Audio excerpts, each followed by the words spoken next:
Okay, so we're ready. Let's get to it in with the overlays, the proper ones at least. Thank you all for joining. And yeah, today it's gonna be an interesting stream because I've never done effects like that before, and there's a new camera. I need to mute some of the streams because I can hear myself twice.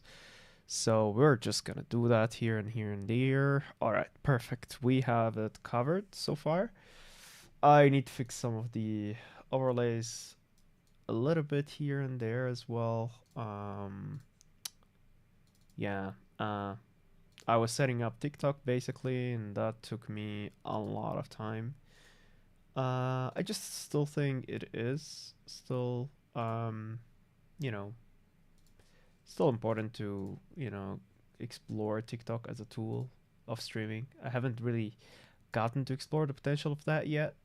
So, and it's always like something that they need specifically from you, like a camera output. And that is, I don't have two cameras, right? So that is always complicated. Um, yeah. And so I had to do it like this. Okay. Let's get the display capture on here. Oh man, this is a lot of work. I need the thing is you put a lot of time and then eventually you basically you don't have to touch it again unless something happens to the computer or whatever. Yeah, and I can see that it's struggling with Unreal because Unreal has those stupid things, right, where it keeps notifying you about small stuff, and because of that it's sensitive, so the window capture will go to the notification instead of taking your actual input, right? So anyway, now we have stuff ready here. I just want to minimize my Discord. Actually, instead of minimizing it, I'll put it on the side. That's pretty good too. I'll prepare the course for us to indulge in, basically. Yeah, I hope I'm not killing my computer here. All right, so this should be good to go. Welcome, everyone. All right, so let me get to the chapter where we will start learning from, and we'll make an intro and record a bit later. So what I'll do is enable the sound here, which I muted the site. Hello everyone, welcome. Please let me have you in the chat. Let's boost this stream today. Give us some support. Just say hi. So that Twitch is happy and YouTube is happy, whoever is watching this. All right, let's go. Okay, so we'll cover techniques about what, Mustafa? Designing and implementing fire effect that can work for any environment. All right. Performance in mind.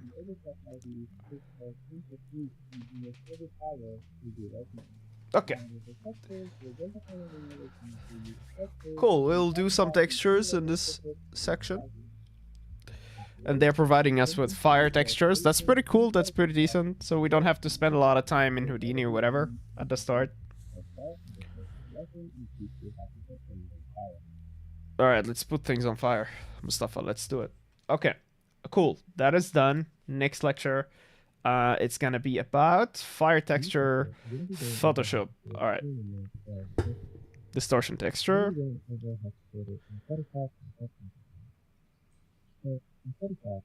So we'll learn how to do it in Photoshop and Substance Designer.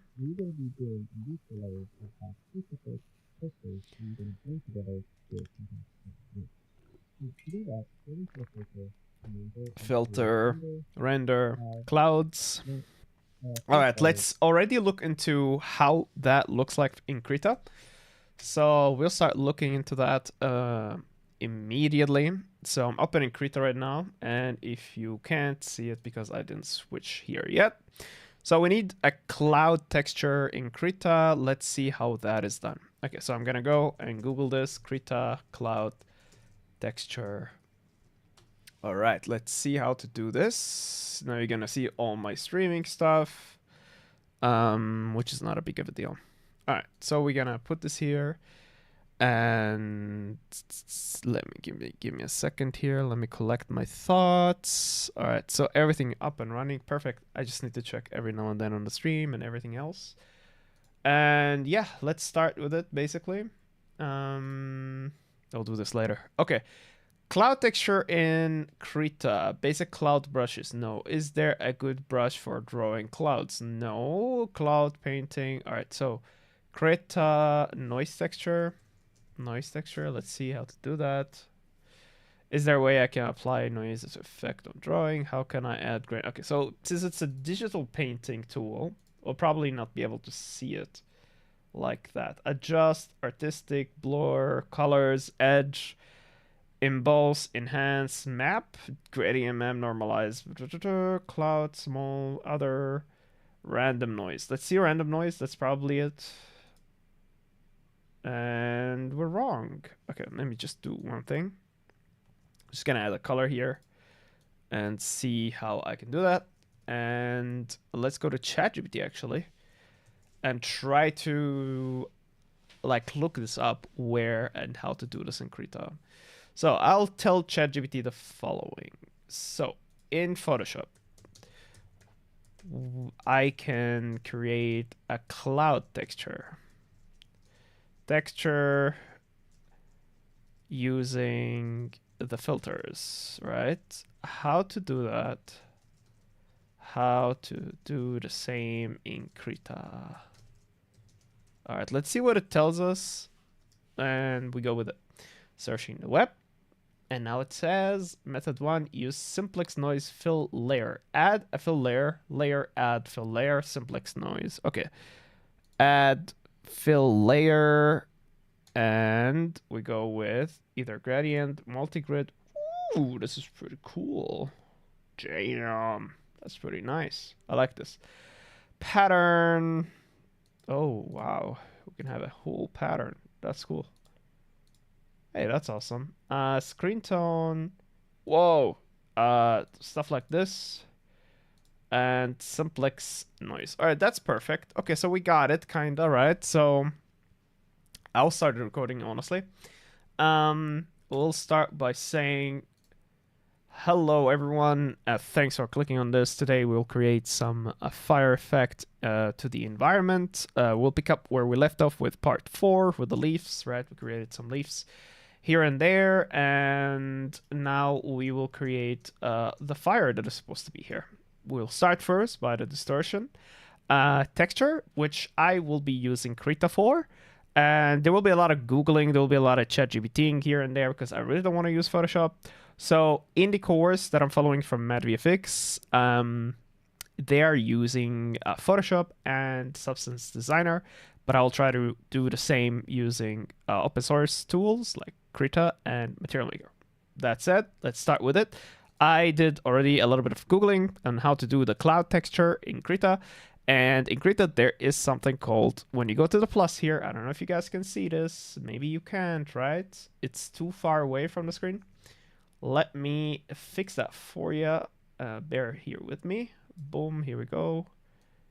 Yes, now you can see it. All right, so if I put plus, you can't see that. Oh yeah, now you can't see this. All right, so fill layer is add fill layer right there. Then you can do like gradient, multi-grid, which looks just amazing in my opinion. You can make lines, but we're gonna ignore this. Pattern, screen tone, right? C, expert, whatever, but we're gonna go with simplex noise here. Yeah.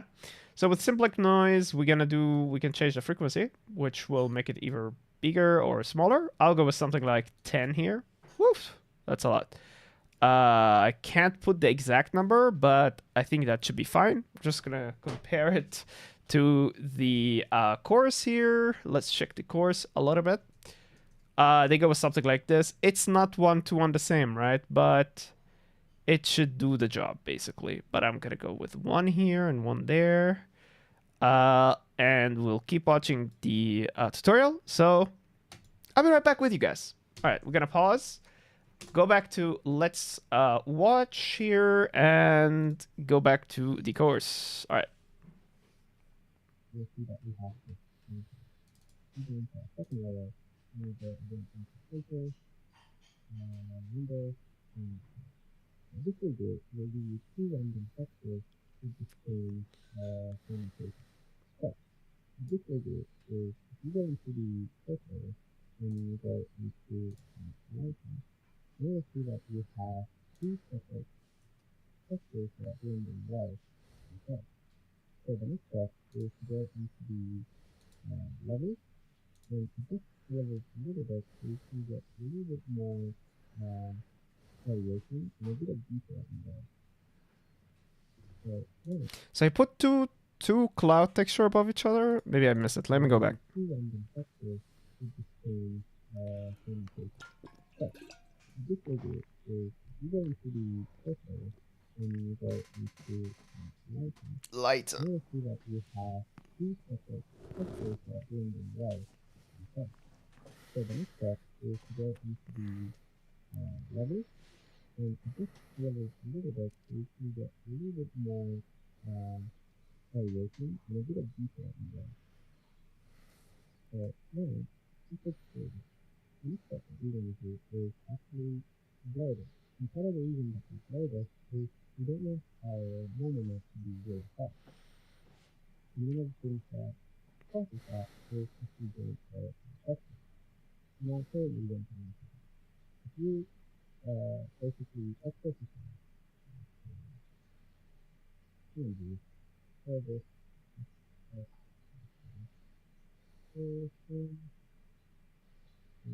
this will be a version that is more I love that Mustafa actually shows you the failures and the mistakes. That's pretty cool from him.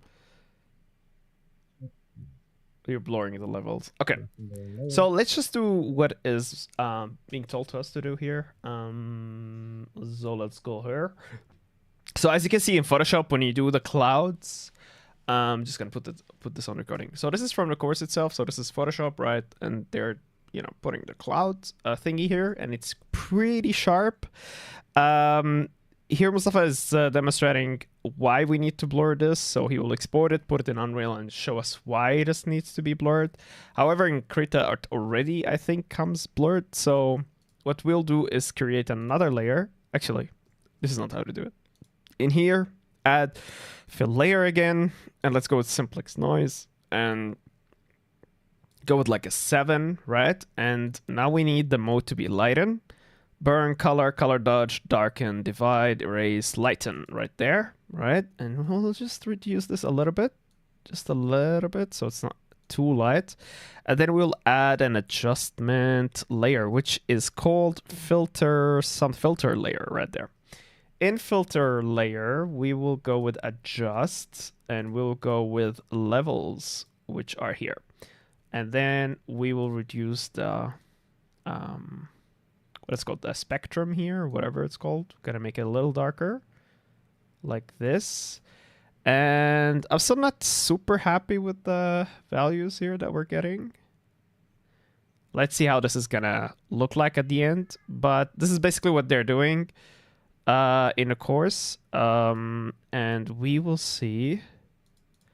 Yeah, I think that's... Let's see. We will see how this is gonna perform later, okay? So we added the two textures, two different ones, right, with two different values. And then we added a level filter layer, which is an adjustment layer, similar to adjustment layers in Photoshop. And the next step here is to export this, but I would like to blur it because I'm not so fond of this here. And also what I'll do is I will create two versions. Where I will basically save this as it is and then test it and see what happens, and one where I will actually blur it. So let's get this to where it's supposed to be. So I'll be right back with you guys. Yeah, let's get it here. I think I had a file called Mad VFX exports. Then we have Krita folder here. And so what I will do is I will save the actual file. I will go with distortion. I'll like save the Krita file basically. So I'll call this one distortion generator. Gen, it's fine, distortion gen. I'll save that, and then I'll save again, Shift Control S, and we'll put a PNG or a JPEG, whatever you prefer. I'll go with PNG right now. I'm gonna call this distortion, not blurred. And we'll follow up basically with the chorus later. But what I'll do is I'll already get these exported basically. And so what I'll do is I'll add I will add another adjustment layer, I think, or filter layer here, and we'll go with blur, and we'll do Gaussian blur, whatever you call that. And we see it's getting blurred, right? So we'll go with this, and we'll save that one now also as a blurred version. So I saved one that is not blurred, I saved one as blurred, and we'll get to test it inside of Unreal. All right, see you in a bit.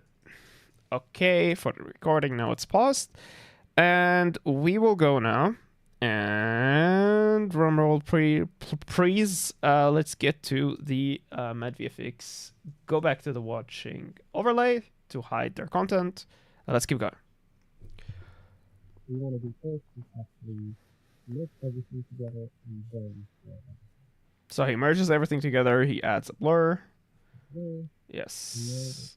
We did it through adjustment layers, which are a bit more flexible in Krita, in my opinion. You don't have to... It's non-destructive workflow.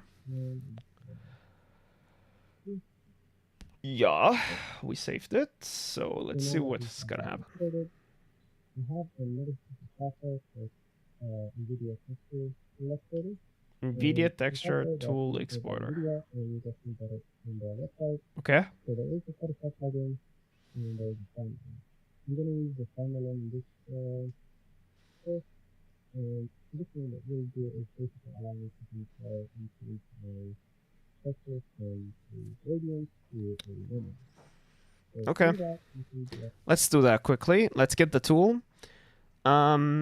So we're shown here in the course that we will need a tool called NVIDIA Texture Tools Exporter. So let's get that from NVIDIA. I'm just going to Google it. NVIDIA Texture Tool Exporter. And the reason we need is that it's going to change our gradient here to an actual normal map. So I'm recording this just so you know where this exists and you could get it on your own. I'll probably leave a link as well, but I can't promise. So yeah, you just Google Texture Tool Exporter, right? And we will reject the cookies here and download the standalone application. If you have Photoshop, you can also download the Photoshop plugin. I'll go with the standalone version here, and we'll hide the stuff in there. I'm getting messages. Yeah, I'm gonna check that later. So let's see, what does it need from us? An email. All right, let's give it our email. I'm just gonna hide that from the stream because no one needs to know my email really. So we are good here. Okay, so continue. Next, signing in, and we need a password. Damn. Oof. Why is this so secure? Like, I just want to download the thing. Connect with millions, blah blah blah. Yeah, but I don't want to really. I'm just gonna log in with an account that I used to have, so could not authenticate you because invalid login. Okay, whatever. I really don't know my password, so we will have to more login information. Forgot password. I'm gonna go with forgot password. That is fine by me.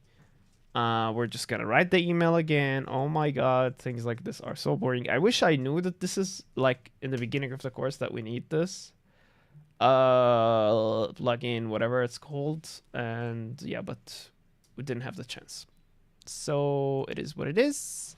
Now we have to go here and get in there and get the password changed because I have no idea what my password is. Okay, that happens. That's fine.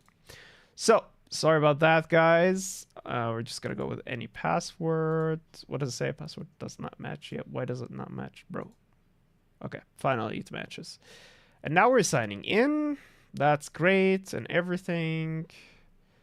Oh my god, this is a bit too secure here. All right, so we're going to download the app again. Hopefully it signed us in.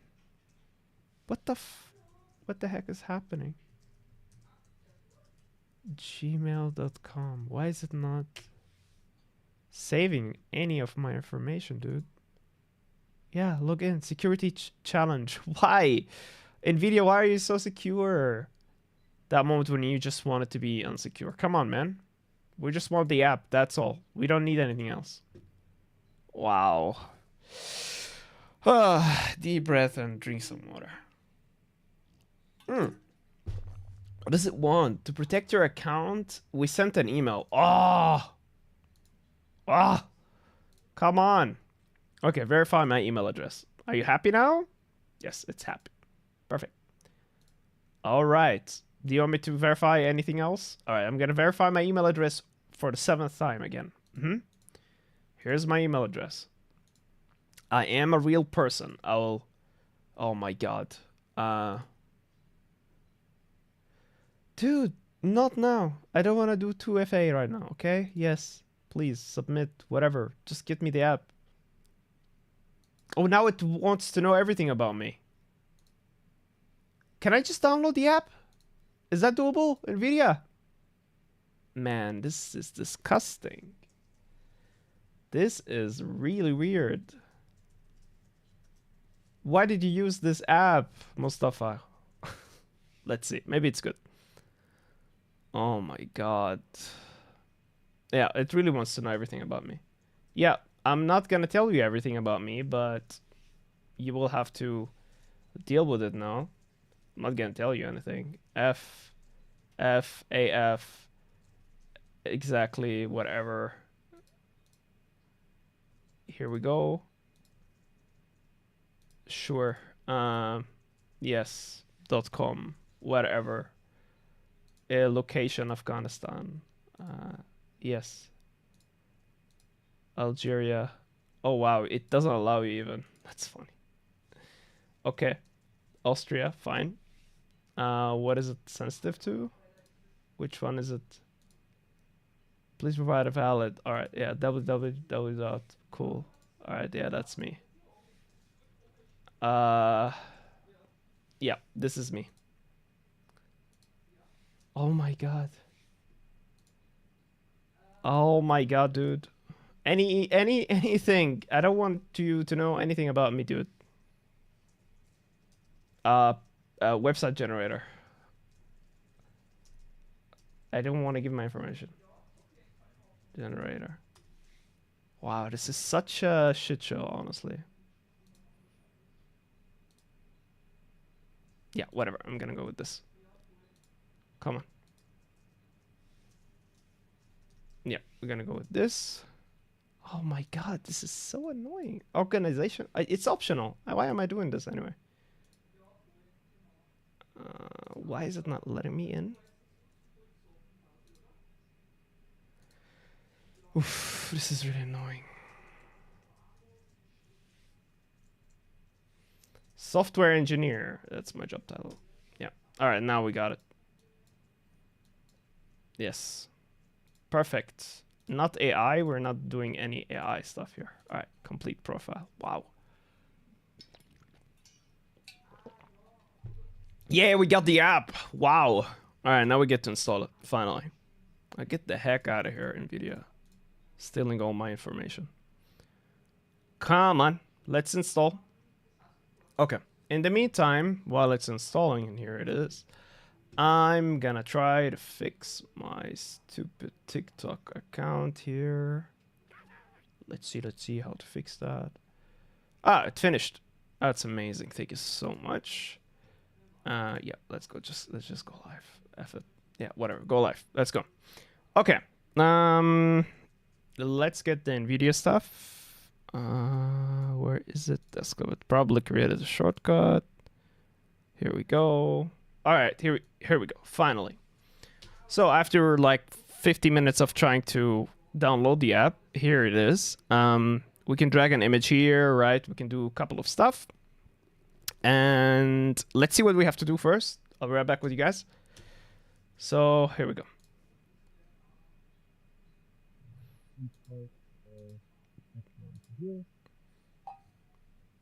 So the first page will be our No moment. need to scale. So now you see what I mean when we do it in a way that is not right. Now if I enter my blur section, Okay, let's go. Let's get to it. So up and let's learn. Perfect. All right, let's record again. And yeah, it's pretty self-explanatory, I would say. We drag and drop our textures, right? So we make sure we open our textures, which I think I have open somewhere. Is that true? Here, here, here. Yeah, I mean, let's go with quick access.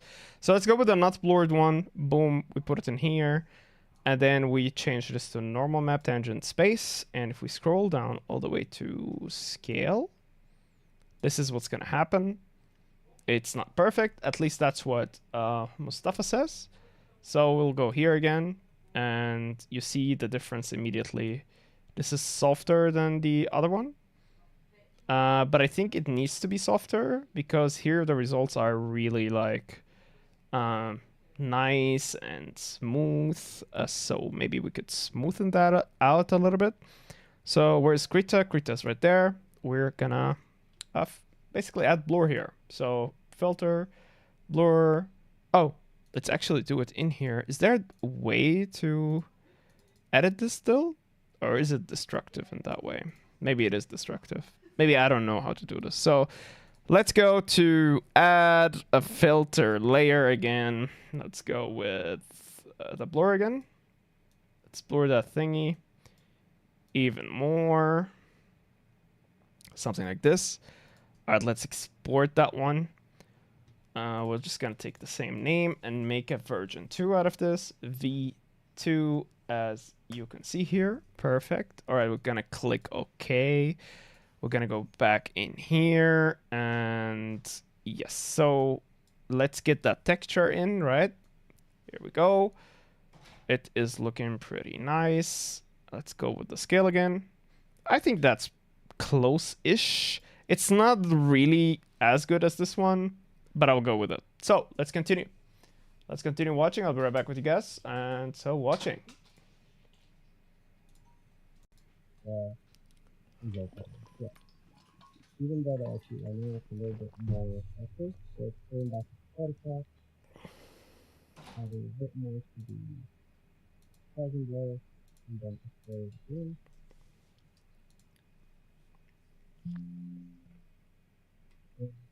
I can see that it is a bit more. Then I export this into folder for textures, text, creation, okay, that's it for Okay. So that's it. Let's go to the next one. It's probably going to be the substance designer stuff. So let's go there. it's going to be easier than the So for this one, it's adding a tag, right? So keep the text is going to tag here. And here you can actually just pick whatever you like and how much you want to have in there, and so you can control. So one thing I usually do is when I look at it and see how much person I want in there, if it's too much, too little, and so on. One thing I usually do is I have a level here that can control how much I have in there. So for example, if I wanted to I want to make person to be distinct from the loneliness to have laziness, other things, more details of things. I would use the levels to do that. If I wanted to basically just have it as lower and then do the actual person, this is another thing to do. So, for example, you would use a blur, with the blur HP ratio, and then here you can choose intensity, and basically choose the level that you would like it to be, and how much you want to APO. Next, you want to do it normally, and here you can choose the intensity of your linear, and you can honestly, and use OpenBL. So Here we can see we basically have the same type of result as we did in the previous one, right? We can see All right, let's go back a little bit. same type of result as we did. You would like it to be a kind of feeling of ATO. Next, we're going to do normally. And here you can see the intensity of the normal and the and use open block. So here we can see we basically have the same type of result as we did in the previous one, right? We can see okay. But here you have much more control over the actual formula. So for example, if you want to go back and create actual house or something else or try to add more details into it, you are able to do it. So for example, if you need to add more directionality, I would add a directional graphic and then do a blend. So I would have Okay, let's start with the simple stuff here first, because it's getting too complex a bit too quickly. All right, so as you can see, Substance Designer setup is starting, so I'm gonna start with my material maker, right? So let's get into it here. Let's do a cloud. Was there a cloud one? Noise, cloud, noise. All right, let's look at that. So yeah, we do have that. Can we do 0.5 here? Yes, we can. We can do 1024, and let's do it a bit similar to how we did it with the other one. So these are exactly the same, right? So if I put 1 here with a scale, it's going to be 1, and if we add them together, let's see, we probably can do that, right? We'll just add them. This is a bit too much, as you can see, but let's see what is lighting here. Let's see what else is there to do. Oops. Probably don't know what lighting is, which mechanism is lighting, but let's go with something simpler. So we have the cloud texture, right? We can do a level on it. All right, so that is gonna make it lighter. If we go this way, correct. Let's get rid of the black, the absolute blacks. This is pretty good, I would say. It's not perfect. Let's go with actually this one. And why can I? Okay. Wait a second. Okay. So here we go again. I'm gonna make this a bit brighter. Maybe there's a blur, right? Let's do a blur. Filter blur here. 1024. Let's blur it even. Yeah, this is pretty nice. Is there a normal map here? Normal, filter normal map, convert to OpenGL. That's exactly the same like in the course. And let's see the result here. Oof, why is it so green? That is bad. All right, let's see if we could return this to its values. From to OpenGL, from to DirectX. Let's do OpenGL. But that is a very different result so from what we're having here. Let me just go back a little bit here to just check the results. Here we go. Yeah, that is very, very different than what we're getting here. Maybe we need a clamp here. Is that right? Can we clamp stuff? 32 bits. Is that what we want? Okay, X. That's the directionality of it. Both gets you that result. So what happens if I hook just a cloud texture to the convert normal map, right? What happens there? Just gonna click on that here. Oh, come on, dude. Okay, we're gonna do it again. If it's not in the middle of it, it's not gonna take it. Okay. Yeah, we're getting a lot of pinks in here. That is weird. What is driving that, I wonder? What is happening? All right, so I'm reaching the limitation of Material Maker. But we still have ChatGPT. So I'm gonna pause here a little bit and gonna ask Material Maker convert normal map node is not getting me the results it should. What do I need to do? All right, let's see what the search gets us here. Let's see what is going to happen. Just gonna check something here while we do that. Let's get it done.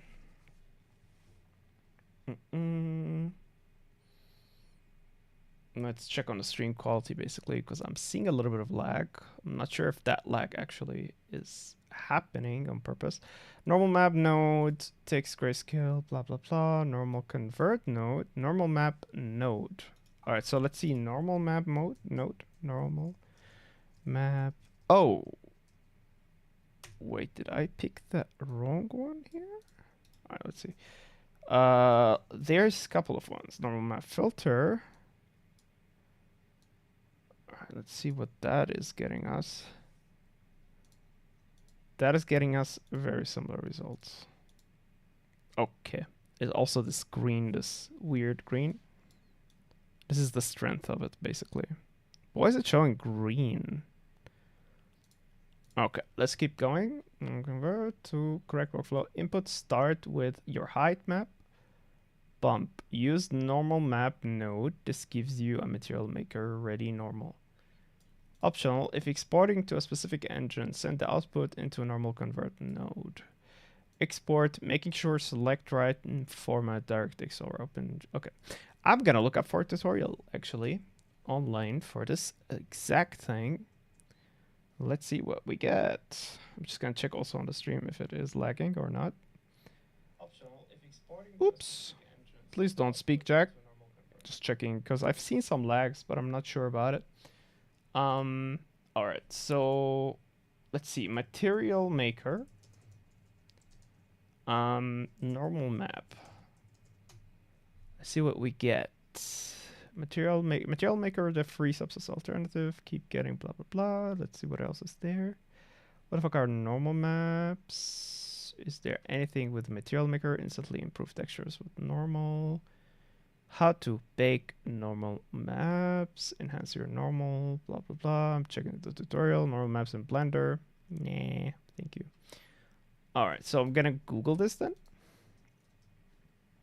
and we'll see what we get. Just gonna put this away. All right, stream is smooth, or at least looks like it's smooth. So we'll see about that. Create your first material. Okay, so what am I missing? There should be one here. That is our normal map, right? So what happens if I just hook our clouds into the normal map here? Oh, so we're just getting the result of that here quickly. And how do I... All right, so we do it like this. But how do I export that though? Like, how do I do that? View, export. I wonder if this is actually exporting a normal map here or not. Ah, let's see what we can do. Wait, if I click on this and I static PPR material, 3D PPR. Okay, so what happens? This is showing me the edit export targets. Okay. And here we have the difference roughness, metal normal, texture, template buffers, and prompt override, blah, blah, blah. I just want to see how this looks like in the export itself. So name, condition. Okay, but where is it exporting though? We can choose the actual engine here. So let's go with Unreal 5 and apply. And okay. So if I go file, export material, Unreal 5, we should get a place to actually export that thing. And if we go with like the location here, right, in the document stuff, and we save test normal. It sucks that we can't see it, but if we get it still here, that would be really, really cool. We only got a white and black and white normal map here, which is... it's not good enough. Huh, I wonder how to do this, honestly. All right, so we're gonna go with actually searching a little deeper here. So how to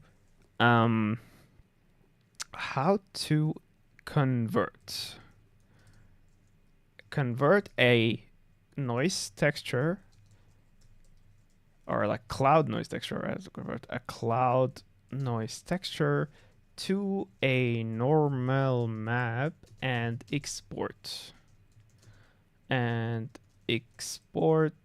it to Unreal in Material Maker. All right, let's see what we get here. Let's see what we get. Searching for it. Step 1, create the cloud noise. Yes. Step 2, convert height map to Material Maker normal. Add a normal map filter node and connect your noise to output into it. Tweak settings, choose algorithm, Sobel, char. Okay, so there's something I'm missing, right? So char. I'm gonna click on it. All right, simple, cheap, but I'm not getting really any result here. Okay, yeah, all right. And disable buffer. All right, so disable buffer. This should do what? Nothing. Okay. If exporting for static material, this yields Material Maker internal normal format yellowish. Step 3, convert to Unreal compatible format. Add normal convert node after the normal map. Cool. Let's do it. Oh, here it is. Okay. Wow, we figured it out. Cool. We figured it out. It's a bit of a brain thing. I had to ChatGPT some stuff, but we got it working. So this is how you do it in Material Maker. Totally worth the time, in my opinion. I'm just gonna delete the stuff that I don't need. Goodbye. All right, we can't delete that, it seems. Okay, so this is how you do it. You have your cloud texture. You have your levels that you set up. I didn't do anything with this yet because I was still figuring out the other stuff.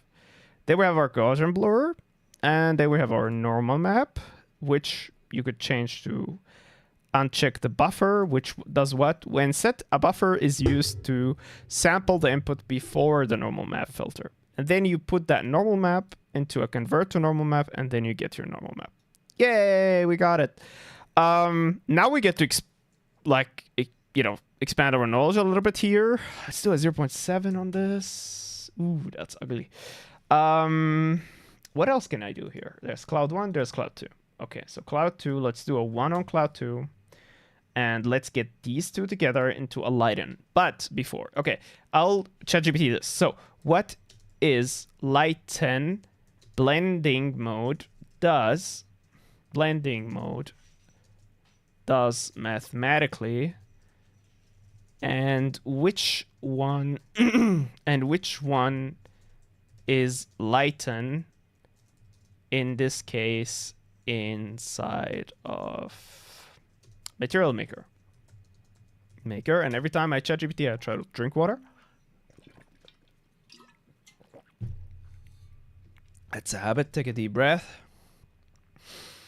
So it's maximum background, foreground. All right. So what that means for each channel, RGB, the greater of the two values takes precedence. Okay. You never darken anything. Okay. All right. So inside Material Maker, in the blend mode, when you select light and it applies exactly max. Okay. So is there a blend mode? First of all, is there a blend mode?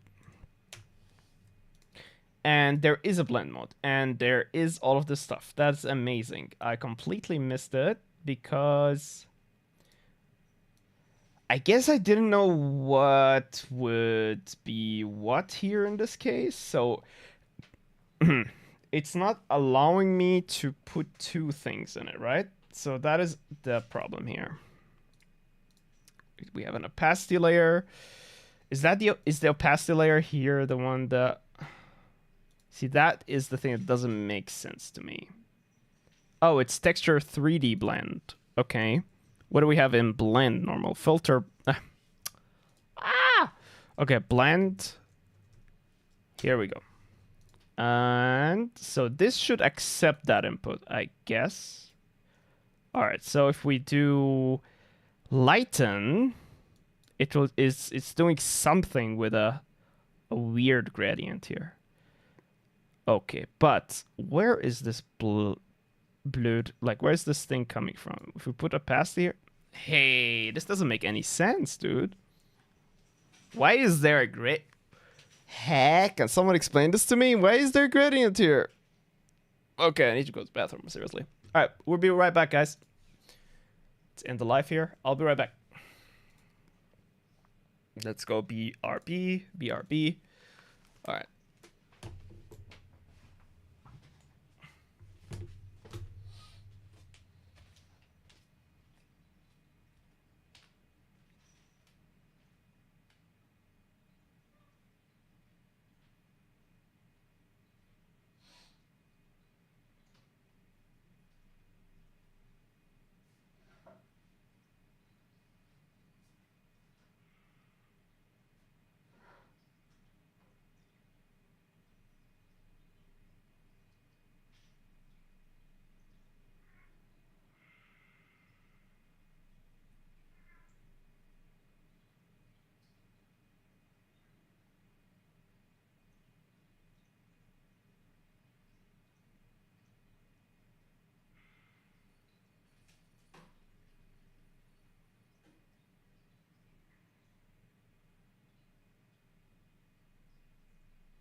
So we're back.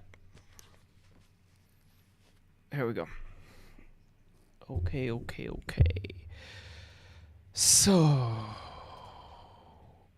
let's go back to the learning thingy here and close that one.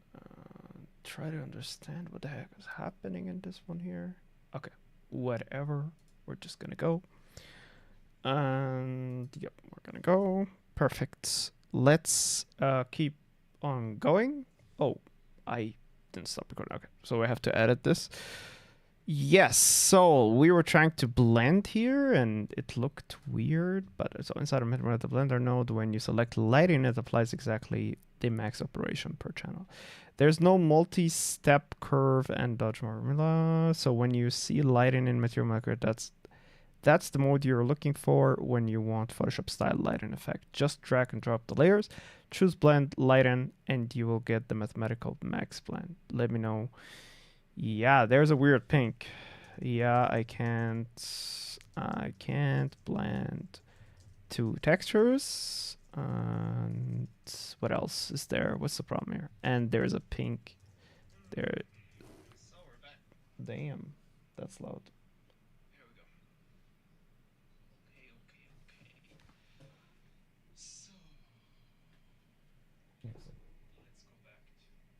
go. Okay. So let's go back to. Okay. So we're back to it. Okay. So yeah, I can't blend two textures. There is a weird pink. There's a weird pink. What is it? Weird pink gradient that comes with the blend node. Okay, let's see what it says. And we can take it from there. Shader to complex Material Maker build nodes output as a single GLSL shader. If your graph blend plus texture channel is too complex, the shader completed fails. Blah blah blah. GPU limitation. Simplify your node graph. Use mask wisely. Check your GPU driver. Preview to debuffer. Wow, this is very not helpful. What do I get to do here? How do I get to do that? How to use that blend mode, dude? Add more parts. Oh, look at that. You press on this thing. All right, so I didn't know that. So if you want to like do multiple textures, it seems that you have to click on this here. So, and we clicked on it, and now we could actually put it in layer 2. And we're still getting that weird gradient, it seems. Oh, wait. Let's put a normal here and the light in here. Let's see. My cat is meowing. What's up? What's going on? Where is she? Yeah, where are you? Oh. Okay. Cool. She's up there. Hello, feature creature. Nice to have you here. Yes, we're chilling. We're trying to understand Material Maker, but it's a bit too complex right now. What happens if both are 0? But, oh, is this just a preview thing, honestly? Let's do layer 1 lighten. Let's do both of them as lighten. I think we still didn't try that. Let's do 100 and 100. Damn, what's happening here? Okay, let's see the result out of that, honestly, and then we can judge. All right, so let's do a Gaussian blur. And let's put the input here. Do we still get the pink? Yes, we do. How do I clamp? I forgot how to clamp. Add. Math, clamp result. All right, let's try that. Now we clamped it, and now it goes into the grid, into the Gaussian blur. All right, so it was putting a bit too much values there, and that's what was driving that pink thingy. Let me check. So we have math, A plus B, and the resolution. And now we're getting a bit more complex texture, but let's get the tones in here as well. Let's get it a bit more interesting thing going for it here. Let's make it a bit darker.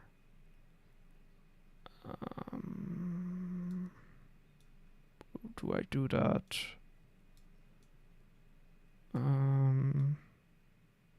Why is it not going all the way to? Is it because we clamped it, maybe? I'm not sure about that. So if I put this here, Gaussian blur,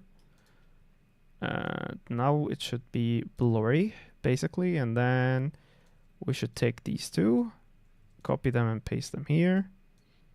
And we can put the last one in there. I don't want it to be cheap, honestly. All right, so we're getting a normal map here. And this will be the strength of the normal map, like we have with the NVIDIA texture exporter. Which one is better, this or this? I like this, but I think we need more blur. Could be wrong. Could be wrong. I like how we solved here. How we solved it here with the clamp a little bit. That was pretty neat. What happens if this was on normal? This was on lighten. Okay, yeah, not much difference. But one of them has to be normal, right? I wonder which one is on the top. I feel like the 2 is on the top here. Alright, so let's go lighten, lighten, lighten. Where is lighten? Here we go. Yeah, kinda. Okay, let's play a little bit with the opacity here. So what I'm not liking is these artifacts here. How do I tile stuff in there? Shift W, W. How do I show this? View. Repeat. Yes. Yeah, see, that's a problem. That's a problem right there. Okay, so what happens if this was on 1? So we're getting an issue here. Okay, what if this was normal and this was lighten? Lighten? Maths. Okay, where's the... Why did it change? Normal map. Convert.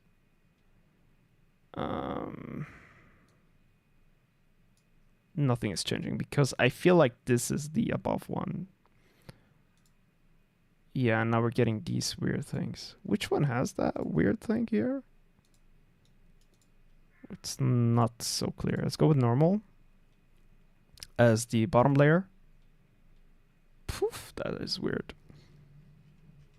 Those are weird artifacts. Okay, what can we do? Is that something that is happening here? Just wondering where this is happening. Is it in this? Is it maybe this? No. Is it maybe simple? Somewhere. No buffer. Okay. No 32 bits. Okay. Still, it's something that is happening in the blend here. It's not liking something here. It's not this one, but it is maybe this one. Let's just try different modes here, see what happens. A screen. Okay, so it is happening no matter what we do, basically. What if this was on 2? Is it gonna be double as worse? Double as bad? No. Overlay. What do I do? Okay, is it the clamp actually that is driving this? Oh, there is a gradient. It's again here. All right, so... Oh. Okay. Wait a second. Drive me this into this. Oh my god, that's horrible. Okay, so the clamp is needed. So let's go with normal here. Okay, you could see it really. I don't know where this is. This gradient, this stupid freaking gradient. Where is it coming from, dude? What is happening here? Okay, if both are normal, this will happen. So if I just lay them above each other, where is this weird gradient coming from? So is the pink part maybe the opacity beneath? It's tough to know. But like, let's take layer 1, make that lighten. Lighten here. And decrease the actual... Okay, so that is really the layer below. Now it's really making me understand it a little better. But this I don't understand. Why the heck is the lighting adding so much? gradient here. That I don't get. But does it also happen with others? Multiply. We're getting a weird pink gradient all over the place. So the question is, if I clamp these textures before, do I get that same results? The answer is yes or no. All right, wait, let's get it one more time. Let's do the maths here. Boom, clamp it, and layer 1. Oh, wait, background. Oh, wait a second here. That is what's happening. Oh, look at that. Look at that. Okay, we kind of got it now a little bit better. So let's do lighten. Here we go. Yeah, now we're getting it. Now we're getting it. Look at that. Is that what you're getting from layer 1? There is no connection. Yep. Robert, thank you so much. That helps. Basically, I did not know where to get that from, but now we got it, basically. Thank you so much for mentioning that. Yeah, I just noticed it way too late, basically. But I appreciate it, Robert. Okay. So we got the background thing out now. The layer 1 is layer 0, basically. Layer 2 is the one above it. Yes, it's perfect timing. Let's do a lighten on this one, and now we're getting similar results from what we were getting in Photoshop. All right, tones, and then culture blur, and then we have, let's go with Sobel. I don't know what that is, but yeah, we get results like this. And this is looking pretty okay-ish, I would say. Maybe more blur on it. Let's see what happens. Okay. Oops, my numlock is... Ah, damn it. Why is my numlock not activated? Is my keyboard even working? Can I even add anything here? Just testing my keyboard here. Yeah, it is working. So we can't add values, it seems. Anyhow, let's export this as a normal map. All right. So let's see what we can do. PNG, yes, folder. Let's get it in the folder that we wanted to get it in. And now we can continue to keep this distortion map, basically. Oh, I didn't export the NVIDIA one. I forgot to do that. Let's save it, actually. We'll save it here. Boom, here, bam. Here we go. We'll go normal map. Oh my god, this cat. Normal map. Wait, let's go NM distortion.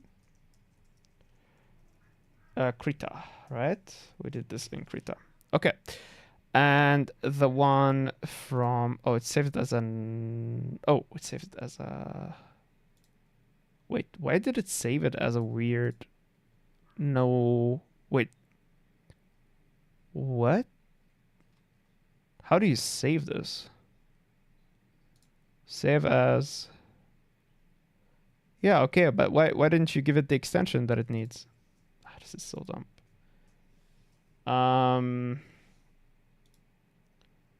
Which one? Which is normally the TIFF, right? Is the normally the normal map?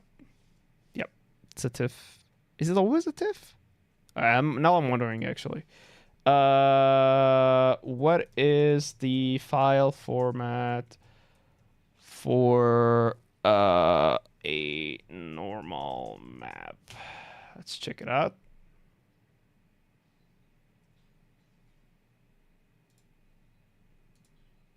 Okay, we're getting errors here on the... Okay, give me a second. Something is not working well. I'm gonna end this. Getting some error on the stream, but it should be fine. I'm just fixing some stuff here. Anyway, back to it. So, is it always a TIFF? .tiff, regular RGB images, normal map are commonly stored as regular RGB, corresponding to XYZ coordinates respectively. Okay, I'm gonna ChatGPT that one because is it a TIF? Is it a PNG? Okay, let's see what it says for us. As always, drink some water. Okay, PNG, TGA. Okay, let's go with PNG, honestly. So let's save it again. There must be an option here, actually, but yeah, I'm missing it. Anyway, save as. Let's go with PNG. And let's save it again. All right. Sorry about that. All right, so we got it as a PNG. TIFF doesn't seem to be doing what it's supposed to do. All right, back to Material Maker. We're gonna go inside of here. And we're not gonna store it in Krita, but we will store it in Material Maker. And we'll go with, yeah, select current folder. All right, let's check that out. Did it export it? Well, I don't think it did. Image. Okay. Yes, we got it. Perfect. Okay, we completed that part. Took us a little longer. But you know what? We learned a thing or two about Material Maker, how to use the blend node. I finally know how to do that because the whole time I was doing the math node for some reason, which is fine enough. But I feel like the blend node here is definitely helping us understand like Photoshop things, you know, like what we did in Photoshop and stuff like that. So that was helpful. We probably don't need this clamping stuff, and I will just prove it to myself that we don't need that. Layer 1, layer 2, boom, and we have it. Yes, so basically we don't need that. I will save the Material Maker here file basically as a backup. All right, so let's go to exports. Let's go Material Maker, and we call this one noise distortion. Noise generator Okay, perfect. Now we know how to do it in the Material Makers. That means we don't need to pay Audible shit. Okay, cool. Let's keep going. House or stuff have more details into it. Yeah, it was something that people need to add more directionality. I would add a directional graphic and then do a blend. So I would have photos and graphics. Dude, what is happening here? And then I can basically just do subtract or multiply or add. So it basically depends on what you say. So for this, I'm just going to keep it simple. If you this or just whatever back and see this is the result that we get. So as you change your ratio, you can make sure you have number. Alright, that's for you set this up in separation. Okay, next chapter. We've done with Substance Designer stuff now. And let's do Fire Presentation. In this lecture, we need to go over some of the techniques that we're using for this class. We already went over how to create a texture for this person, but as you can see, we have three main textures that we really didn't go over. Hello, Evil Vini. Nice to have you here.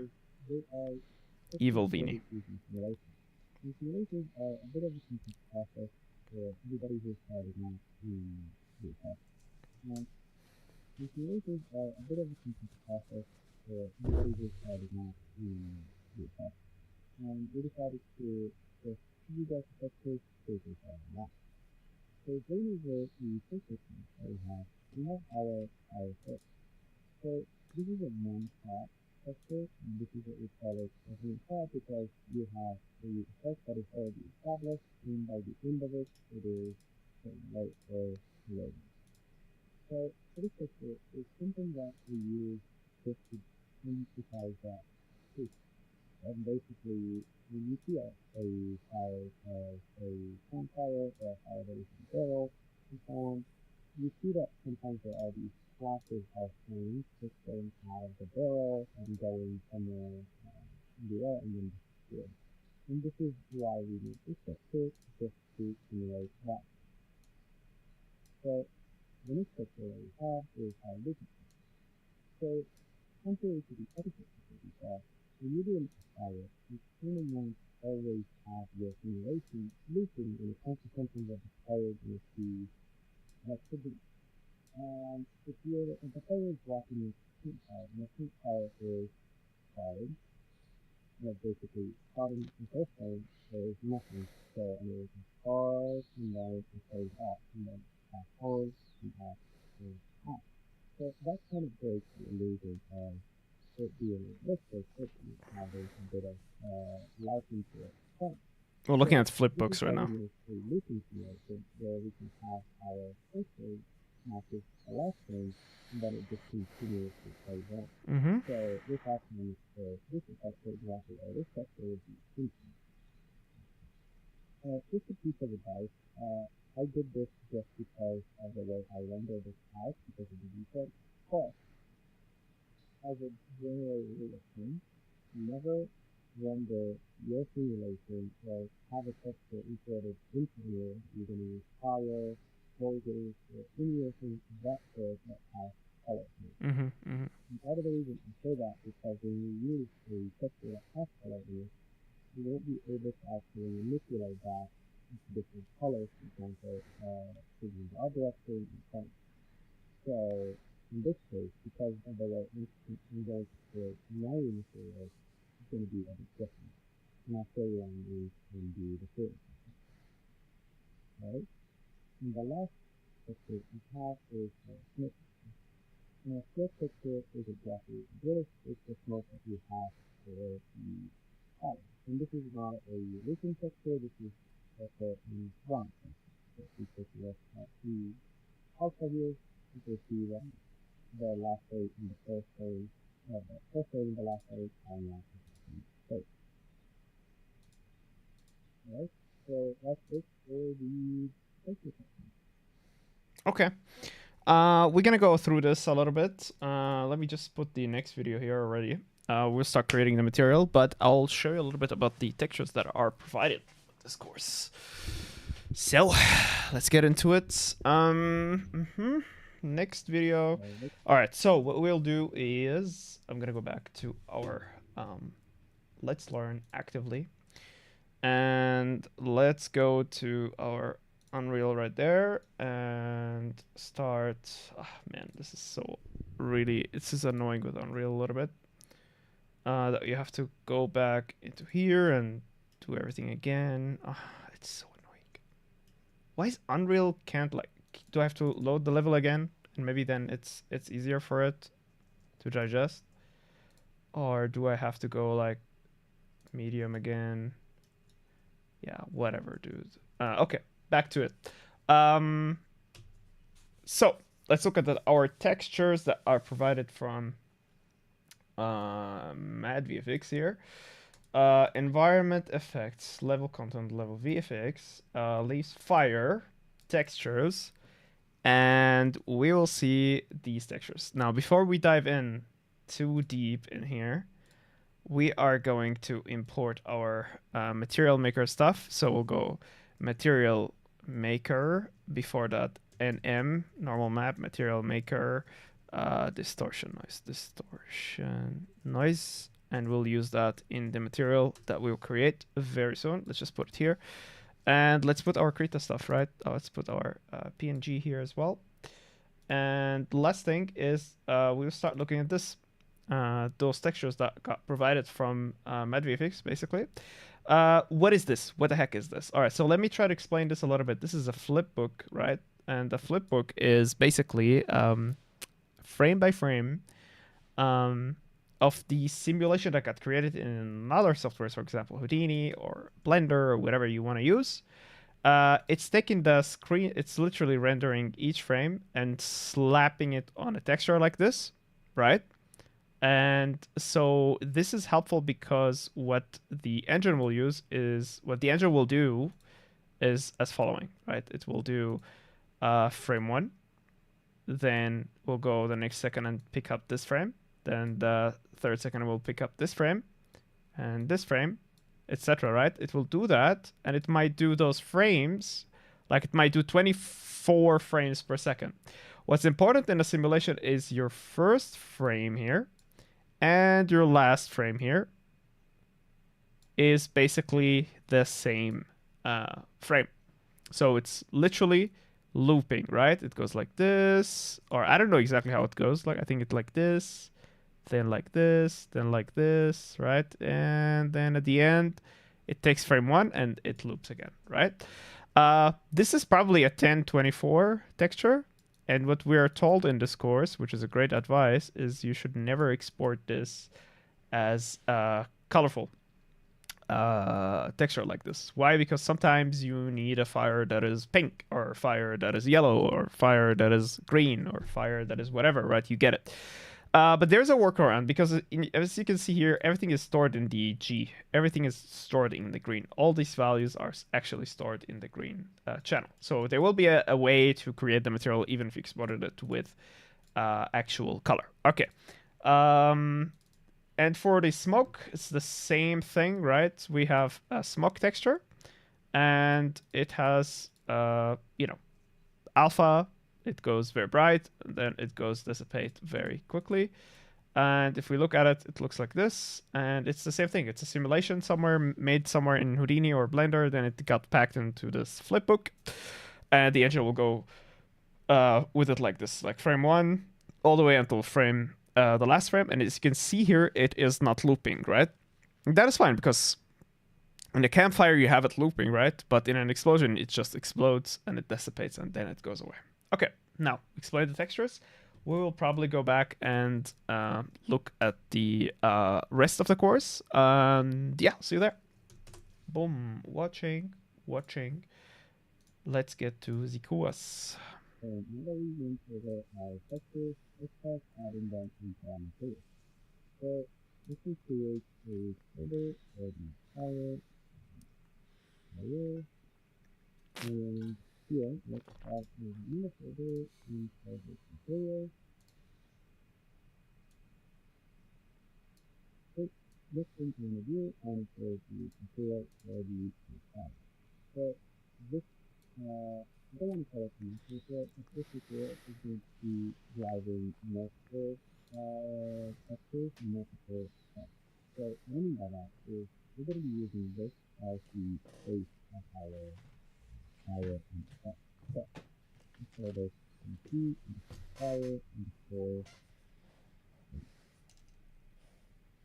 So now that we have that in here, let's add a texture here and actually for this one, because it is base, I don't want it to be used here, right? So for this one, let's bring in a WV texture control. WV texture control. So part of the reason we're using this one, not just importing the subject texture either, is the reason behind it comes from the Niagara.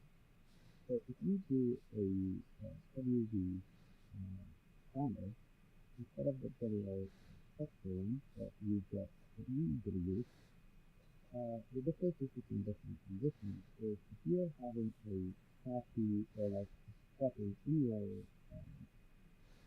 system, then you can earn the blended, basically the blended cutoff in the blended cutoff in Niagara.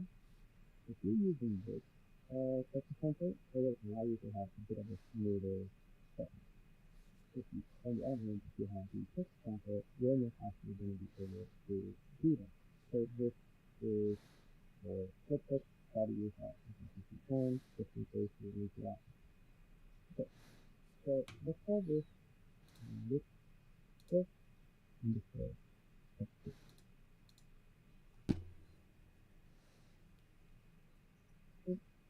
So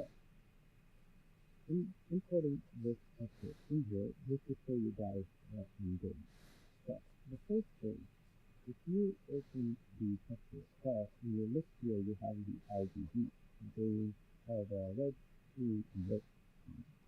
If you play them all off and you just play them one by one, you'll see that you have a lot of different things. So in my previous video, I said that don't render things out of color.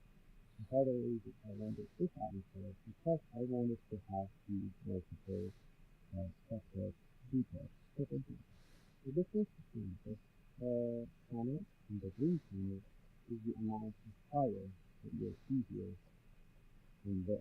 So you see that the range of the brightness in the fire exceeds the range that you have in the blue panel. And this is why I set this up to be this way, so I can take advantage of that and improve. So on the green panel, this one, I want to use this as my fire.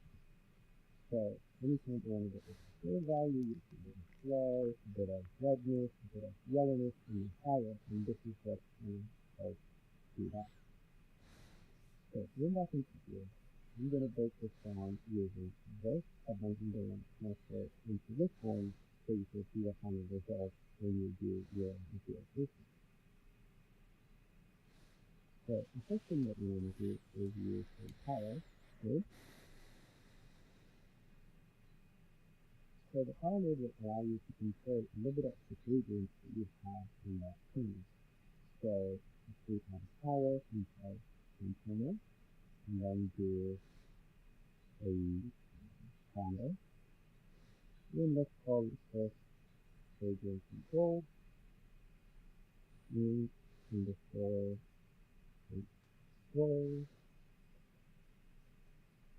And then we preview it, you'll see our gradient for this panel is completely overblown. So to fix that, just increase it as this. Now you'll see that every time you go into the higher level, you'll see that actual... Okay, let's explain this a little bit, just for us all to understand what's happening. So, next steps, let's get into it, which is the materials. What we'll do is right-click and we'll create a material. We'll call that material M, and then we'll do fire, just for now. And we'll double-click on that thing, and yes, so a lot of things we need to do first. I forgot which mode. I'll probably be translucent here.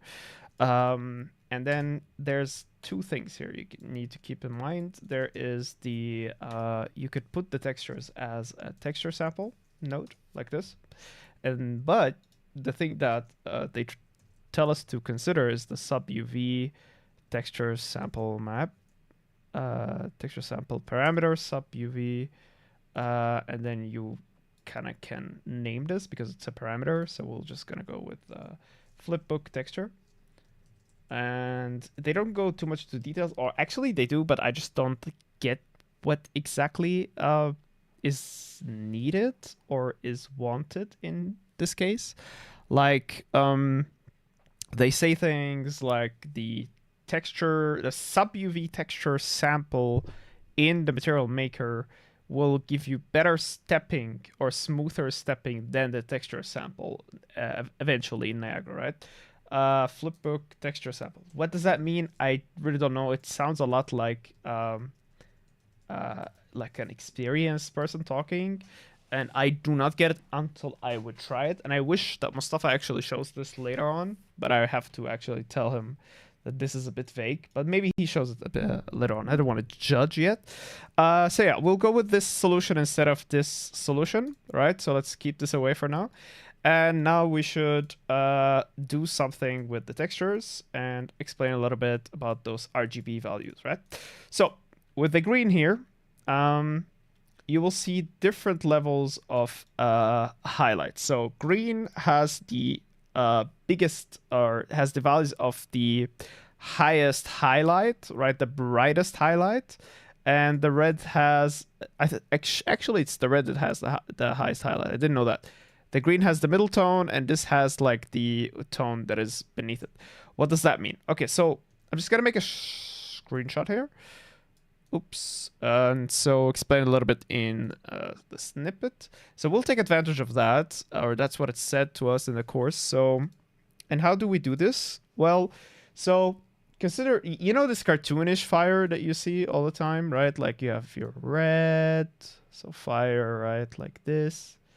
The outline is red. Damn, I did a good fire. And then you have the yellow, right? And the, ooh, damn, I can draw, baby, with the mouse. All right. And, you know, sometimes even blue inside, right? It doesn't matter what it is exactly, but you get the point. You have the highest highlight, the lowest highlight. So this being the lowest, this being the higher one. Frame that fire. Thank you so much. I'll work on it. We can't see your screen. You can't see my screen? Okay, Robert, give me a second here. Let's see what the problem is, honestly. YouTube stream. It should be doable. I can see your screen. People can... Are you sure? Are you sure? Because I can see my screen, at least. Anyway. Yeah. Anyway, I'll go back to it. Let me know. Report on that. Maybe refresh the stream. So yeah, we have this is the highest highlight, or actually in this sense, this would be... Alright, let's try to explain a little better here. This will be the highest highlight. It will contain all the fire. This will contain the elements that are below it. So this will be our yellow, and this will be our lowest highlight or something. But we'll see it in action right now. Okay, so let's get to it. Let's get the fire in here. And as you can see, we could manipulate the RGB. Yes, can't see it on YouTube. I'll refresh. Please refresh and let me know if you could see it now. All right. So yeah, we have the red and the green, the blue. Yeah, that worked. Thank you so much for refreshing. Okay, so we have the red, the green, and the blue. And the red here, if I add a power node, which is basically contrast, but a bit more drastic, right click and start previewing this node. And one more thing is, let's get a an actual plane here, and let's delete epic thing and get the gray thing here. And let's look at these, right?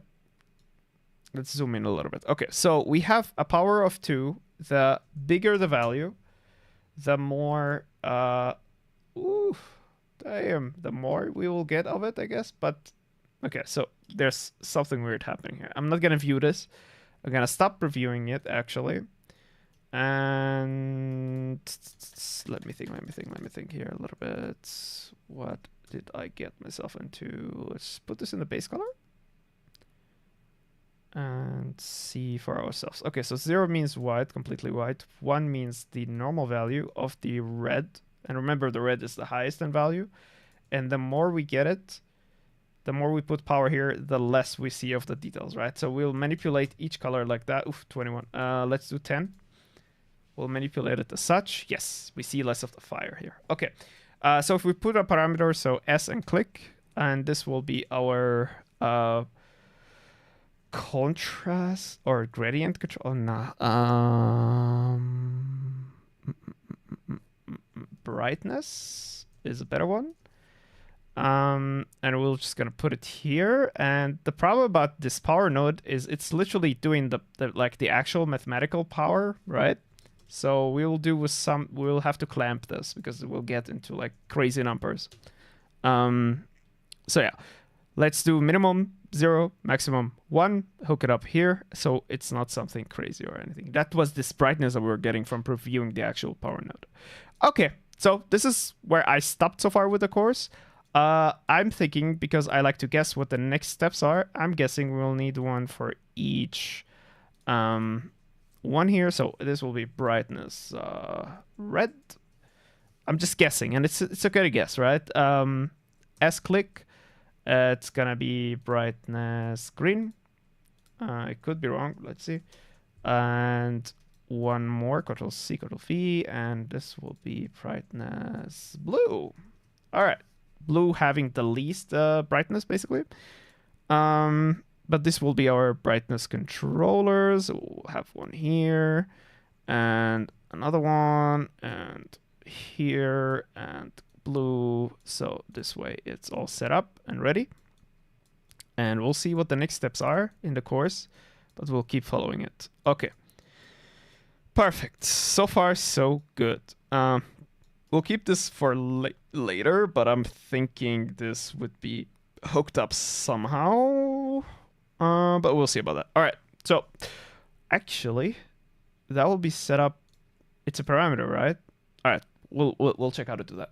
So, boom, watching, and let's go back to the actual course here. Thanks for watching, guys. I appreciate you. There's 6 of you on YouTube. I appreciate all of you that are watching. And yeah, on Twitch, probably 3 or something. 4. All right. Thanks for watching, guys. All right. Anyway, going back to the original value. If I should just back up to 1 and then go above 1, you'll see now I have something completely different. And this is what I want to use for a customer. So for this case, I'm just going to set a class to 1 and leave it there. The next thing I want to do is add a multiply.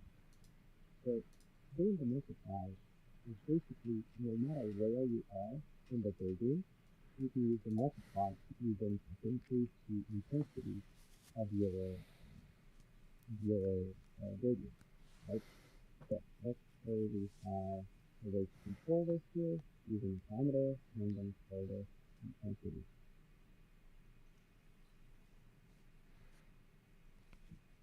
If I preview this, and let's say I have my gradient control into here. Here, this is our gradient control. And here our intensity is here. So if I preview this, you won't really see it. And then if I set this to 1, you'll see that the intensity technically is the same between the two.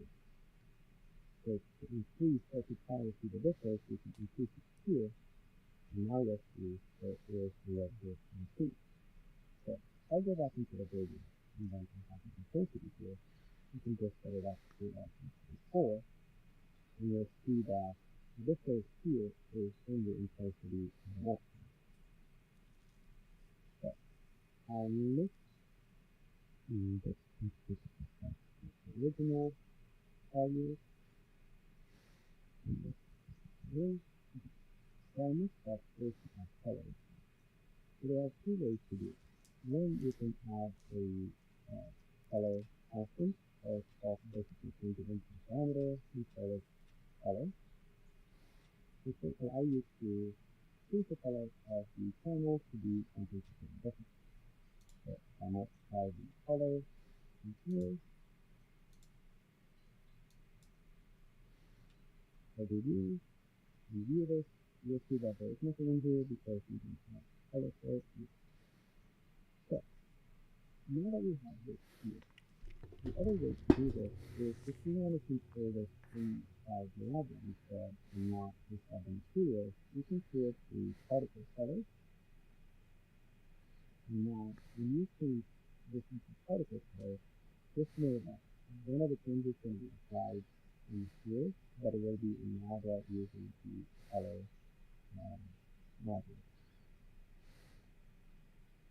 Okay, so now that we have our this part, this is what it's taking. I'm just going to go back to the basically the color constant and just call this fire display.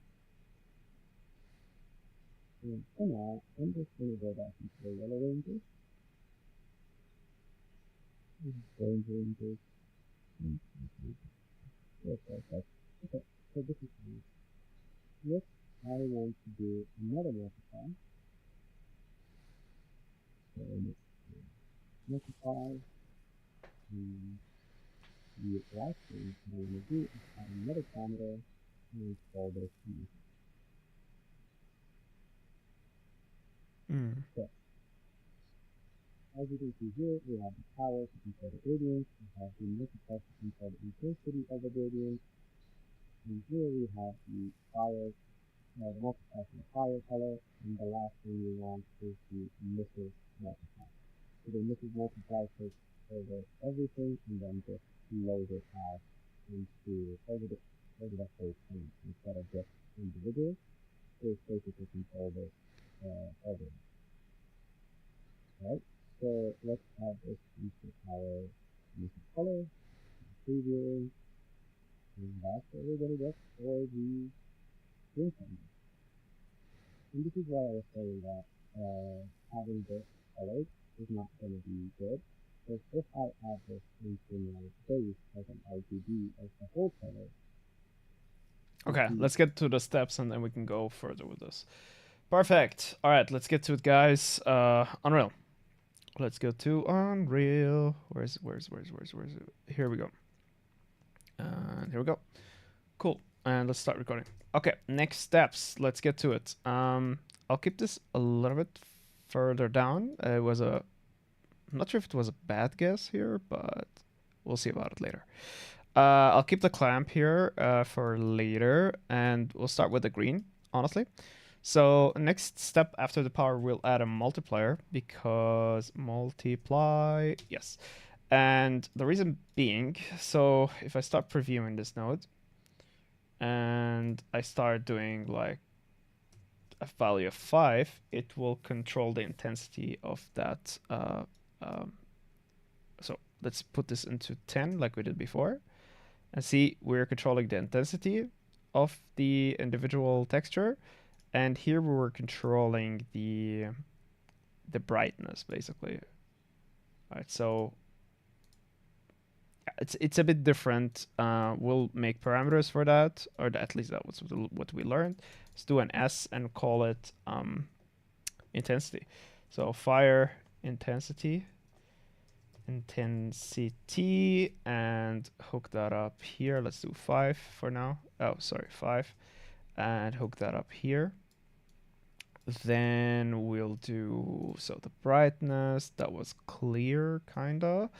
The fire, all right, so we will need one more multiply, and that will be controlling the color itself for this green channel. So let's do that quickly, and one more, and we'll have a multiply. I would like to clamp before we go multiply here, so let's clamp it real quick, and then we could multiply with the color. So there's two ways to have a color added. Either we add a color, so we press 4 and click, and then we switch that to parameter, and this would be like fire color, right? That we can control inside of the shader section of the Niagara system, or we do particle color, which we can control also inside of the Niagara system. Particle color, here we go. We can go with the RGB inside of here, and it will color it. We'll keep this for later, but for now we'll just add a color here, and right now it's just black, so we'll go with something like orange here somewhere. All right, now we're not previewing it, so we'll preview it here, and it will have the colors, as you can see. All right, so now we probably can see this better. So if this was on 100, we will have more parts of the fire here. I'm just going to zoom through it. And if the power was, let's say, 2, see, we're going to go like, we're going to go with 5. And look how intense this is. So if I go back to down, yeah, it will make it less intense. Okay, let's go 5 and 10 for now. These will help us later. We'll also add the green to this one too. So we'll do G. That's fine. Just for later if we want to add more stuff, you know, some more complex additions. Let's see, what do I want to do? I'm just going to go back to like a more bright full one, maybe like this one here. And the last steps, so this will be hooked into the base color. No question about that, right? And the next one after the base color, it's going to be the emission. So how to do that? We're just going to add a multiplier again. So I'm just going to press M actually and click. And we'll hook this up and add another parameter, S-click, and it's going to be... It is going to be the emission. So emissive... Hey, Mustafa, are you listening to this? Oh, who subscribed? Oh, someone did something. I can't read it because it's too far, but let's check it out. Someone subscribed or something. Anyway, thank you. Thank you, Jacko Pache. Yeah, cool, Mustafa. So, I was thinking that this thing here with the UV was not explained Are we gonna go into like explaining what's the difference between the smooth stepping between the flipbook here and the texture sample? I wonder. Or if not, because like it went, in the course it went over it super quick, and I couldn't understand what's the difference here between the texture sample and the flipbook texture sample, which is like the sub UV version of it. Okay, back to it. We're probably gonna need more color on this, more saturation on this. And we're still viewing the colors, so yeah, it's gonna be like that. And then we have our emissiveness, so we're gonna go with fire emissive. And for you who don't know, Mustafa is the instructor of this course, so he's joining the stream, which is pretty cool. Fire emissive, and just gonna hook it up in here. And so if this was in emission, right now it's gonna be on 0. It's gonna do nothing whatsoever. Does anybody know how I could turn off this stupid HDRI or HDRA, whatever it's called? So let's go with 10. Now it's gonna be emissive, or did I get that wrong? Let's do 100. I don't see emissions. Did I do something wrong here? Should we skip the clamp maybe? Oh, I'm not previewing. I should stop previewing. That's what's happening. Stop previewing. And back to it. Yep, now it's emissive as heck. Hell yeah. All right, so this looks pretty cool. Let's give it to 10 for now. You can see the difference. If it was 50, it will be like this. And so on. Okay, so I just want to, try different things. We said the R basically is the one that has the most brightness, correct? So let's try that. Let's try to give it that same treatment. So what I'll do is I will skip immediately to clamp it here. Or should we actually give it... all right, let's give it an intensity just for repetition and understanding like what's happening. Why did we reach this conclusion? I'm going off the script from the course, right? I'm going on my own learning journey right now. Intensity red. Red has the most brightness, like we said, if we see it here. Comparison to green, it has more, right? So we'll try to put that now in here. So fire intensity red, this goes after the power into a multiply. Here we go. And so if I put that there and put this to 1 for now, I don't want it to be too intense. And this one will be low too. And we'll go into clamping that beast. I don't want to go overboard with the colors. For later, when we actually do some blending stuff. All right, blend. Let's do a multiplier and do a color. And we'll call this one. Okay, can I actually change it and it will change on the go? Like if I add this. Oh, I can. That's pretty cool. All right, fire color R or outline, whatever. Let's try a red color. And maybe that red color is, a bit darker. Something like that. And let's hook it up in here and get the clamp. And let's view that. Start reviewing node. And now we should get the outlines, right? So, and I wonder how would adding those two together would work here. So one way I'm thinking is to add a lerp node. So if I add a lerp node here, which is linear I can't spell that thing. Okay, so if I put that with the orange from here, and then we need to mask something out of it, right? So let's start reviewing it. It will look now like the... Ooh, look at that beautiful thing, dude. Hell yeah. This looks pretty cool. But I'm not sure yet if it is completely correct. So the mask, if it was a mask in Photoshop, I would take... Sorry about that. The clamp result here. Damn. And this will mask something. Yeah, it will mask it, but it's now more stylized, honestly. We're getting... I think Mustafa's eyes are very hurting right now. It is creating something. It's not perfect. Maybe we get the clamp from here to put it in the opacity. Let's just see what happens if that was the case. Are we gonna get the that is the result we want actually. So let's go with that. As for the color, that is way too red, and we're gonna go with something darker. We clamped it, so that is good news. We're gonna go with a more intensity. Okay, so we're gonna go with more contrast, I think. So we're gonna go with 10. And here we go. We're getting that redness, that beautiful redness from it. And one more thing that I would like to do here is even darker red. So something like this. Oh, jam. Look at that. Hell yeah. So now we're using that to our own advantage to either stylize it or have like different effects from it. So last step that I would really like to do is the blue of it, right? So we're going to do the blue stuff. And for us to do that, I'll do some organizing. I forgot the hotkeys actually to organize stuff in Unreal. So now I'm going completely off the script. So just trying stuff. Power. Let me just organize these things so they're not colliding with each other. I think we need more space, honestly. Boom, put it up there. And the lerp is putting these two things together. And that was probably going to be something before the base color.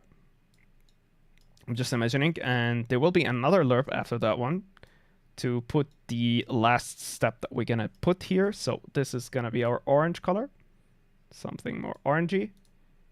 And then we will have the last core of the flame, the super bright yellow, right? We're going to do this. Yeah, let's do it. Give me a second here. I'm just thinking about something. All right, I'm gonna just do something on YouTube. Be right back, guys.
Okay, we're back.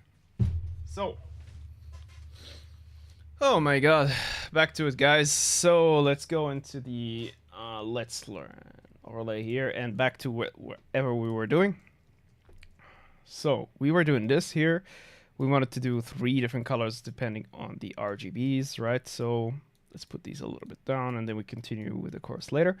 So yeah, we have the actual brightness here, controller, and then we need a multiply controller here. You know what? Actually, it's way easier if we just copy all this. Yeah, I think that is quite easy. But then we need to rename this to blue, right? Which has the least value. And then we connect multiply. We do the clamp, and then we do the new color, which will be blue. All right, B. Here we go. And this one is probably just gonna be super white, right? Like this, something. Yeah, like this. And we press OK. Then we'll still have to do intensity on, oh, sorry, the emissiveness of all of them. Good. So, right, this is, if I preview this one, it will look like, drum roll, please. Ooh, why is the blue? Oh, this one. All right, so if I put this on 10, yes, that is almost what we want. Let's do 5. Yes, we want a little more. 3, something like that. Okay, that's too much. 5 is doing what? Okay, so 7. Oh, sorry, 7. It's doing this. That's beautiful. Hey, thank you for the follow, Barat. I appreciate you. Let me have you in the comments. Let us know what you do. Okay. Fire intensity. Let's go up to 10, and this will give us more. All right, so let's go back down to 5. Oops. Let's go back down to 5. Actually, to 10. And we're with the intensity, we can, you know, manipulate these values here. All right, so multiply. Super nice and stuff. Let's get to the let me do one thing here. Let me just do one thing. Yeah. Okay. Give me a second. Okay. And here. Okay. Okay, we're back. So, back to it. We have our multiply of the color, and then we lerp it somewhere here. Let's actually preview that lerp, and we'll do this value in the B, and the actual lerp from before in the A. As to the mask, we still have to look. I will probably take the actual mask from the clamping here and put it in the alpha. Let's see what happens. Is that what we want? Okay, so just for the lulz here, I'm gonna go for a different color. I'll save the hex linear value here and go with, just to see, I'll go with green. Okay. Okay, maybe not green. Maybe we'll go with blue. Maybe blue is a better color here. Blue, dark blue. Okay. Okay, now we're seeing the yellow here, right? That is our yellow. Okay, here's our yellow. It's probably not yellow enough, so we're gonna go with something a bit more yellow. Okay, and now we'll go with less intensity. With less power, basically. 5. We'll get more of that color in here. That is more visible. Okay, that said, let's go back to orange, which we have copied the hex linear for. Okay. Okay, that is a bit too orange, too yellow-like, so we're gonna go a bit more orange on this. And now we're seeing a bit more of that core. Okay, but I don't like this. It's very unrealistic. So we're gonna go back to our chosen color here, and with the last step here, you know what? I'm gonna go crazy with a white and just see what is happening. Yeah, now that is, excuse me there. I'll play a little bit with the intensity here. So if I put more value on the red, it will take it down, or what is it doing exactly? Back to 1. What about this one? 2? Oh, now we're getting the realistic stuff. It's not clipping it anymore. Okay. Okay. Yeah, I'll take with a little bit less saturation, honestly. Where to do the saturation on this? Oh, just go down like this. Okay, let's... Ooh, damn, that got super bright super quickly. Yeah, that is a bit cooler, but it's way too red if you look at it from far. How to solve this? Let's go with 7. 5. Yeah, that's... I like that. Okay. For the orange, let's go a bit more orange, a little bit more. Okay, I'm effing it up here, but you get the idea. You can do whatever you want. Yes. So for the testy here, I'll go with something like 2. Just playing around. And yes, I do not like the white at all that we put here. So we're just gonna go with something crazy yellowish. And it's not super crazy. It's okay. Okay, let's see what's gonna happen next, like with the steps.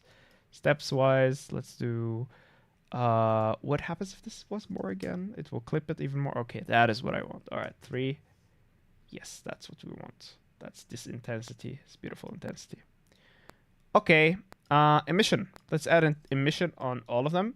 So this is fire emissive red, which is the RGB red, not the red that we're using here. Ah, damn it. Actually, that's not the red, is it? No, it is the green. Yep. And now we get to use the red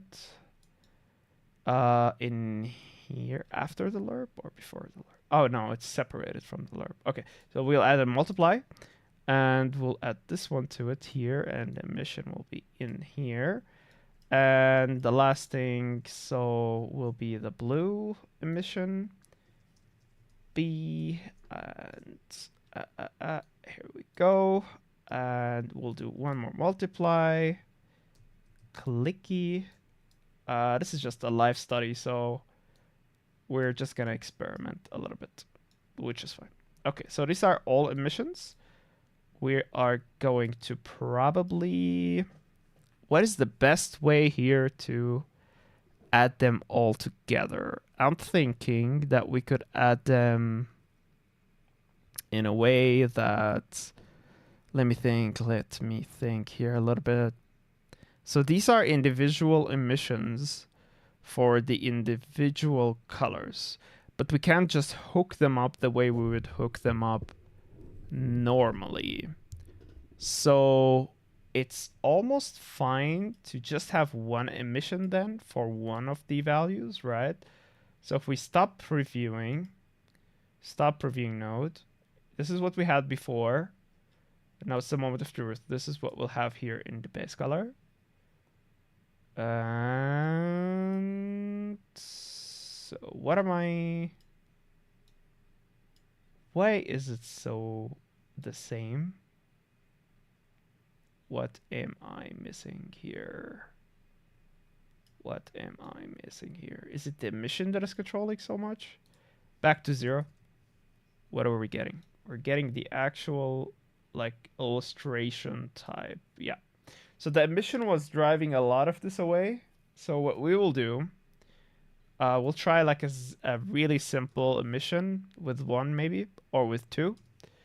And this is working. However, it's taken it away quicker than I thought. So let me think a little bit. So this is taking the value out of the color.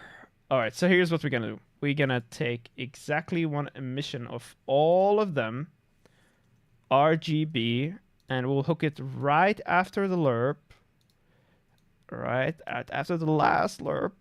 And here we go. And now it should go from there. Here we go. Yes, that is beautiful. Or at least to my eyes. I bet a pro would like really go angry. But yeah, it is what it is. So we'll go with this one. We're gonna put actually Ooh, can we not switch this to a parameter? We can't. Because it would just only control the color for all of it, basically. All right, let's see how this performs, honestly, and if we have to keep the color parameters, maybe we keep it. And we'll see how we go from there. Okay, let's pause. This looks very funny. The red is really red, and yeah, we'll see. We'll see about it.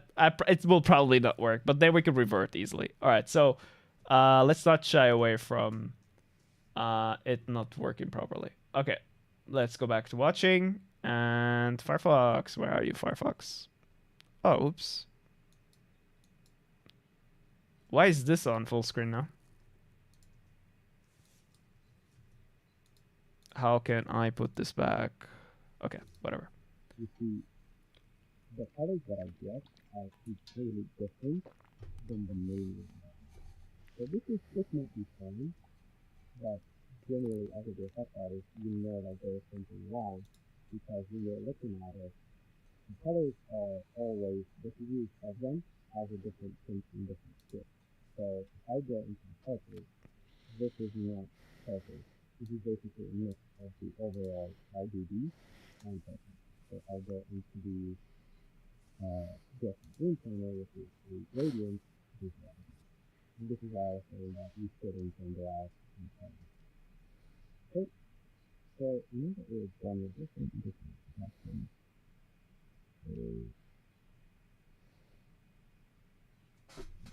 good to go. Oh, so now let's do our output. So for the output, we're going to be using the blue channel. Part of the reason I'm using blue channel for this and not the green channel because the blue channel has more value in it. For example, binding up. You see here there is a bit of grayness in the background of the iris, so that is basically a imagine having a gradient from 0 to 1, 1 being white, 0 being black. So this whole thing has a value of 0 to 1, right? So what you want in your alpha is to always have a value from 0 to 1. That way, when you're trying to erase something over time, or trying to control something over time, you would do it in that way. So if we go into the output, and usually also this will depend on your customer. When I run around with customers, I'm trying to do custom suppliers and things like that, I always look for inner simulation. This is the type of output. So in the blue panel, we make another test, another vertical, add it to here, and then another parameter and call this okay.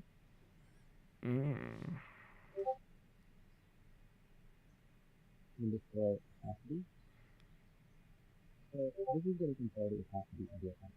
So if you preview this, you're not going to see anything. But if you start to go up, so 3, 5, 8, 1, 50, and then just keep going, that's the output. So then you obviously usually keep it in, and don't have to select how you use it, and you will just so next thing you want to do is basic path. So what I'm doing for that here is basically imagine having that imagine having a way for you to subtract on your third plate. So that gradient will basically be subtracted in a way where you'll have the 0 to 1, 0 basically have it disappear fully, and 1 have it appear fully. So let's see if I can demonstrate that, and I have that into here and preview this, and this is fine. Let's see this.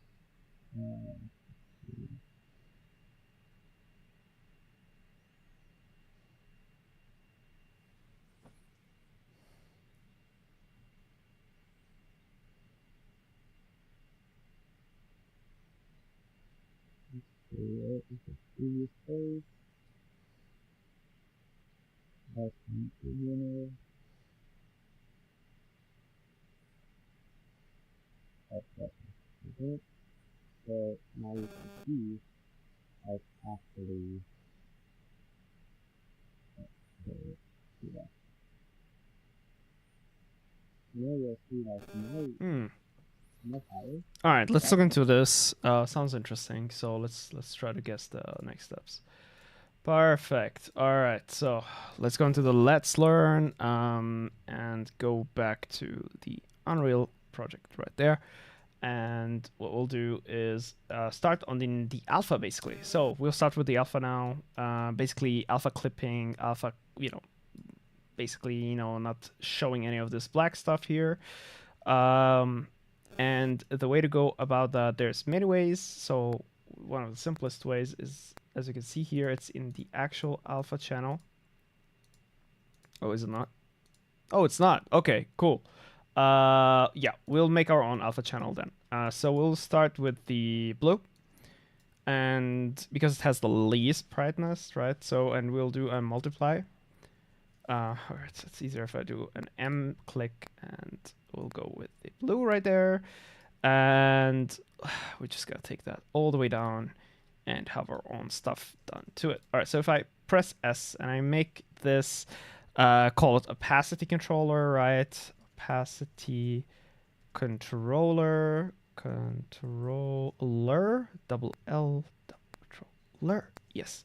This will just drive the multiplication here to work like a, I'm just gonna start previewing it. It will just work like Photoshop opacity basically. 0 meaning nothing, 1 will mean everything, right? And then the nice thing that you could add after that is a subtraction, subtract. And this is what Mustafa is like demonstrating here. And the cool thing about this, I really like how Mad VFX actually demonstrates stuff and not just show it to you as it is. So yeah, and one way to preview this is if you add like a time and a sine wave, right? And then just hook that up here. And probably gonna have to multiply that one if I'm not mistaken. I could be mistaken, but let's see. So we're gonna multiply that one with a 1 and then hook it up there, and we will not see anything because basically we will need the real time.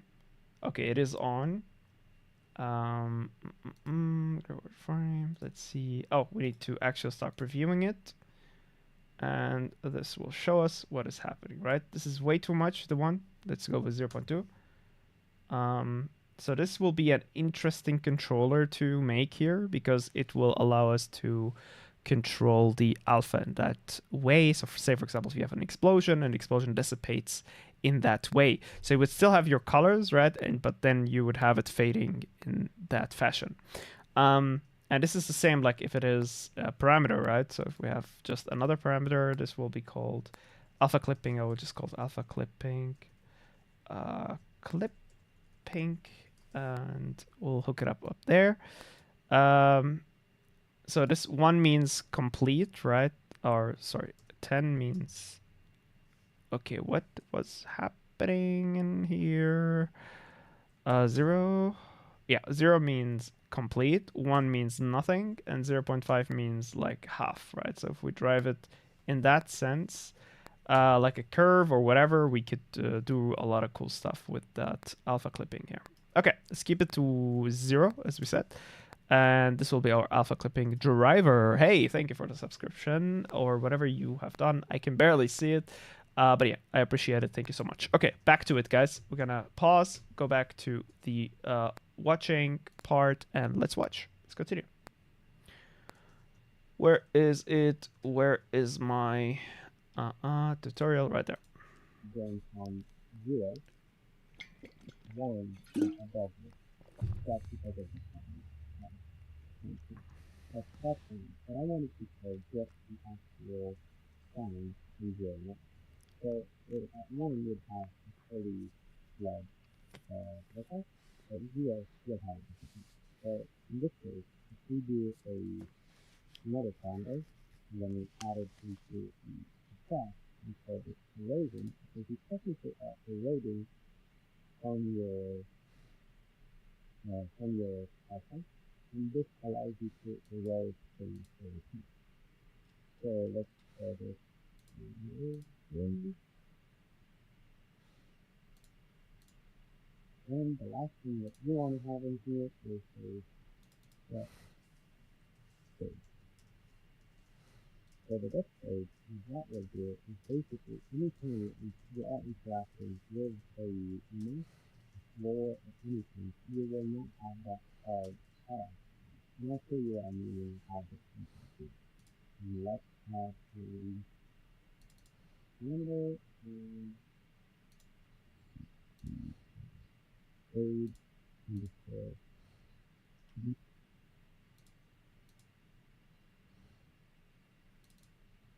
six, and all that is here.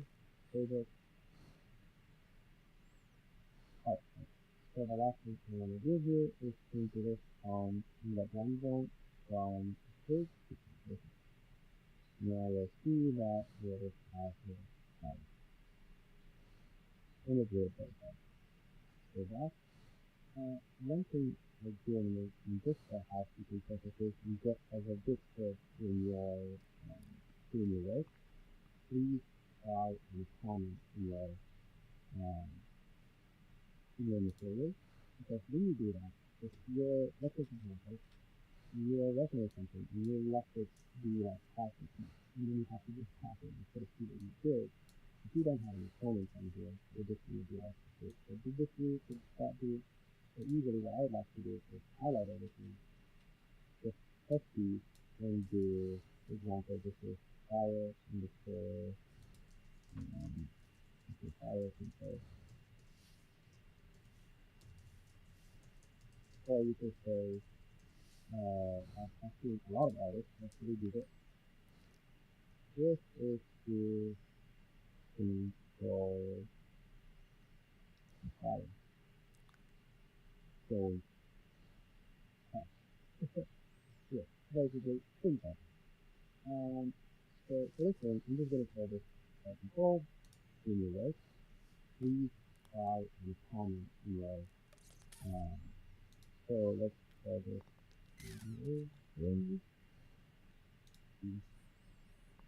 number and page underscore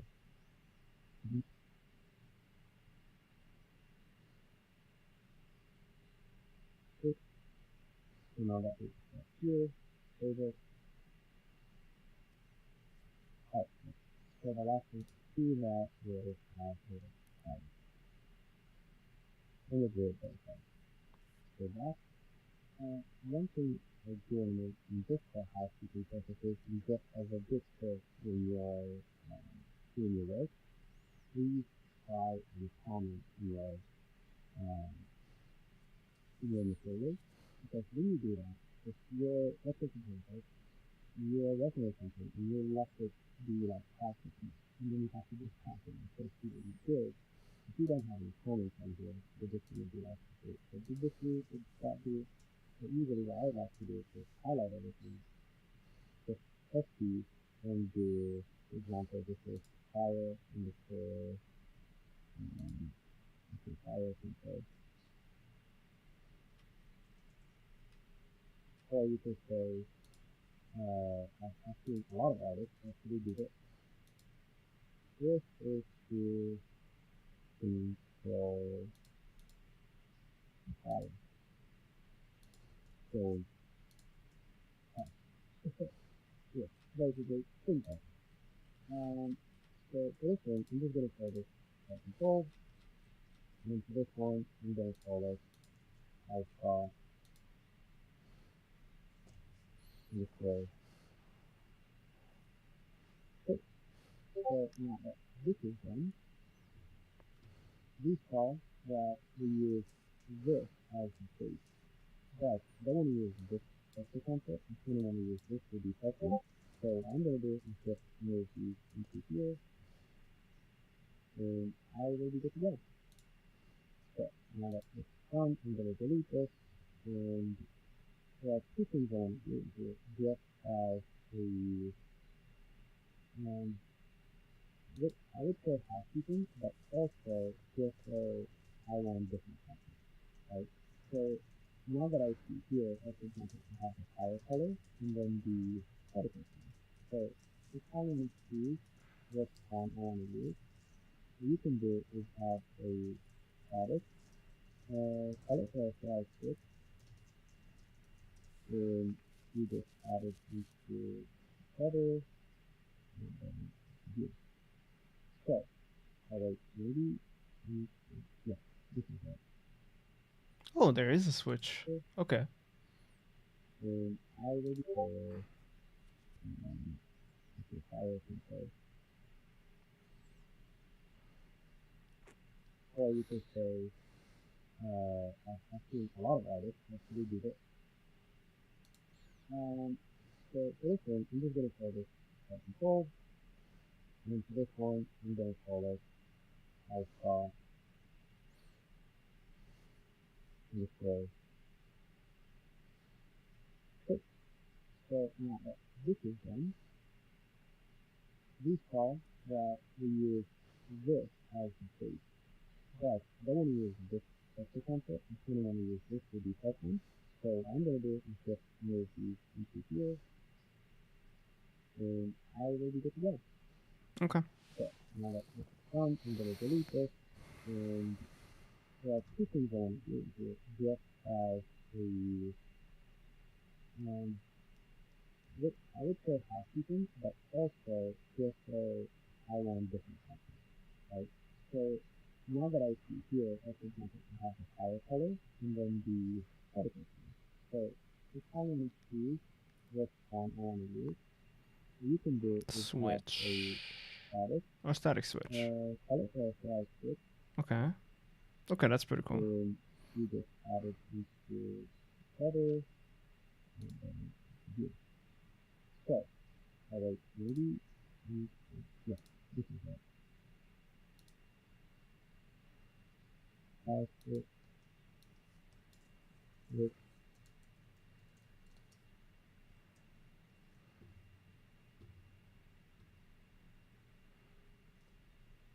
another is expanded.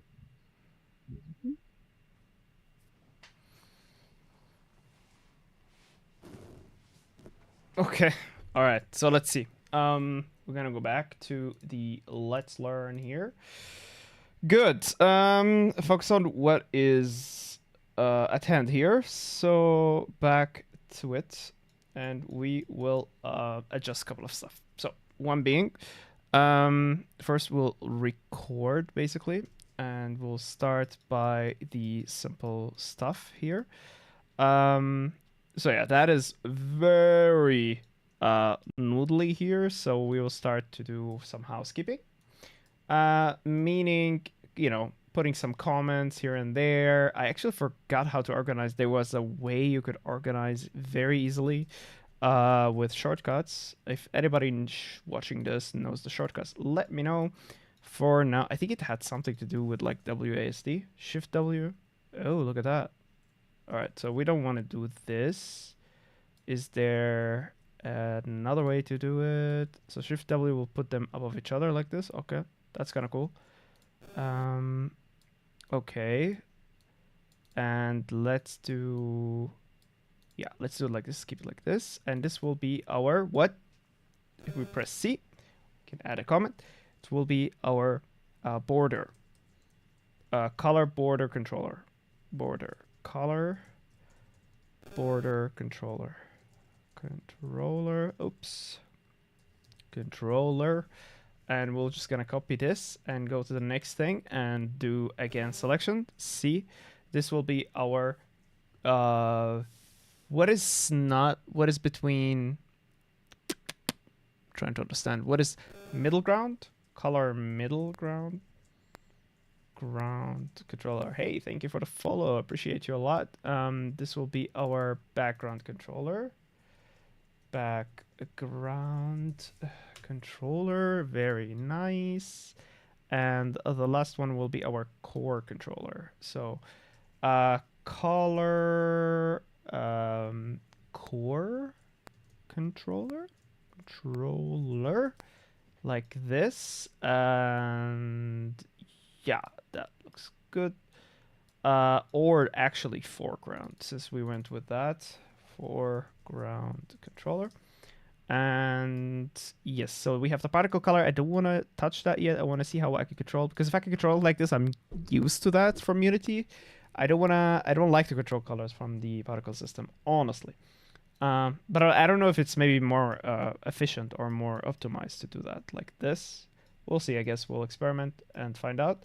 This will be our alpha clipping coming from Unity. I'll take that name. So we're just gonna call it alpha clipping. Alpha clipping. And the last thing is I would like to add I mean, that's what they did in the tutorial anyway, which is distance fade, right? So they added this fade distance or whatever it's called, which we explored in the part 2 or something. Depth fade, right there. That's the one. You get your opacity, and then we can add a controller like a fade distance. All right, when is it fading? When it's colliding. Although fire kind of doesn't do that. Thinking about it, right? Fire is just like, let's see. Maybe it's an artistic thing. Maybe it's like a thing for the art direction, right? So, cool black guy, nice. Thank you so much for the follow. Appreciate you. I will actually put these a little bit to the left, and these will be called coloring for now. Coloring. And the last thing will be emission. So this will be emission controllers. By the way, the last result in the course are very different. It's much simpler, but you know me, I like to be a bit more crazy with these things. Okay, so let's go with stop previewing, and let's go with the opacity. Boom, hook it up there. And let's stop previewing stuff right there. Stop previewing node. And we'll wait. Boom. Look at that fire, guys. Hell yeah. All right, this looks pretty decent for now. Let's go with emission controller. This is looking pretty nice. Hey, yo, getting a lot of followers. Thank you so much, guys. Appreciate you all. Yes, so I wish I could read your name, so I'm just gonna make this a little bigger here. Oh, you're gone. All right, so I'll get it after like 5 minutes, but thank you for the follow. Anyway, back to it. I will need so we have emissive color, we have opacity, we have base color. All right, so we have basically everything that we need to control this in Niagara, but the last step is that we need to use this instead of this texture sample. I really don't understand why, but we'll get to it later, I guess. So green, boom, in here. Blue, boom, in here. Blue, where are you, blue? Damn it. Here we go. Blue is here. Red is in the red right there. Can I change the texture? Yes, I can. So what I'll do is pick this, go for it. It will search for it, right? And here, I will apply it. Yes. So we got it back. Perfect. So now, next step. Jack, next step. What is the next step? We have our blue. We need the last blue that we used that is connected here. So let's follow it. It goes zoop. All right, save. Perfect. I will probably delete this and delete this just to keep it clean. You know what I mean? What is this thing we did here? It was just this thing. The time with the sign and the stuff. We're going to put this here. And is there anything else that we need to do? Let's see. Since the emission, this is emission control, right? We're going to put it down there just so the lines are not colliding with each other. And what happens if I double click on this? All right, so that is what I wanted here. Oops. Let's actually, can I not move this? Can you please move, bro? How to move this? Control, shift, anything? Shift, control. All right, control. Double click again and control and click. And now, you know, people will criticize me. Jack, you're doing too much. This is really not ever too much organizing, honestly. Always organize a little more. You will never regret it. Someone says, Robert says, the sub-UV version of the sample node interpolates between frames. It makes your flipbook animations a little smoother and can help you with making lower frame rate flipbooks look good at high FPS. Now, here's what I'm not understanding about that is that I don't understand interpolation. And that is my bad. It is not on you. Let's try to understand what interpolation is. Interpolation, meaning, let's see what that means. Interpolation, meaning. I will also look for this into the Mad VFX resources just to see. Maybe it's explained there. Both sub-UV and the other stuff. So this is the Mad VFX website. Let's see into sub-UV S, saturate, scale, screen, script, seed, semi, shader. It's U, so it's gonna be subsurface scattering. Nah. Sign distance field, stylize. It is not here. Okay, that is fine. We will have to report this. UV. All right, so UV coordinates. It's like taking two frames, sticking them both in a lerp node, and changing the value based on time.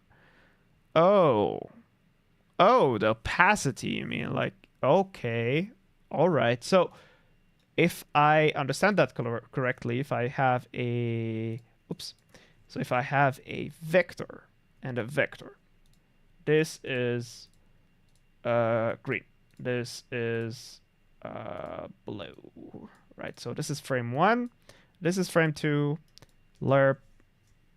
We'll need the lerp, which is also interpolate, so linear interpolation. So we have 1 in A, 1 in B, preview that. It will give us, right now it will give us a value between. Bah, I hate this emission.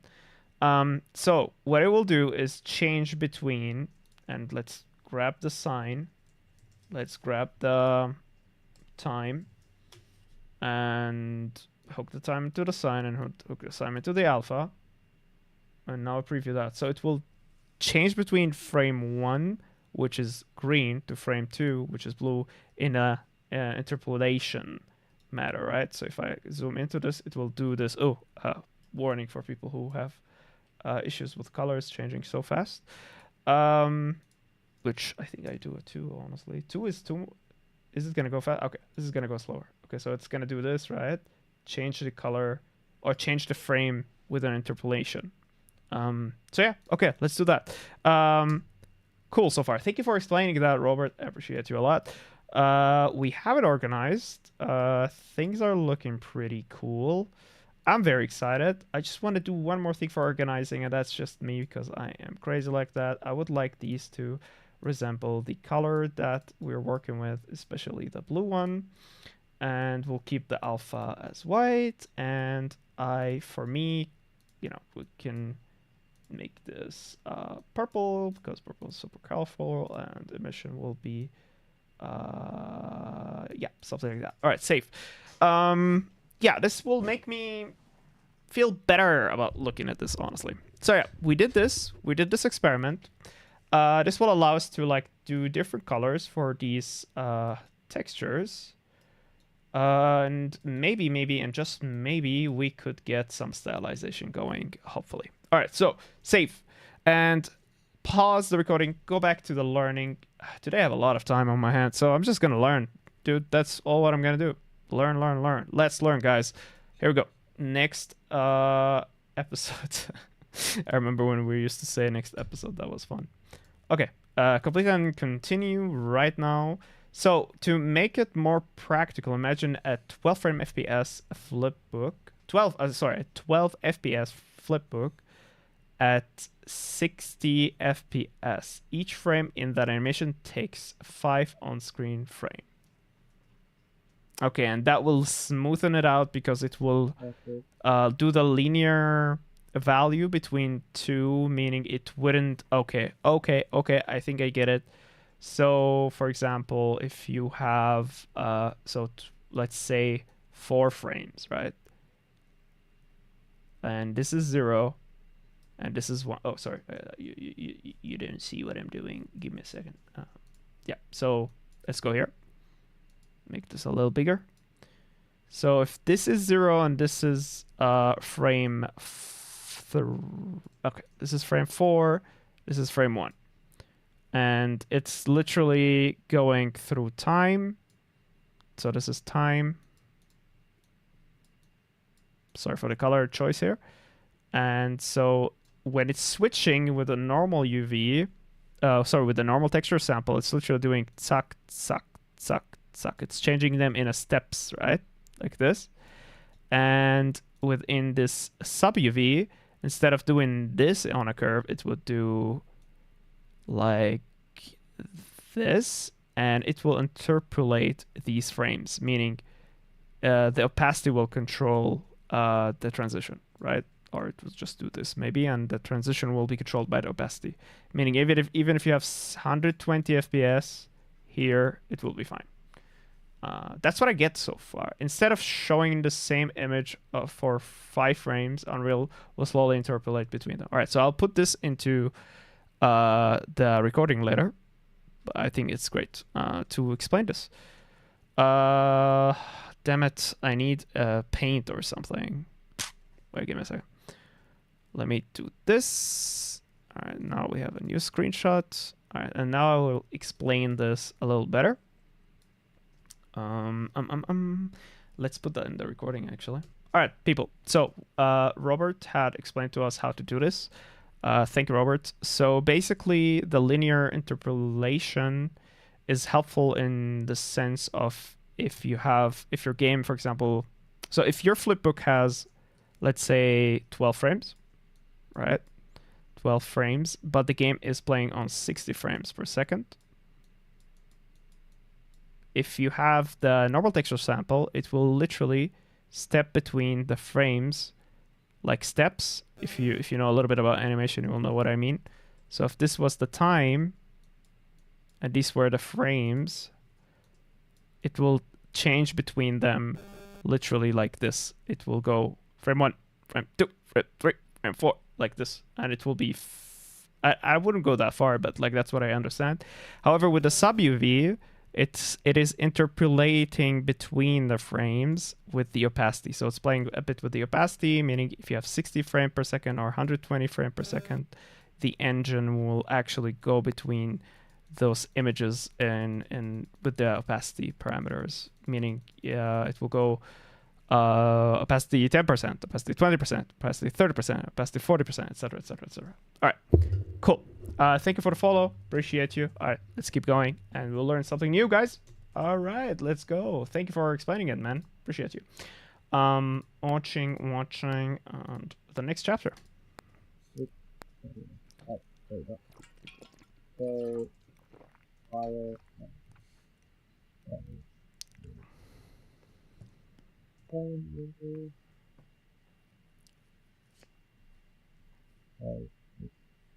So, basically, what you're going to be doing with this is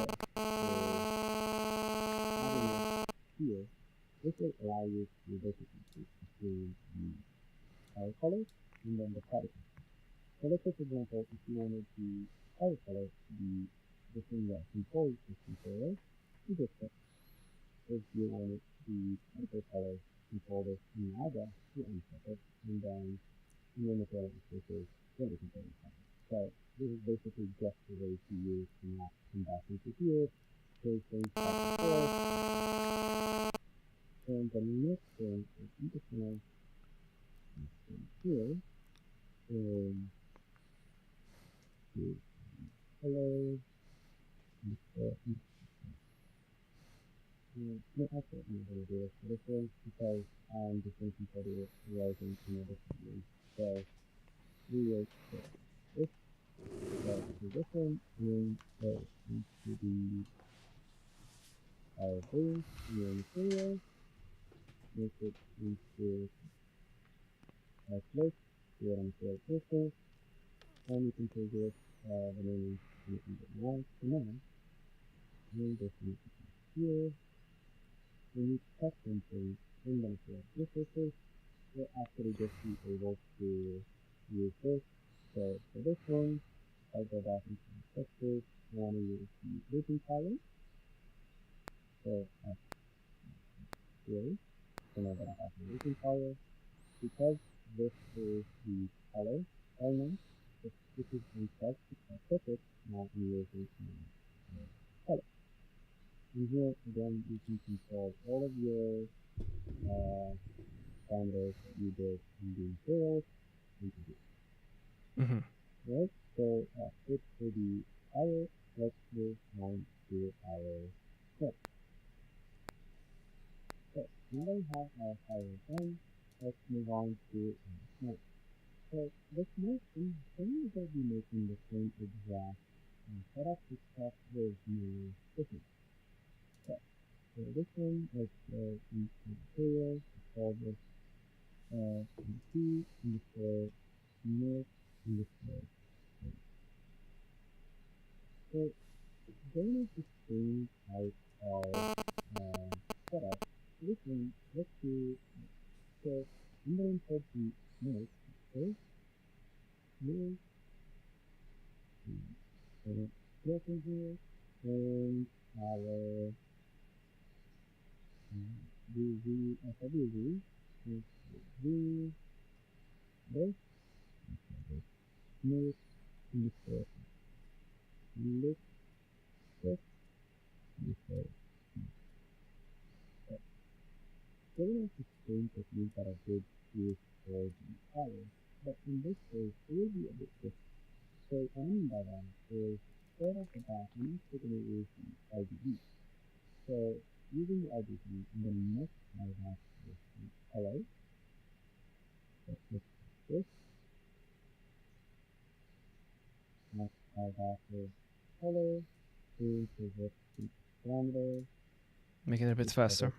mix color, no, like so. So you can go. It is going to be a situation because it doesn't have a color mix, and it also doesn't have any color. So in that case, if you actually view it in color space, you see here that you're going to like this has some color. Mm-hmm. That's the color for the text is a little bit in the I don't know if it's amplified, but it's more of the light. So again, you know, using color here, because this does have that apparent gradient in it, it's not actually going to give us more of a mix. But keep in mind, having a different color in the smoke allows you to overcome the graphics between color or change how it works or how it works in the command. So for this one, I'm just going to be using the regular color method. And here, we're going to multiply. For the mission. Here, we're going to make equals 1060 right, and then let's put this into a color. And then if you see this, you'll see that our smoke has color. You can change it based off of your preferences or level or again, you can go in your character color and change it into here. Again, as we did before, so we do the color, add a character switch, switch, so one, two, switch, switch, similar, smoke, as control, color, we are not doing it. So this is the first, and here, and that's basically done for this one. The only thing is that I'm on component for the color, but for the texture, this actual this, and here, new, user, okay. So the next thing that we want to use is okay, so I didn't have any information in the RGB, so I'm not going to use that. So for this one, well, okay, so there's a bonus, so we have the color. So because I want to use the erosion, I can have this played out, and it's here over the last one of the particle. let's say dynamic standard. So what the dynamic standard will do is that you can actually start from this value or this node to be able to change the value of contains using a script. And we'll set this out in our So this one, let's do a this side. So in electric, let's do a standard. So this opacity or the hue, you can color color as opacity and you can control that in mode. Next, we're going to do this as okay. So instead of using a standard script, we're actually going to use a dynamic command. So if we see this, we can go down to 0, and if we go down to the R value, which is 5, we set this to 0, and then we have the script. So let's call this loading. And here's the script in our directory. In our capacity, you can put into the sequence. We have your script. Okay. And then you can change the color of the smoke that we have. Then if this is something that allows you to think that how the nothing or anything like that, you can just have the smoke intensity into our emission and just get a bit more in there. So that's when they are having a bit of layer detail. And then highlight the control, speed, and this. Okay. All right. So back to it, guys. Gonna try to do everything out of memory just to practice here. That's the thing, man. You just need to keep practicing. It's like a craft you keep honing. So yeah, let's do that out of memory. Yeah, so this is our fire shader or fire material, right? So we're gonna save that pretty well. And next thing is we'll make an instance out of this. So right click, create material instance. Boom, right there, done. All right, so now we're gonna create a new material and it's gonna be our smoke material, right? So m underscore smoke. All right, so double click on that.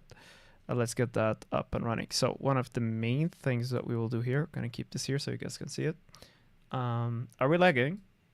Are we pretty good here? I feel like we're lagging a little bit, so just gotta take this, put it to low, just in case if we're lagging or not. Perfect. Okay.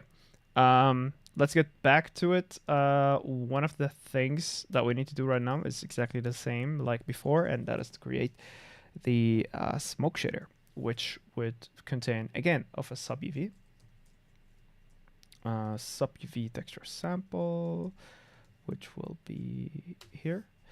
We'll call that one, again, texture sample, and it will be our smoke. So smoky.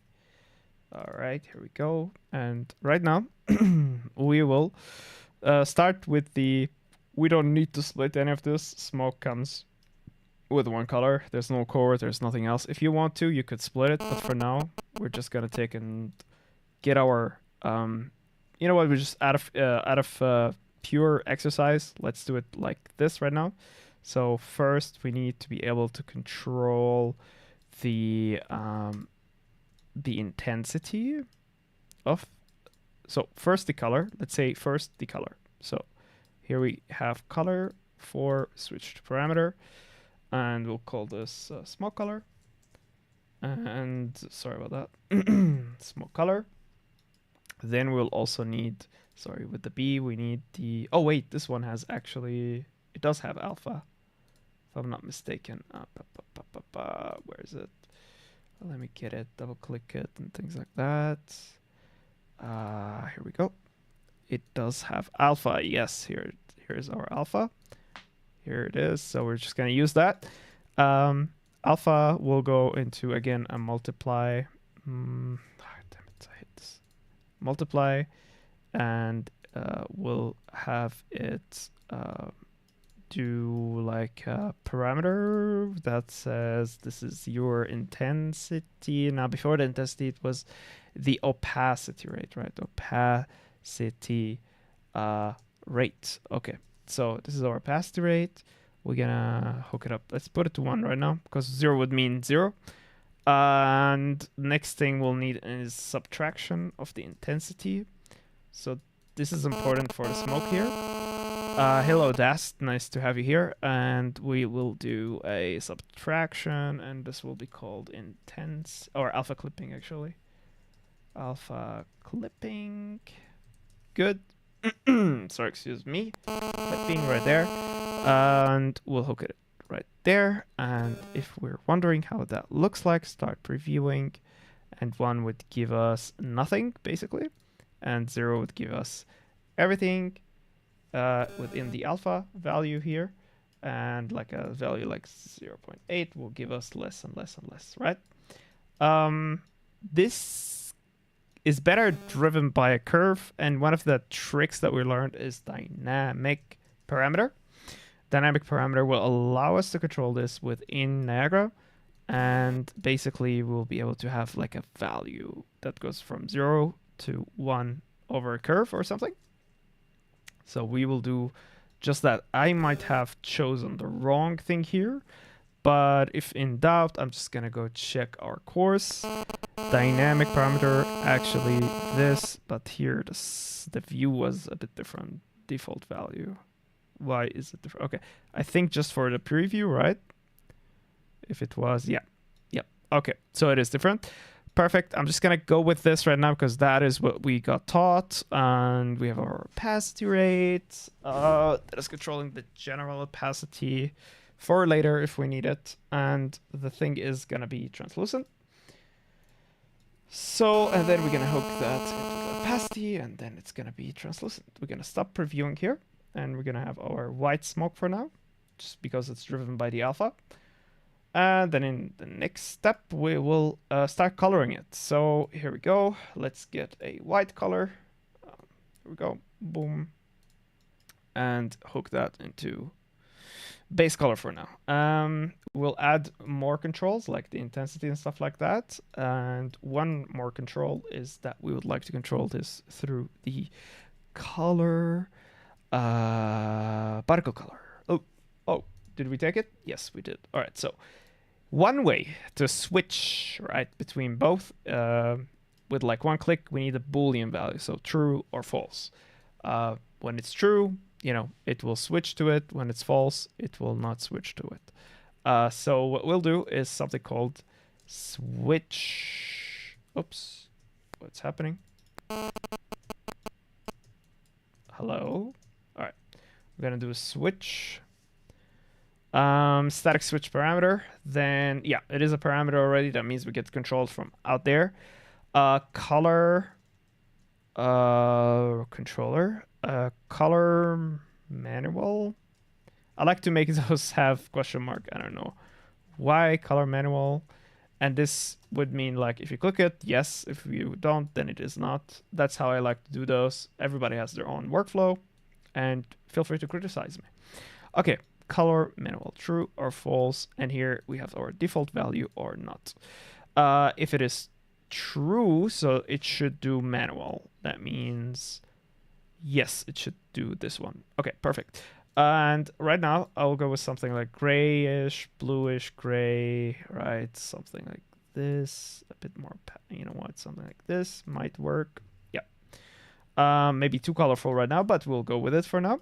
Yeah, so we have our multiply here to get the color. So this will color it, and this will control the opacity or alpha. This will be our main origin thingy. So one more thing that comes to mind here is the emission. So let's do another multiply. Let's do another parameter. Let's call this emissive. Emissive controller, basically. If we have that to 1, it will just stay at 1, and then we're gonna hook it up with this one, and then we're gonna go into the emission color. Give me a second. Excuse me. Okay, so if this was up to 3, it will be more emissive, I guess. 10, 100. It'll be really, really, really emissive. But this is just, as Mustafa said, it adds like an accent. or something. Okay, so boom, let's get those into a comment. So this will be emission. Emission, I think is that right? I could be wrong, but I'm dyslexic anyway. And put a comment here, and this will be coloring. And then we'll check if that is actually the knowledge that we got for the course later. This will be a dynamic parameter, opacity rate multiplied with subtract. This will be our alpha clipping controller. And I'll do a comment. I'll call it alpha clipping. PPING. Perfect. All right, that is pretty good. And yeah, that will be our smoke controller. And we did it from scratch, from memory. And I'll check now if it is actually proper. All right, let's go back to the course. And I'm going to check if it was proper. And it is. Kinda, yeah. The switch, perfect. Yeah, we did it out of memory. So far, so good. Let's keep going.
Okay, one more thing we need to do, and I forgot to do this. Oops, I forgot to switch the overlays. Okay, excuse me about that. One thing we need to do is take the particle color here, and we need to also make a mechanism to control the opacity through the color itself too. So through the particle color controllers within the Niagara system. So we'll do alpha manual and question mark as well. And with the true value, it's going to be the manual. And with the false value, it's going to be the false. And which is not manual, right? Gonna put this away. And keep it on true for now. And yeah, we're going to make a material instance out of this. Let's take that, put it there. Let's make a material instance out of this. Let's save it and wait for it. Perfect. Let's go back to our material here. msmoke, let's make an instance and keep it like this. We're gonna double click on it and check these controllers. So one of which is emission, opacity, texture, sample, and we have, all right, let's see what else here. Yeah, alpha manual, click and click. This will give us the opacity rate here to be 0, which would mean nothing, and 1, which would mean everything. The rest so far, emission, yes, we get to control it. Color manual, I don't see the color value. Oh, here it is. Yes. Perfect. So we get to control the color from here as well. That's pretty decent. All right, that is amazing, guys. Let's keep it going. Good. Safe. Let's get the instance from the fire as well in here, just ready for us for our disposal, basically. And for us to control later, I'm just gonna enable all of the stuff here and see what we can do with it. Global, let's also take this, take this, take this, take this. So our blue, all right, so fire color, that will be the middle one, which was the green. We need to change that name. Fire color green, where is it? Fire intensity, okay, fire color green. I need to go to the bathroom, guys. I'll be right back. Today is gonna be a long stream like the good old days. So yeah, there's nothing to lose. Okay, let's go burp. Burp. And yeah, be right back.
So, we're back.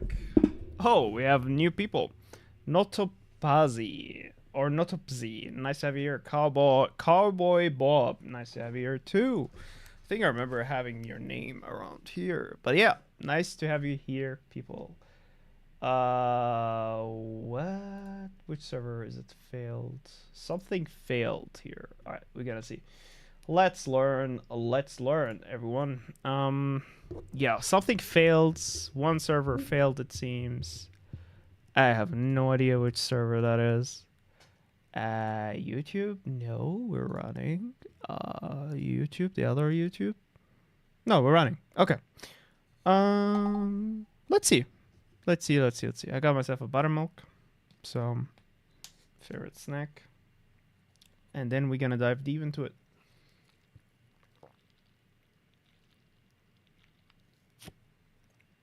Damn. Okay. Let's get into it. Where did we stop? I remember having the color named to G. Yes, that was the last thing that we've done. I wouldn't put that on the record yet. And what else? Coloring. Perfect. Then we have done let's see. Yeah, we've done that. Okay, back to the tutorial. I lost track, so it's easier to just go back and watch and go back to it. So first, we just have to clear our key. Alright, now that it's done, let's move into our test. So in this, we can use our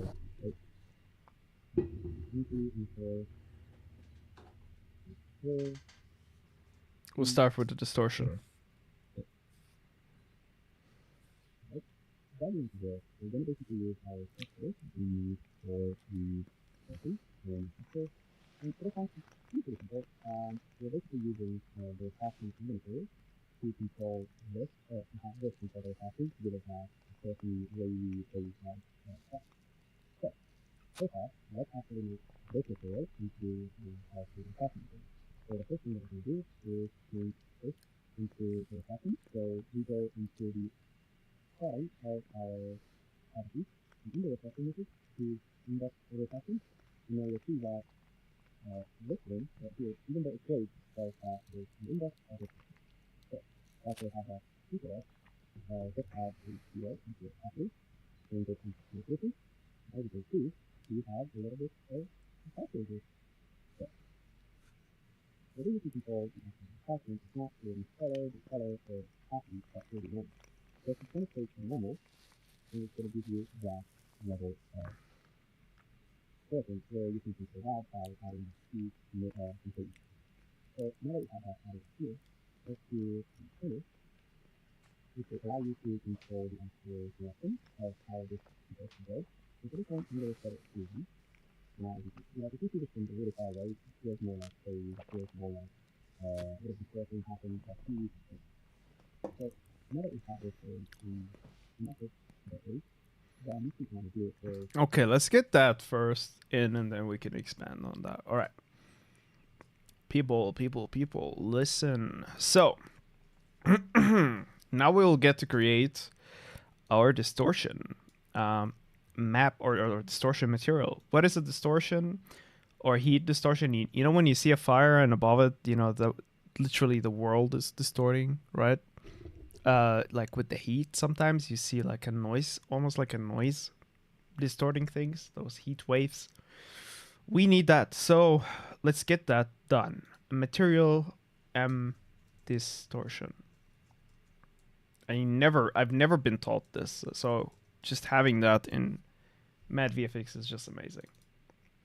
I was always afraid of this, to do this, because I thought it would be too complex. But the way they're teaching it is they're showing it that it's a normal thing. You get to do it, and that's it.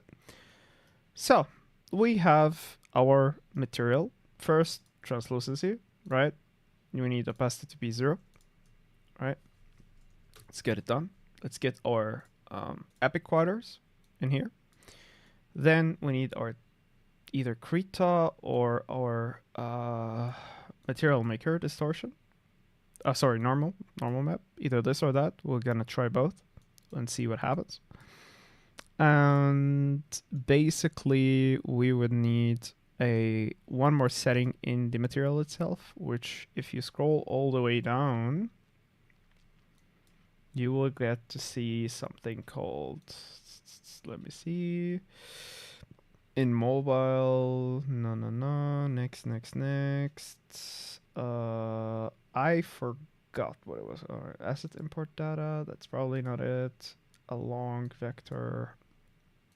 Alright, let's try to get it from memory. It is here, so it should not run away, right? So, oh, sorry, I'm too far away from the camera. Sorry. Float precision. Useful precision for material expression only. Useful precision for every float. Not the one. Advanced, not the one. Seeing color after, blah blah blah. Coverage, not that one. Displacement, is it this one? No. Alright, I'm gonna try to get it still. Alright, so volumetric, directional, non-directional, per vertex, blah blah blah. Not the one either. Okay, I'm gonna go get it. I'll be right back. I don't remember, so we have to go back basically. Excuse me. Yep, let's go back and try to get it. Let's see. What was it basically made of? This setting. Just gonna go back. Into the pattern. So we go into the side of our The bottom. into the pattern method. Reflection method. Yeah, reflection method. Okay. All right. Gonna keep that in mind. So it is basically called reflection method. Okay. So it is called reflection method. Reflection.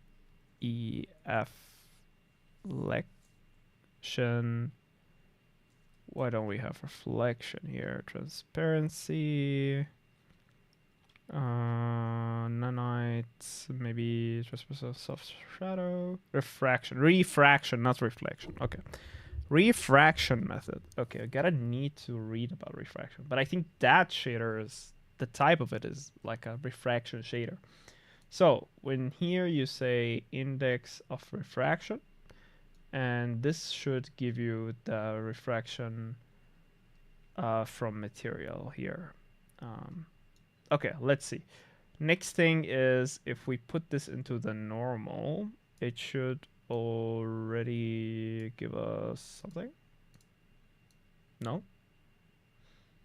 Then I'm missing something.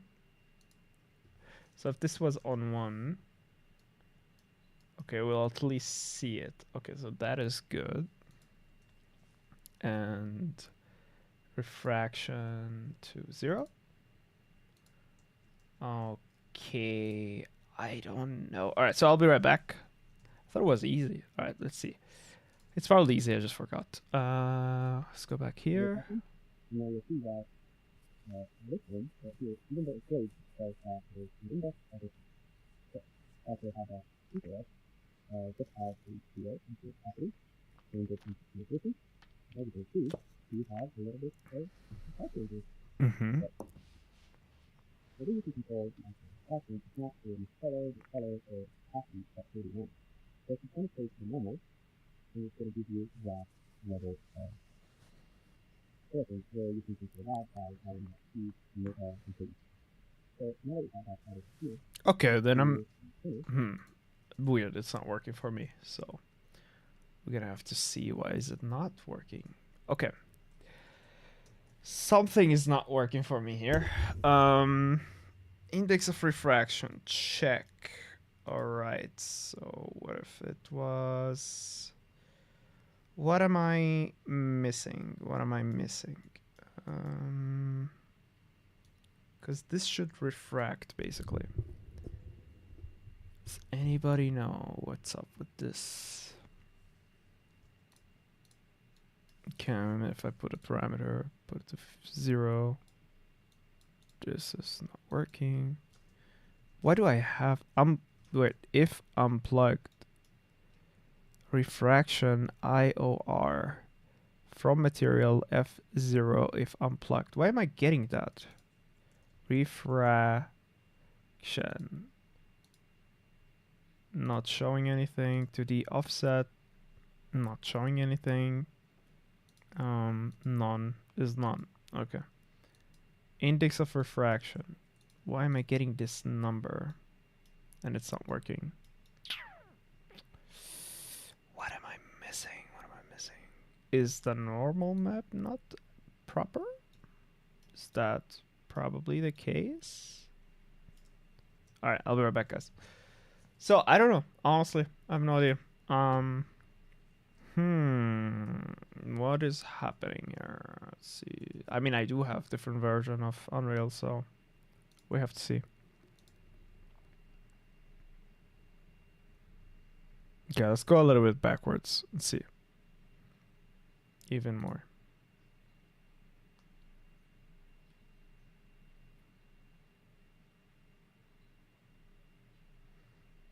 Refraction. Index of refraction. Why is the quality of the video super low?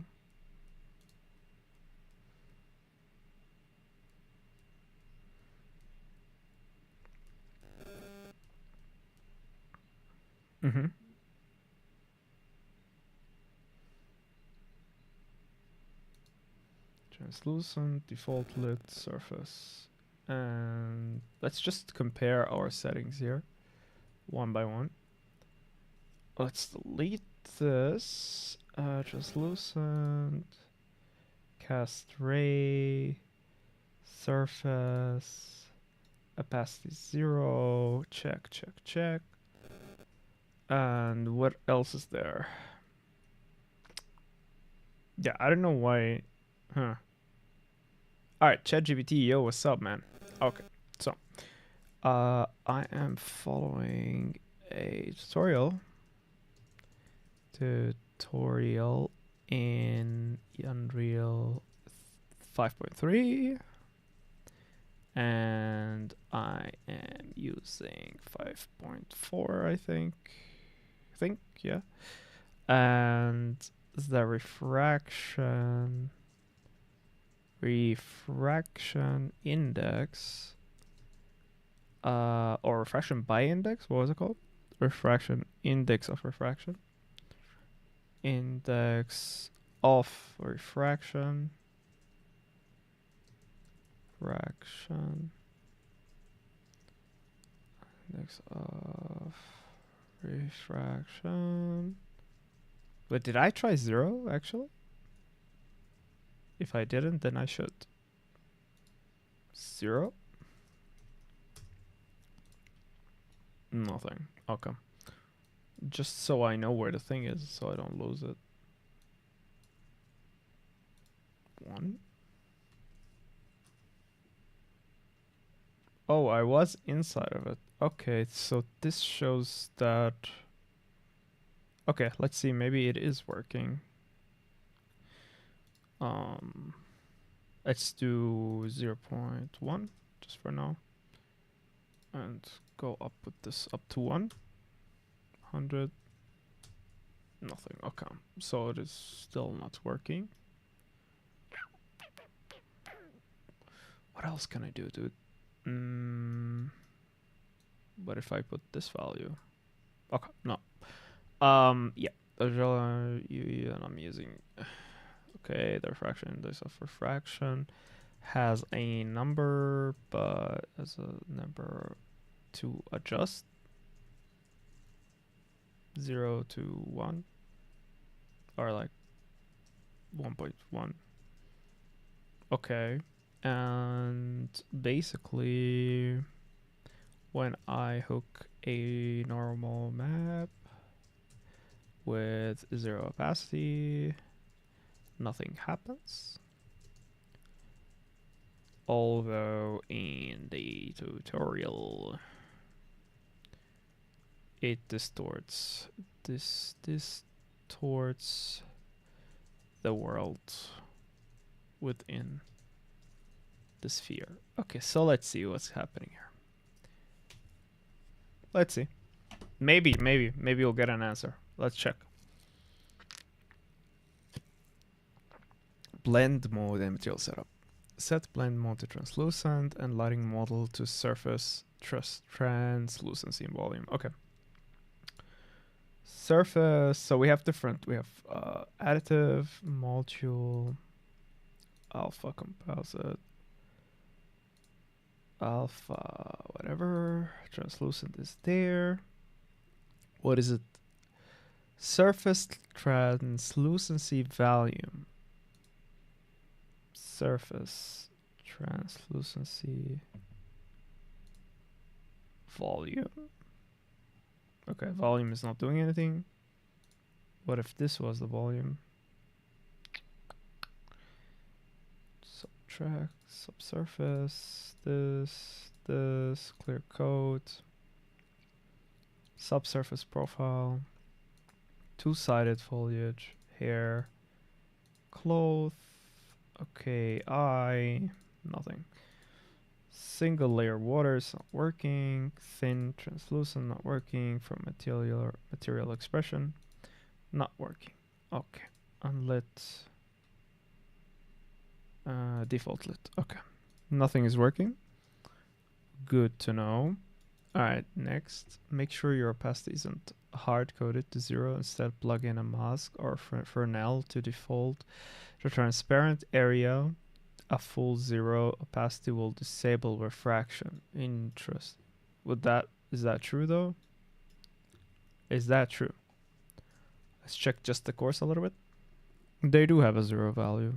So surface translucent, default lit. Set refraction mode including there are new refraction drop down in the details panels on the material node. Default it may be disabled. So select the material node in graph details panel, expand refraction and enable. Yeah, we enabled it. If I'm not mistaken, we enabled it. So all the way down it was. So here we are. Let write function material import settings preview light mass settings light mass advanced blah blah blah usage physical material mask. Where is refraction? Am I not reading? Refraction. Okay. Wireframe advanced. Advanced. Why am I not getting that? Damn it. Material. Okay, so what does it say? Select the material node in graph. In details panel. This is the detail panel, yep. Expand refraction and enable. I did. Chose pixel normal offset for distortion driven by a normal map. Okay. Or index of refraction for physical style. Let's try the different style of refraction. True, we didn't do that yet. So pixel, nothing. 2D offset also. I think we tried that even. Yeah, pixel depth, blah blah blah. We tried that. Okay. Pixel normal offset mode. Plug in normal map. Add your normal texture. Put normal into slot on material node. Also feed it into refraction through multiply or lerp. Make sure the refraction input ends up above 1. Example, 1 plus normal in influence. Test with correct IOR. If using index of refraction mode, typical values are air 1, water, blah, blah, blah, glass. Why opacity 0 plus normal map won't show distortion. If your opacity is 0, the material is fully invisible. The refraction doesn't appear. Instead, use a sphere mask. What are you talking about? He just did it. ChatGPT is definitely hallucinating here. What am I doing wrong, dude? What am I? Sampler type normal. Color normal. That is true. It is a normal. Fudge. What did I do wrong here? What is not working? No, that's not gonna work. I really hope the version of Unreal is not gonna stop me here because I don't want to stop here. What am I missing? Default to texture. If not specified. Apply view MIP bias. Oh, wait. I forgot to switch this. 0, 1, 100, nothing. Okay, what am I doing wrong? What am I doing wrong? That is exactly how they did it. What am I doing wrong? Translucency, screen, blah, contact shadows. I'm just gonna try different things. Apply fogging. Nothing's helping me out here. Advanced. This sucks. Did I do my normal map completely wrong? Where can the problem here lay? World position offset, ambient occlusion. Okay, be right back. I have no idea, dude. So let's see. This is annoying. What am I doing wrong? So, gonna go back a little bit. That is where we're going to basically use our texture for the setting and texture. So that way, if you want to choose capacity or anything that you want to do with this, you can just do that. It depends on what you want to do. Then you can use the color effect. I will leave it this way, so I want my auto effect control it in the palette.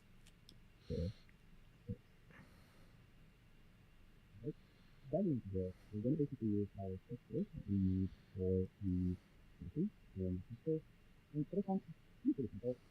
We're basically using the fashion combinator to control this, this control the fashion to give it a certain way you have text. So, first off, let's actually make this material into the fashion. So the first thing that we can do is change this into the fashion. So we go into the part of our attitude, and in the reflection method to index the reflection. I'm just trying different things. So, all the way down. Light mass. A, B, C, D, F, G, H, I. R, P, L, I. Light mass, blah, blah, blah. Usage. Physical, P. Okay, this is not even alphabetical here. World position refraction. In refraction method, index of refraction. We do the same. So what am I freaking missing here? You know, you see that this one, but here, even though it's great, because there's the index of it. Okay, what am I seeing here then? If I go back to Unreal.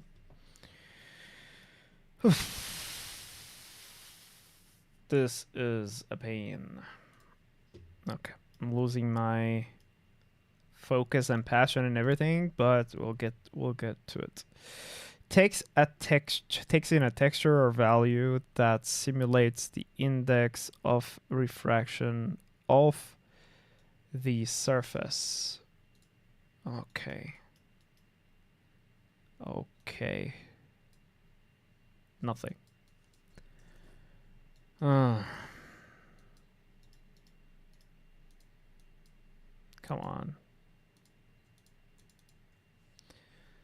on. Again, onto opaque.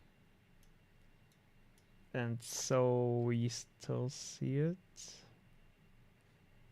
Then translucent. We don't see anything. Masked. Where is the mask? Opacity mask. Boom. Nothing. Okay, I don't know. Pixel depth offset. Oh, we don't get to do that either. Yeah, okay. We don't even get to do that in the masked. Translucent, we get to do that, but it's still not working.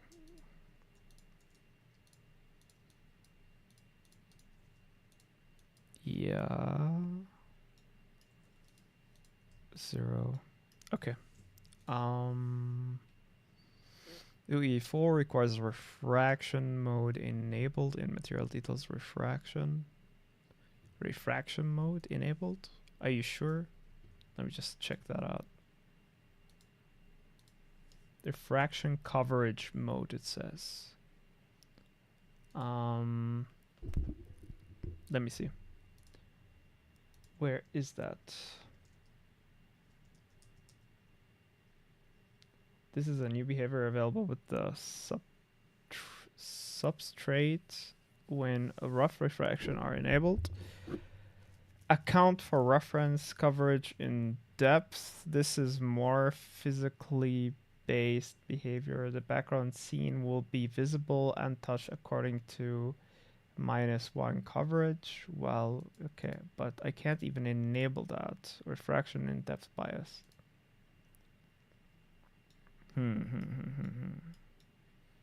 Best devious color, world position offset.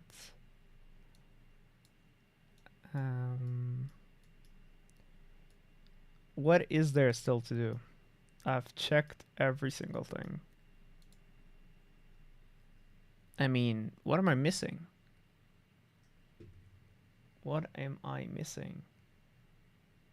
Pixel normal offset plus normal map for distortion. Use opacities. Okay, I'm gonna go like this. How to apply refraction, distortion, effect using material maker in Unreal 5.4 and using normal map to simulate heat waves right now. Okay, let's see what it says.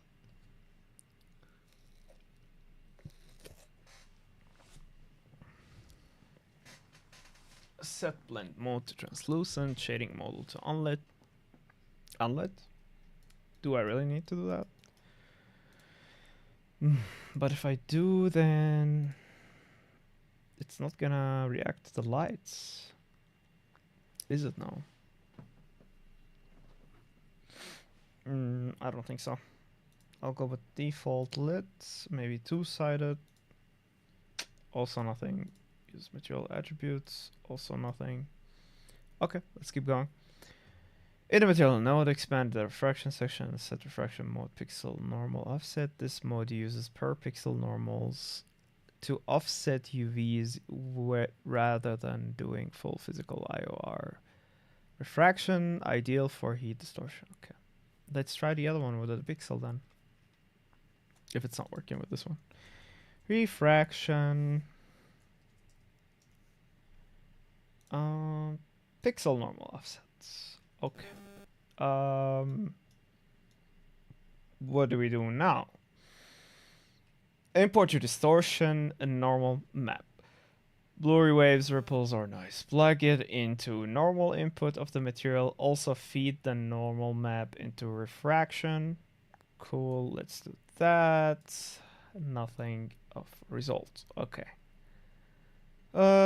Use multiply normal plus strength refraction input. Set strength so that final refraction value is for visible distortion. With pixel normal offset, if no normal map is connected or strength is 1, you will see no distortion.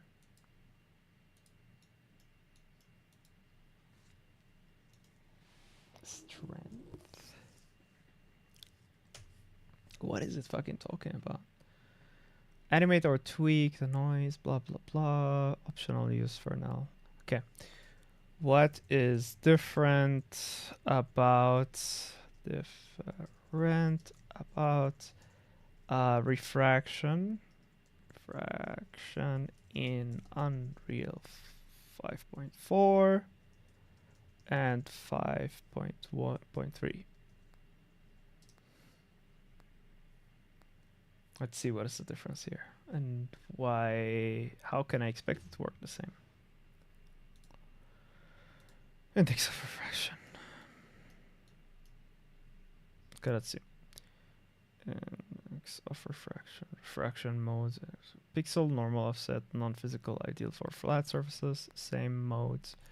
No change in behavior. Refraction mode UI. Refraction is off by default. You must select material node and enable it in the refraction tab.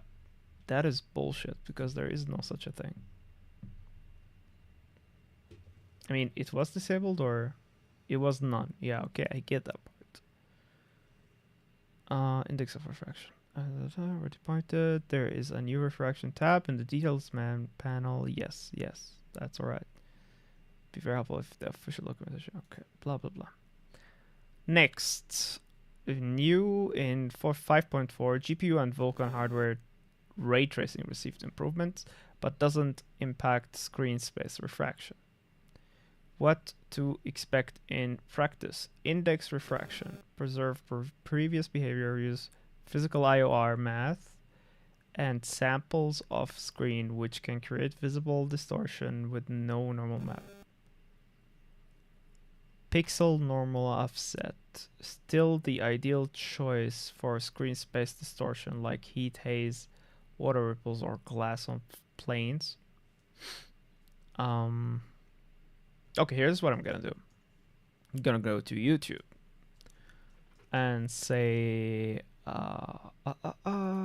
Unreal U.4. Sorry. What is it?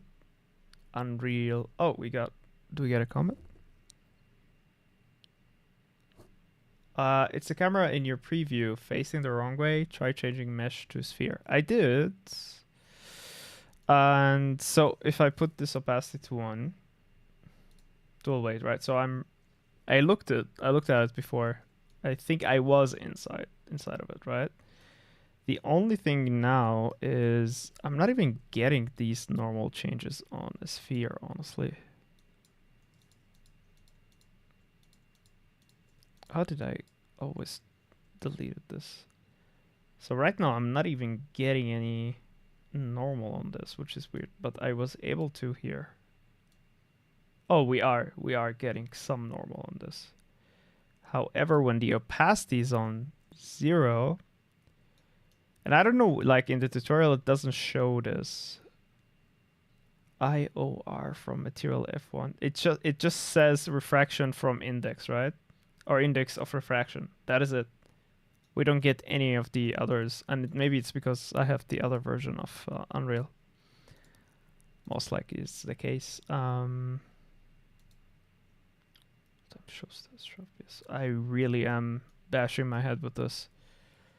0.1 opacity. Nothing is changing. I'll keep reading. Maybe there is a way. 5.4. Refraction shader. Let's see. Ray trace translucency.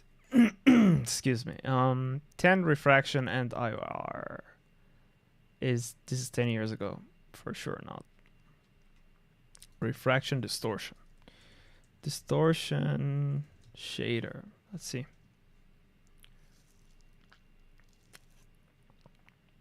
Distortion wave effect. Realistic heat distortion in Unreal 5. 10 minutes ago. Let's see if that's the case.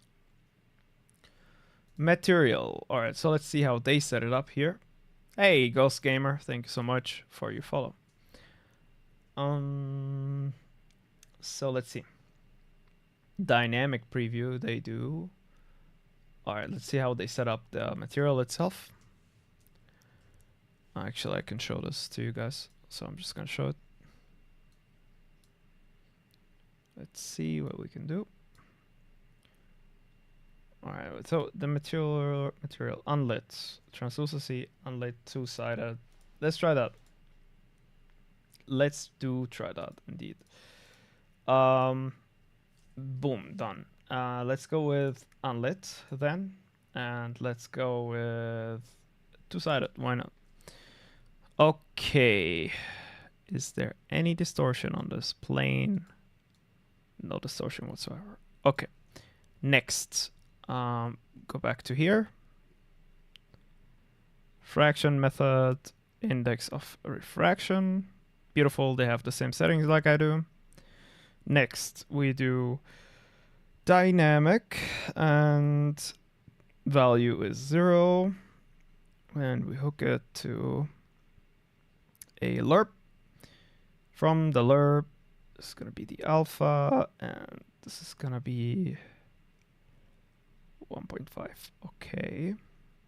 1 to 1.5. Okay, next, what do we do? Show us opacity. Gotta put it on faster. Opacity 0, nice, we got that. Constant of 3, we have blue, and lerp. Lerp goes into what? Let's see, texture. Any type of texture. Water. And hook it up to the lerp. And then what? Alpha is going to be clamp between 0 and 1. Beautiful. This is going to go into a power. And the power is going to go into a what? A sphere mask. Okay. Okay. Sure. And this is going to be into texture coordination. And 0.5, 0.5. Okay. And then what? Then what?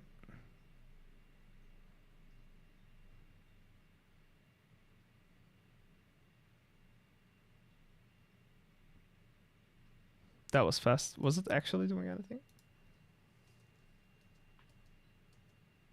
Okay, let's just slow it down a little bit.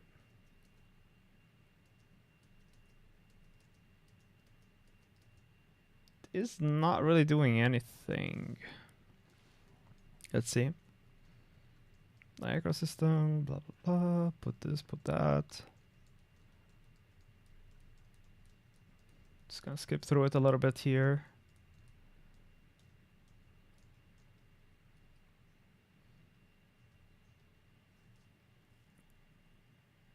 Whoa, what made it now all of a sudden work?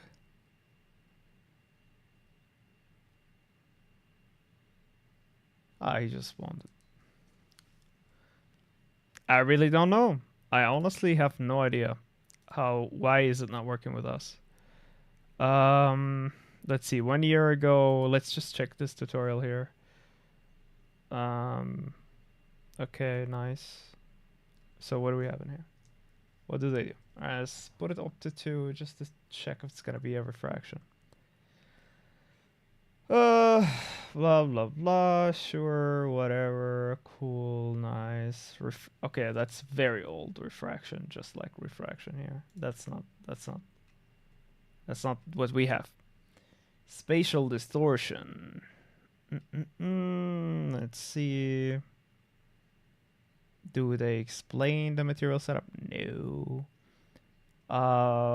Do they go into refraction? No, they don't have the same setup. 6 years ago, it's not gonna be it. 3 years ago, 2 years ago, 9 hours ago. Game dev converting my voxel spatial data model plugin to Unreal. Okay, that is too much. Refraction trail, it's gonna be 2 years ago. Probably not gonna be helpful. Yeah, it's not helpful. Heat haze. Okay. Heat haze 7 years ago. Okay, here's what we're gonna do. Heat haze refraction material. Boom. All right, let's check it out. 4 years ago. Oh my god. How about this year? Yes, that would be really helpful. Okay, nothing whatsoever. Okay. Distortion refraction material. And please only 1 year ago. Like this year, if possible. Whoa, that's the only one. Seriously, it's the only one. So they got it working. So what the heck did I miss here? They're just values.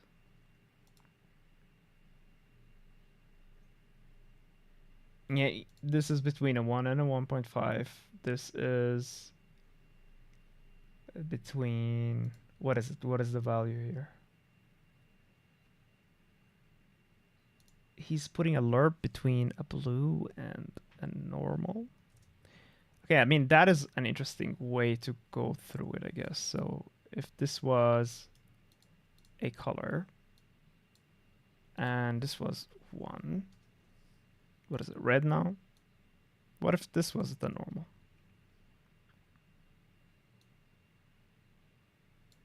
Nothing changing. 1,000. It should change at least a little bit. Nothing's changing.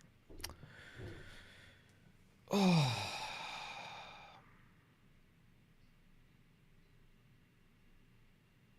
I don't know what to do. Is this like, do I need to put this on an extreme value maybe? That it starts showing us anything? Nothing, dude. Nothing. From material, like nothing. I'm stuck here. Wait, why does this have options now all of a sudden? Value mode, MIP level. Have you tried changing your IOR up? What is IOR? And you mean this one? I just put it on 1,000,000, I think. And it's not doing anything. Now I'm interested in playing around with the texture a little bit. Should usually be between 1 and 2 for realistic IORs. Yeah, so it was on 1 the whole time. And I was playing between 1 and 1.5. Yeah, it's just not doing anything. Here's the plane. I'm not sure if it's visible for you. Here's the sphere again. But again, nothing is happening. Maybe my normals are all fucked up, honestly. But what is a normal? Unless it's like, it is saying normal here. Do I need to click something specific here? I mean, it is working in without the refraction. Like if I remove the refraction, it's still working. Let's see. Coordinate. MIP value. MIP bias relative to the nothing. Okay. MIP level. Error. None. I don't know. Sample type. Normal. It's a normal. Man. Okay. I'm gonna do this from the beginning. An IOR of 1 is the same as air, so at value of 1 you shouldn't see anything. Okay, that's good to know. I have a value of 2 here. So what I'll do is I'll create the material again just to see, maybe I fucked something up, just to keep that in mind. Okay, so first they do the refraction setting, basically. Message, physical, forward, mobile. Refraction. We put index. Okay. Then we do the translucency. Then we do 1, and this is going to be at the 0 level for the opacity. Yes. Now, next thing is, let's do a 0.1. Just to see the plane. You said 1 is like air, so we're gonna do 2, right? Let's get the normal map. That's exactly what they did, and we hook the normal map into the normal. Now we're supposed to see stuff. We still don't see stuff. That is all what they did in the video. So I really don't know. -2 maybe? Nothing. Okay. No idea here. 0 is gonna be 0, I guess. And 1.5 is supposed to change some stuff, but it's not. I'm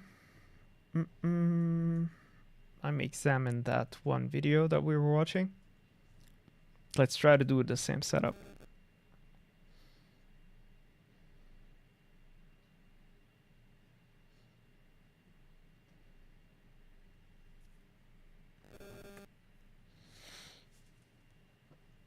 Texture coordination, but this doesn't matter. It just should show.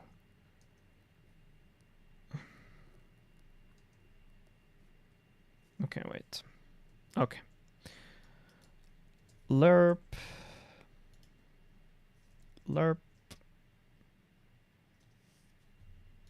Alpha into a dynamic. Dynamic is black. This between 1 and 0.5. Just redeemed a random sub emote unlock. I have no idea what you're saying, honestly. I don't know what that means. Okay, let's put that thing here. Okay. Let's do a normal. Okay, so here he has all this, or she, the dev guy, it's a guy. It's funny. So this into a lerp texture. Okay, let's do that. Fuck it. I don't think it's gonna help, but I'm just gonna do it. Hey, nice. You can use the emoji. Perfect. Or the emote, sorry. Good job. So we did texture sample. Then we will do the blue RGB blue. Here, the alpha is gonna go through a clamp. Just gonna do the same setup. The clamp is gonna go through a what? A power X2. Okay, cool. Power 2. Hook that up. And last thing is gonna be sphere mask. Mask. Good. And a texture coordination. Text chord. Yes. In the A. And vector 2 with a 0.5, 0.5. Hook it up to the B. And this should give us something special or something. All right. This is going to go into the normal. What are we seeing? Nothing. I am so stuck in this. But they also see nothing. I mean, the dynamic thing is also black, so... Oh, it's still white here, but it still doesn't show anything. Well, that's fun. Normal. Then it starts doing the Niagara thingy. Heat distortion. Hey, Robin. I don't know if you can help out here, but I'm really stuck. I can't get the refraction to work for some reason. I don't know why. I hooked the normal into the normal. It is not working. And it is translucent. It does have the refraction and everything. It doesn't want to work. Okay. I don't know why. What is he doing here? The dynamic goes to 0.5 and then back, so it's between 1.5 and 1. At sprite size, sure, cool, whatever. And then it starts spawning, and then you get to see the actual effects. This is annoying. I have no idea how to do this. Okay, I'm gonna text Mustafa. I'm not sure if he's gonna reply. He's a pretty busy guy. So I'm just gonna say it. Stuck with refreshing.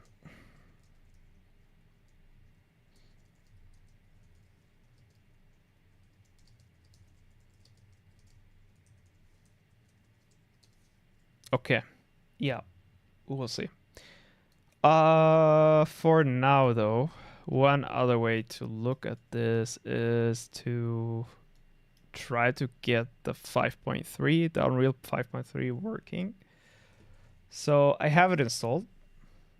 The problem is it's probably not gonna open in because the project got created with 5.6.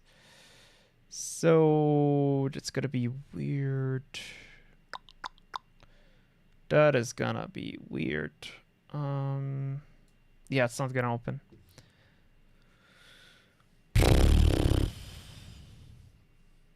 Boy, this sucks. Gonna ask also on the server.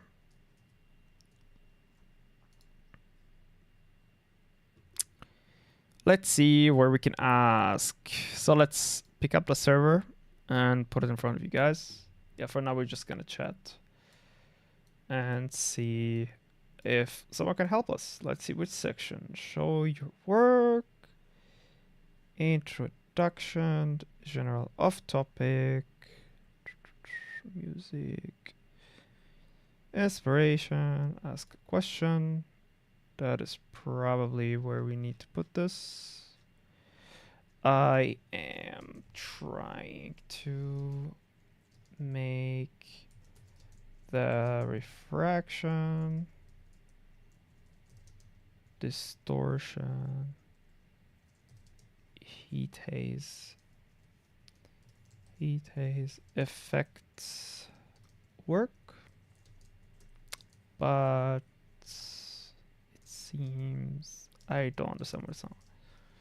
Understand what is not working.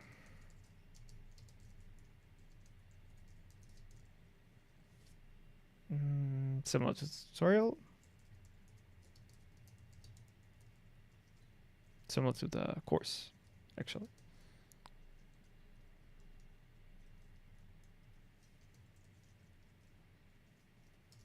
Environment course. But I don't understand why it is not working. Okay, let's put it up in... Let's take a screenshot, actually.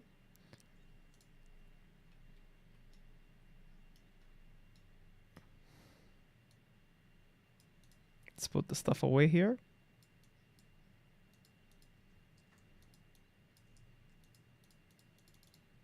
How to delete stuff, actually? Control click or... Okay. Let's get this away too. And make a screenshot out of this.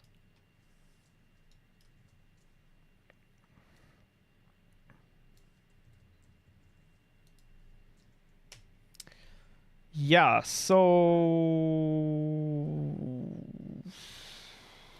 I don't know what to do, honestly. Let me try to think here a little bit. We did all the steps, honestly. What am I missing? What am I missing? What am I missing? Is there a setting here that maybe is...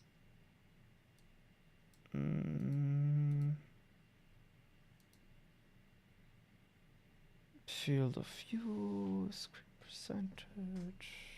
No.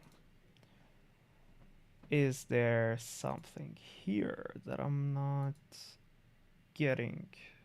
I mean, one way is to go through literally all the settings. Maybe Unreal between a version and the other is just changing everything, right? So let's go through that.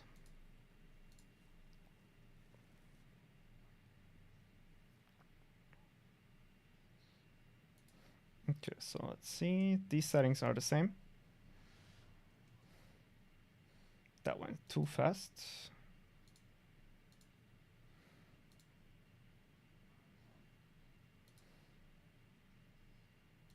Okay. Okay. All right. So translucency. We're gonna go through each and everything. Let's see. Yes, my friend. And we're gonna make this bigger. 0.5. Okay, and it should basically. Wait, I got some messages. Discord. Wait, Mustafa replied. Let's see what he says. Hey, what's up? Yeah, I don't know. Would you feel comfortable to hop on a call? Or maybe on the stream?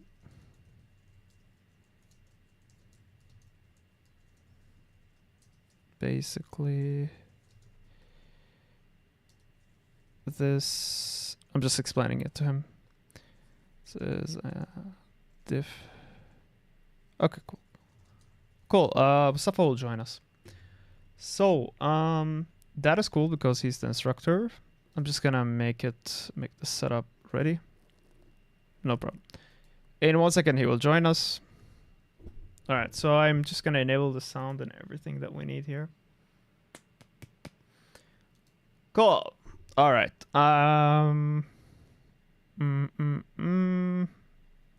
Actually, this is a better video ninja. Let's get the video ninja here. Oh, hey. Hello, Mustafa.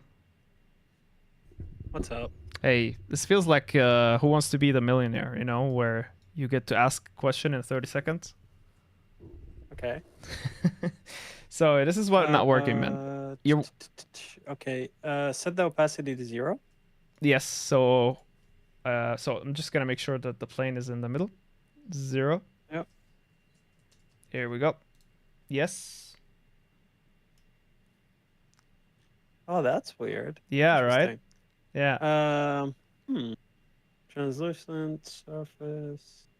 And refraction is on the same settings. Like, and also keep in mind when you're showing it in the course, there is no number here. I don't know why I'm getting a number. Oh, that's because the versions of Unreal. Oh yeah. The new versions basically started exposing parameters where when we did it in 5.3. So that wasn't a thing, or 5.2. One of the two. That was not a thing where you can actually do that. Give me 1 sec, because this might actually be something that we need to check. Yeah. Let me see. Take your time. I'm just suspecting that the normal here is not working. Like regardless of refraction or not. But you know, I still get a normal bumps here. So I guess it is working. Okay. Oh, are you trying it on your device? Yep. Yeah, that's smart.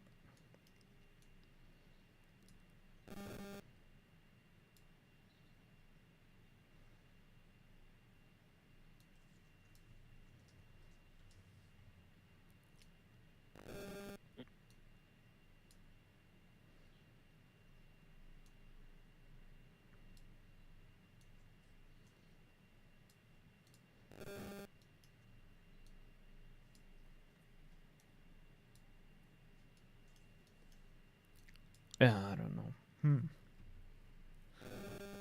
Let's keep the Googling going. Did you set up the index refraction? What's an index refraction? Scroll all the way down. Yeah, okay, yeah, I've done that. Refraction. So which one did you set it up to? Index of refraction. Okay.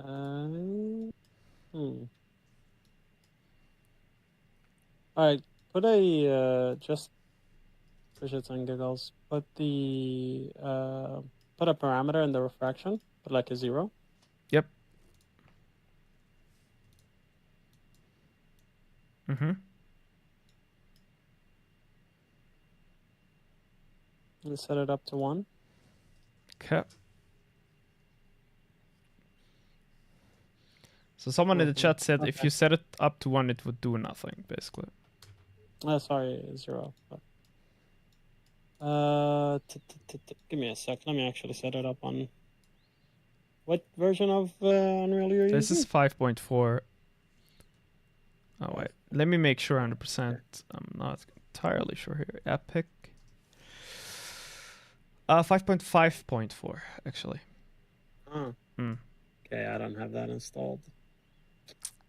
Yeah. So it might actually work for my version where it doesn't for yours. Give me a sec. Let me actually look it up. Oh, so it is working on your PC? Oh, wait. Oh, yeah. But for the wrong version. Yeah.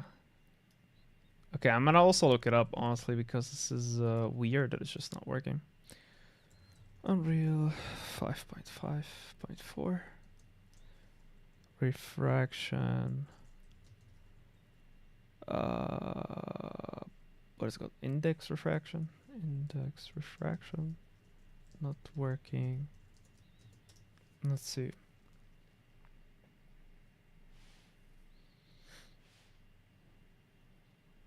Non-bug. There's a long-standing bug where translucent materials set to IOR won't show refraction at all, especially in the editor preview and gameplay. This issue has affected many versions and is still unresolved. What are they talking about?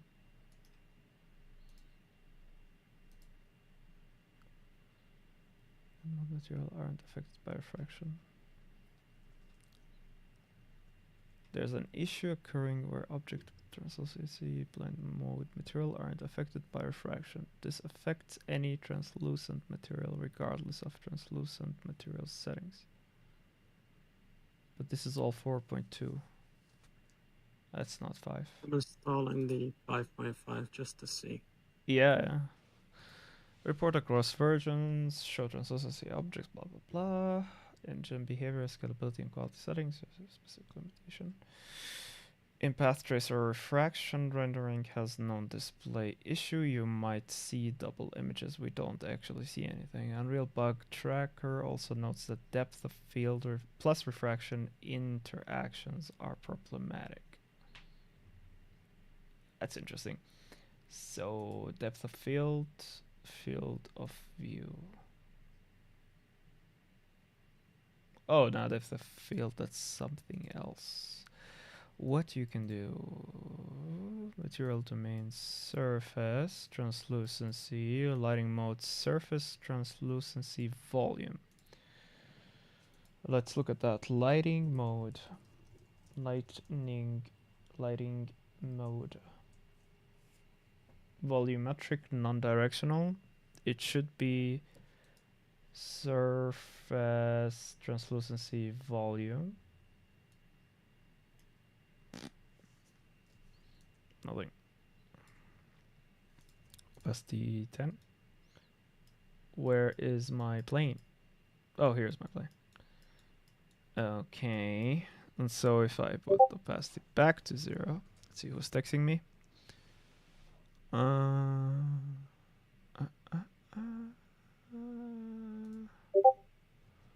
Oh, dude, where the heck is my Discord? I have too many tabs open.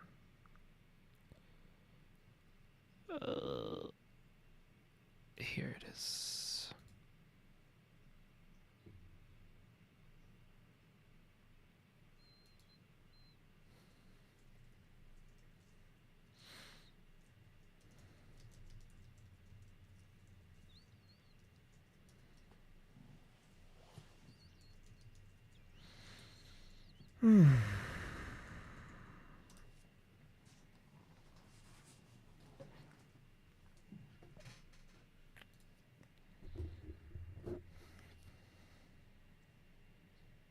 Surface translucency volume.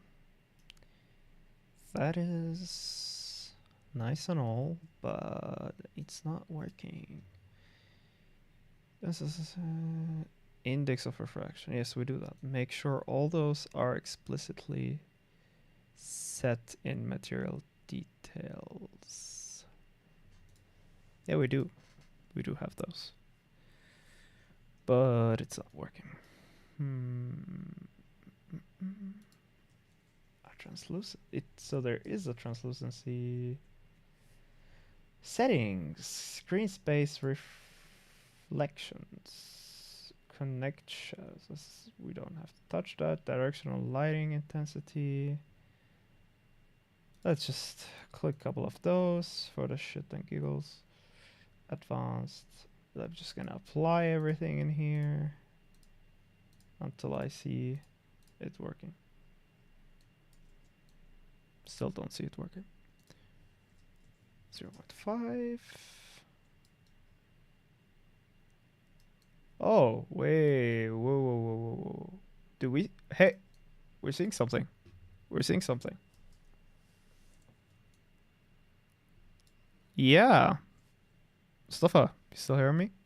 So, yeah, yeah. So it's very, or is it not? No, I don't know anymore. I think I got it working, but I'm not sure. Yeah, there is a bit of it, but the moment you put the... Okay. Let's try 20 on this. And it's... There is a bit of movement, honestly. However... Okay, so here is a question. Can you disconnect the normal map? Yep. Just for shits and giggles. Yep. Done. And disconnect the refraction node. Done. Okay. Let's see. Can you set it up in like a ball so I can see it? Yes. Ball. Like a sphere, sorry. Yep. Here it is.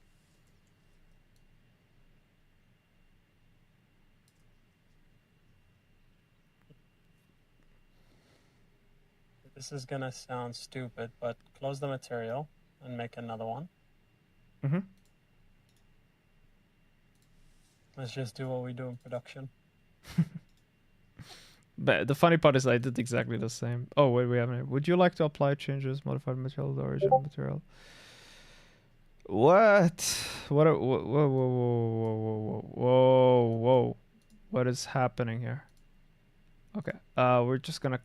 Dude, can you be a bit faster here? So I'm gonna close it, right? Mm-hmm. And should I close everything else, or that's the only thing we should? No, just that one. Okay.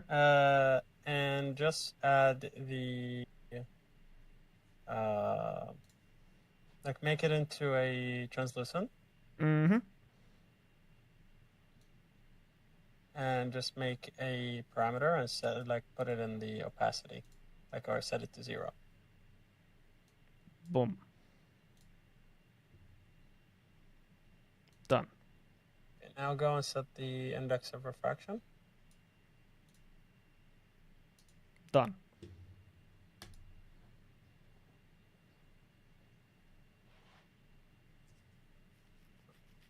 I think it's an Unreal thing. What are you seeing here that you think is not working already? Because technically speaking, you should get a refraction as soon as you put a 0 on the opacity. Oh, that's like how the correct behavior should be. Oh, okay. Should we compile? Maybe that's what we're like. Yeah, build? try compiling and set the refraction there at the bottom to 0. Yeah. Like that number. Yep. How do I build? You can just save it and it should compile. Okay. Let's place it actually in the world instead of the viewing it here then. Yeah. Just Yeah. grab a sphere and throw it in there. Yeah, I'm just trying to. Oh man. Here we go. Yeah. Basics. Shapes. Sphere. All right. Let's place the material on it. There we go. Come on, dude. All right. Oh, you know what? That might have been the issue all along. What? This scalability. Oh. Ha. Ha. It is the scalability. Okay, Mustafa. Alright, I'm going back to work. يلا روح. Good luck. Oh my god. At least we got it solved. Hey, thank you Bye. so much, man. Appreciate you. No problem. Bye bye. See ya. Bye. Okay, people. We finally got it to work. But at what price? At what price? Okay. So here's what we're gonna do now. Wow, this is suffering, dude. My stream is dead. My stream is dead. How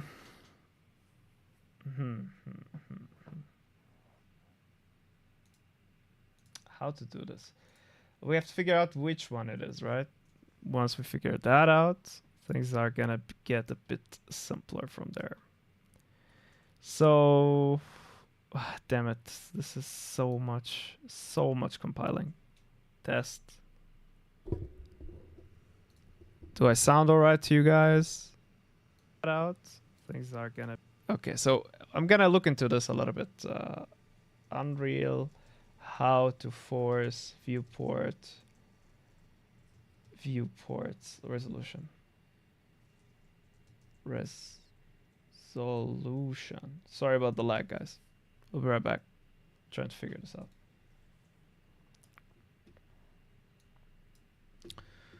And we're gonna wait and wait. Oh my god. Come on, let's go. Viewport resolution. All right, because right now it's basically rendering on 4K.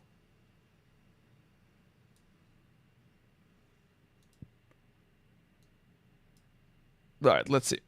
Short tutorial, I will show you how to change your viewport's resolution in Unreal Engine 5. Yes, please show me. This should be quite an easy tutorial. Everything you need will be listed in the description below. After launching Unreal Engine, navigate to Edit and select Editor Preferences. On this window, select Play in your Level Editor Settings tab. Under Game Viewport Settings, you have I already forgot what to do. Edit. Editor preferences? Play. Play. Alright, play in editor? No. Viewport settings. This is already... Okay. Let's see. Let's get it back. the option to change your viewport resolution and window position. Click on Common Resolutions to open up this drop-down menu. Here, you can choose from a list of widely used mobile phones, tablets, laptops, monitor sizes, and television resolutions. Yeah, but Below, I just want you can the also viewport. use a custom resolution when changing the width and height of your viewport here. Okay, this is not helpful. Editor viewport resolution. Alright, let's see. I just wondering, resolution of the viewport is exactly tied to screen size, but it can be scaled high. Hit the key, type R screen percentage followed by a number. So if you have 1080 in full screen resolution, if your K is 4K, okay, let's try it. Let's try it. So we do this. Where's that key? Is it this one? Which key is that? Oh, we already have it. It's here. Okay, screen percentage 50. It's still lagging. Okay. My Unreal project lags a lot. but I do need high settings, high scalability. Ability settings. How can I limit the frame rate showing and also the resolution of the viewport, actually, of the viewport using commands using the key. I know this exists, but I also know that you can limit frames. Let's look into it. Oh my god, I think I need a better PC. Okay, so t.max FPS, that's one. That's the one we need. And we need like 24 FPS on here. Alright, now it is smoother. Let's go with high again. Are we lagging? Wow, immediately we start lagging. It's crazy. Low. Okay. Yeah, just resolution. Screen percentage 75%, resolution 65 performance. This affects only 3D viewport rendering, not UI. Okay. Optional lock editor vsync. Tip turning off real-time viewport. Disable real-time mode in the UVP. Click real-time button in the viewport. Quick setup summary. Why this matters. Bonus persist frame rate cap. Video ready on control panel to set max FPS specifically for Unreal. Yeah, but that all does not really help. All right, let's do another one. What was the other command that we did? Screen percentage, let's do 25. And are we getting the 25 now? Okay, so I'm just gonna look for a more custom solution. So I do streaming and recording while working with Unreal. And when I put scalability to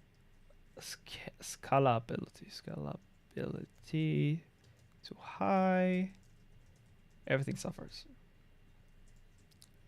Things start lagging. What can I do to avoid that?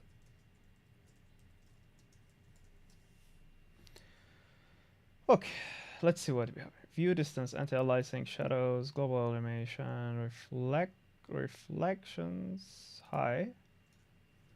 Where's my sphere?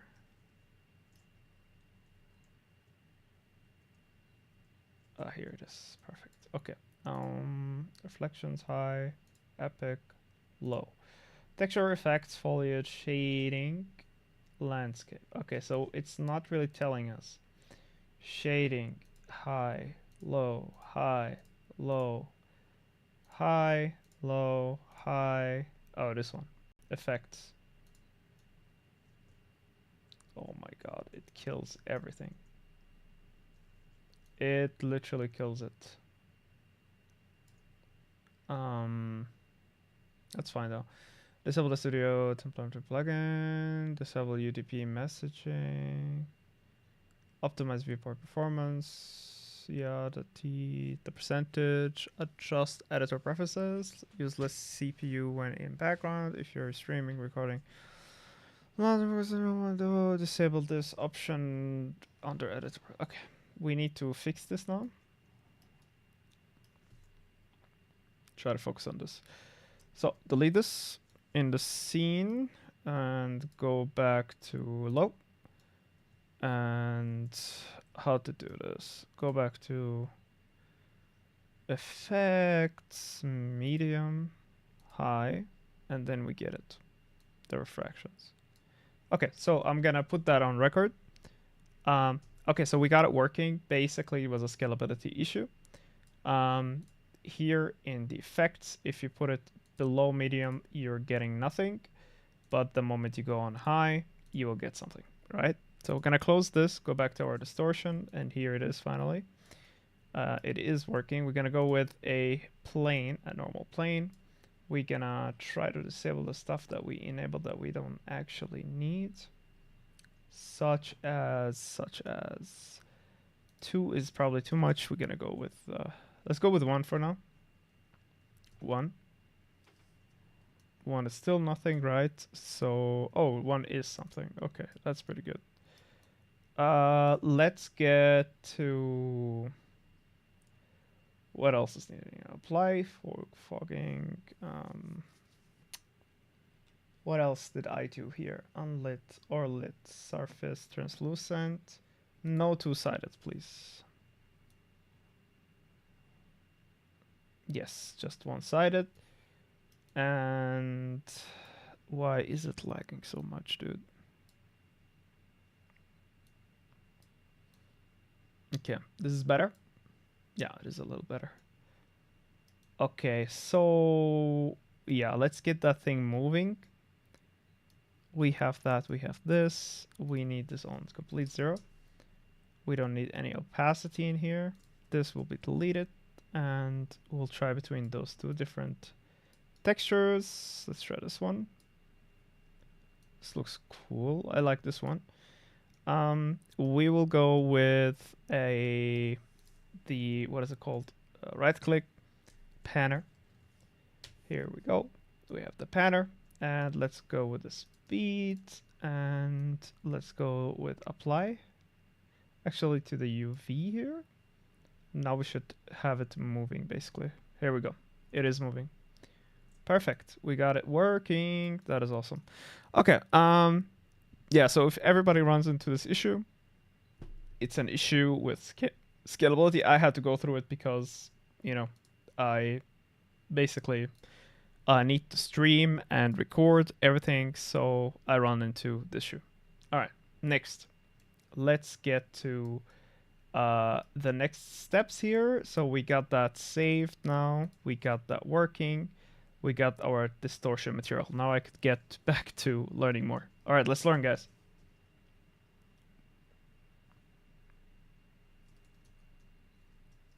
And it's right in here. Perfect. Bottom of our properties, and under reflection method, choose index of refraction. And now you'll see that this one right here, even though it's grayed, it says that it is an index of refraction. Let's do a penner. The amount of my texture normals in here. So I'm going to call this normal underscore str.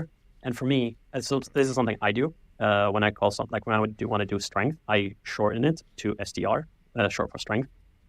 And if I add this into my normal, you see that I really don't have anything else in here. So if I set it back to 1, this is what I'm going to have. If I set it to 0.2, 0.1, you'll see that nothing really changes. And part of the reason that happens is because my refraction is still on 100%. But here, this actually changed. You can see that it's changing the amount, right? So let's actually change my refraction. So I'm going to add a parameter, add this in here, and uncheck this. So now you'll see that the refraction is 0, which is nothing really changed. But let's call this refraction. So, but just checking RE. Okay, so now we have this at 0. But the higher you go, the less refraction that you're going to have. So by the time it's 1, you're going to have 0 refraction. But the lower you go and then the higher you get up, you'll see that by the time you get to 0.9, 0.8, 0.99, for example, you'll see that there is a little bit in there. And this is how you can fake that distortion in your fire, in your level, and so on. So for me, this is way too small, and you can't actually see anything. So let's set this up to like 0.5. So that's really nice. Now let's maybe set this to 9 and just leave it there. Okay, so now I can come in and see like how much I want to add in my normal in there. I think that's good to go. Next thing that I want to do for this is, because I have too much of a sharp edge in my plane, I kind of don't want it to have that effect. So to fake that effect, you can actually multiply this texture by a radial gradient exponential, which allows you to have a cutout mask. So this function, radial gradient exponential, allows you to have a circle that you can control through radius and density. So for this one, let's do a parameter for radius and a parameter for density. So let's call this density, and let's call this radius. Okay, so let's put this at 1 for the radius and 1 for the density. And let's take this back to 5 and 0.5. I think that should be fine. And then if you multiply them together, you'll see that my alpha, you'll see that my normal is just inside this mask. So if I add this to the normal and show it, now you'll see that the normal is just in this area here. And if I want to blend this in my fire, it's not going to be super, it's not going to grab your eye immediately. It's not going to be super noticeable. So yeah, I'm going to highlight these, call this color. And yeah, that's how you set up the distortion for this effect. Okay, cool. That is really cool. Finally got it working. So that is awesome. All right, back to it in the Unreal project. I will start recording again. Okay, so we finally got that working. I will, very important here that we need to reduce this to like 0.2. So it's basically barely visible. Oh wait, is it the lower the more, or is it the closer to 1 maybe the more? I am not sure. All right, 0.99, that should be, oh look, now it's barely visible. Let's do 0.98. Let's give it a second here. 0.98, let's see how that will look like. Now the lag is real, dude. We're gonna make this even smaller. Even smaller. Oh my god. This is annoying. My PC is really struggling right now. Great. Epic. Okay, that is better. 985. Sorry, 85. 0.85. Yeah, that is barely visible. That is pretty good. I'm not sure if you guys can see it, but yeah, this is pretty much heat wave. Now, a couple of tricks they did in the course is, they added a strength to the normal. So, for example, if we add a multiplier here and we hook it up to the normal like this, and we say this is up to 100, then we're gonna have a normal that is strong. But I don't see the strength here at all. I think that I don't believe in this, honestly. So what I'll do, I'll have a parameter here instead into the refraction IOR, and it's just gonna be a normal, your typical, parameter. It's gonna be called strength. So distortion. Let's see if I can write that correctly from the strength. Like this, and hook it up here, 0.58. Let's give it that value from the get-go. So 0.85. And the next step they do is they do something like Fresnel, so Frenzel. Like if I write Frenzel, right, which is Fresnel, here, and if I preview this, you could see on a plane it wouldn't be perfect to view because it would be better to view on a sphere. You need more geometry or more curvature for this to work. So if you want something else that is similar, there's something called radial gradient. With the radial gradient, you could view it in a plane, and you will see that it will do this cutoff, and we need the plane right now. We need this texture to be on a plane, and basically what we'll do is we'll hook this to what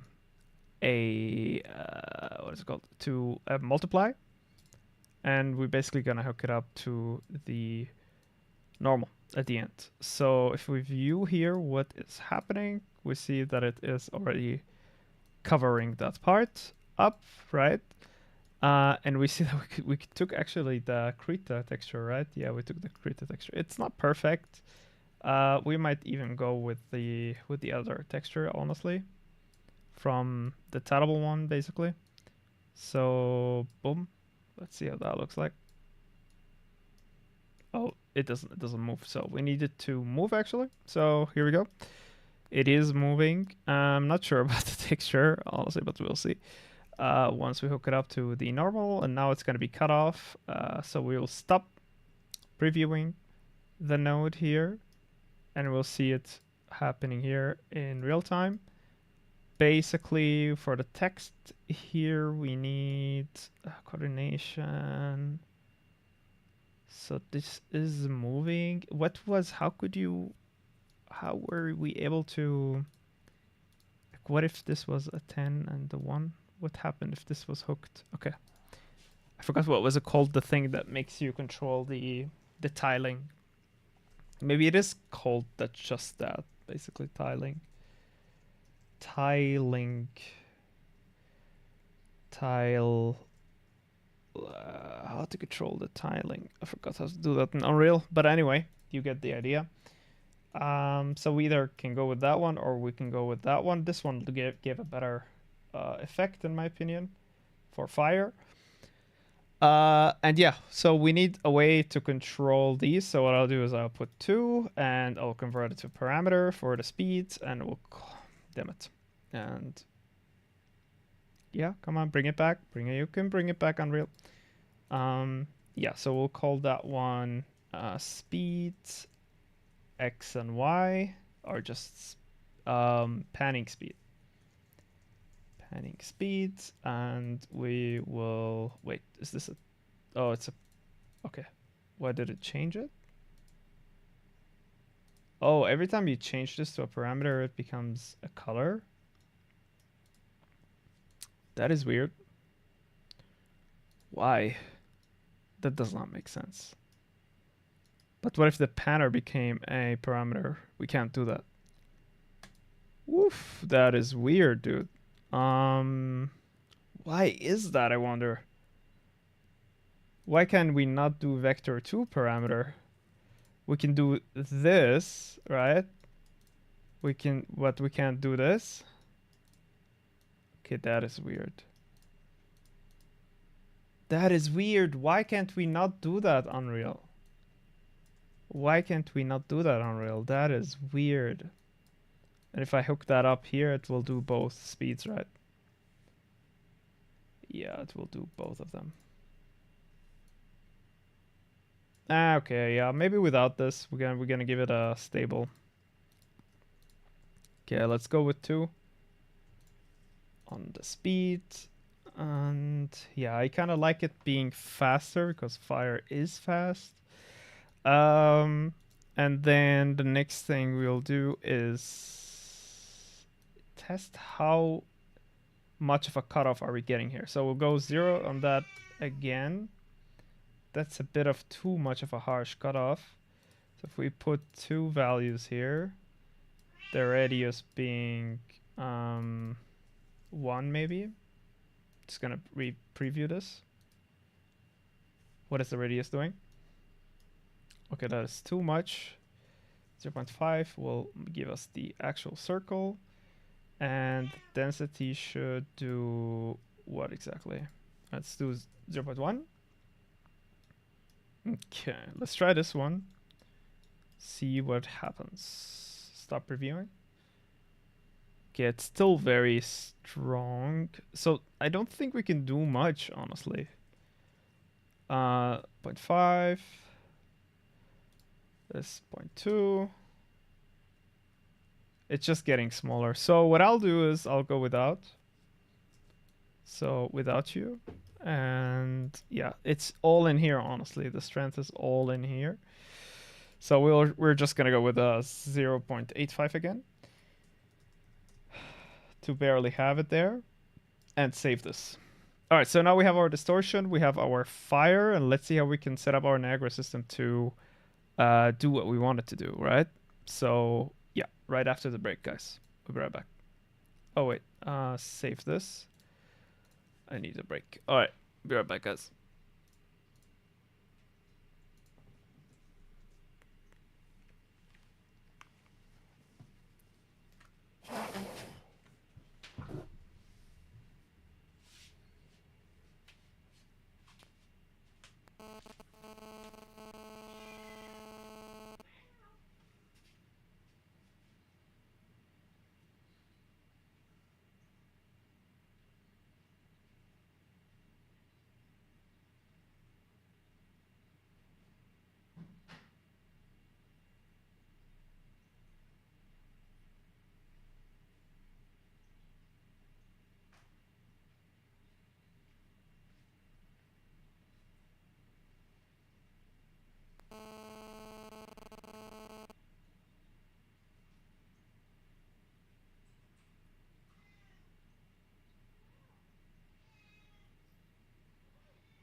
All right, we're back. Zo. Oh, where's my water? Perfect. All right, let's get back to it and get to more complex stuff like the Niagara system. Watching, and let's go back. Here we go. Man, what happened with Unreal? Why is it always on full screen? I can't do anything with it. Man, Unreal is such a... Unreal stuck in full screen. Let's see if other people have it.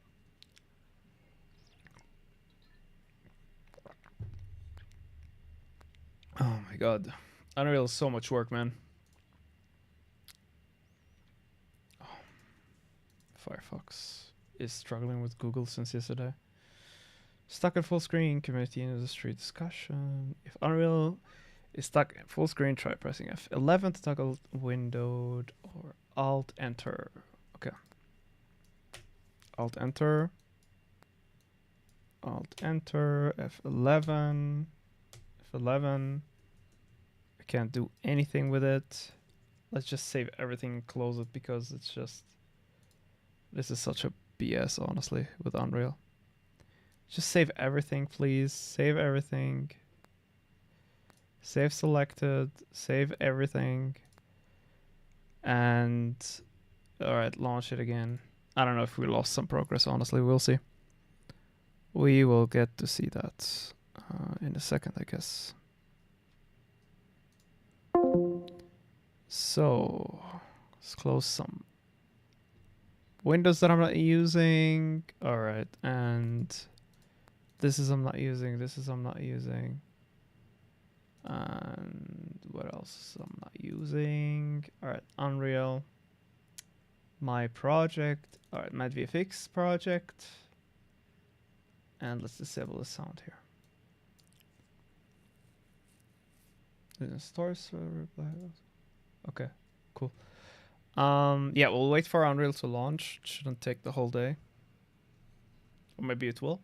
Let's see. Here we go again. All right. Put it here. Please don't go on full screen again.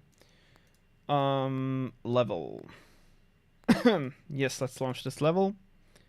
As to textures and materials, go to Fire, Textures. Perfect, we have everything here set up and ready. The smoke is ready. The material, where's the distortion? Here it is. Just gonna double click on that, take that down. Here it is, we got it working. Perfect, let's put it on the actual plane. That is very nice. All right, so back to it. In the tutorial, let's keep watching.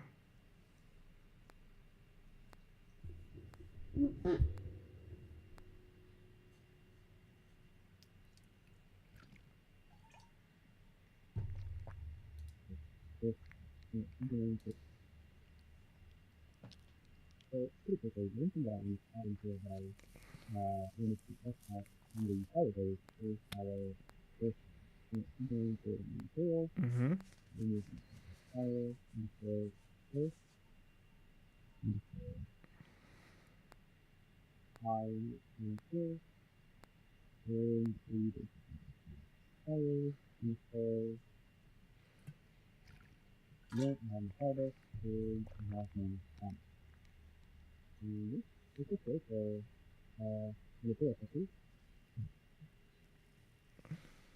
Okay, perfect. Next one. Fire particles.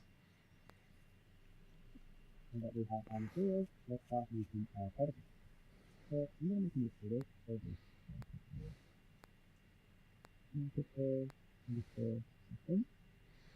I'm going to one by one start bringing all of the different materials into my particles. So let's make another system and call this system underscore. So you just open up the particle system with another system. So you see that it's easy. There isn't anything that you can basically use in here. Depends on the type of system that you're opening. You can basically use systems that is existing or use templates or so on. But for this demonstration and this course, I'm going to be using everything to start. So the first thing I want to add in here is my source. The core of my site is making text. So I add the middle and let's into single making text. So in the particle, you see that I have new particle that is always collapsed. And you'll see it here and in the top. The thing is with it, it uses the middle space, and that middle space is the new particle. So the system is this thing that controls the overall behavior of every middle you see in this part.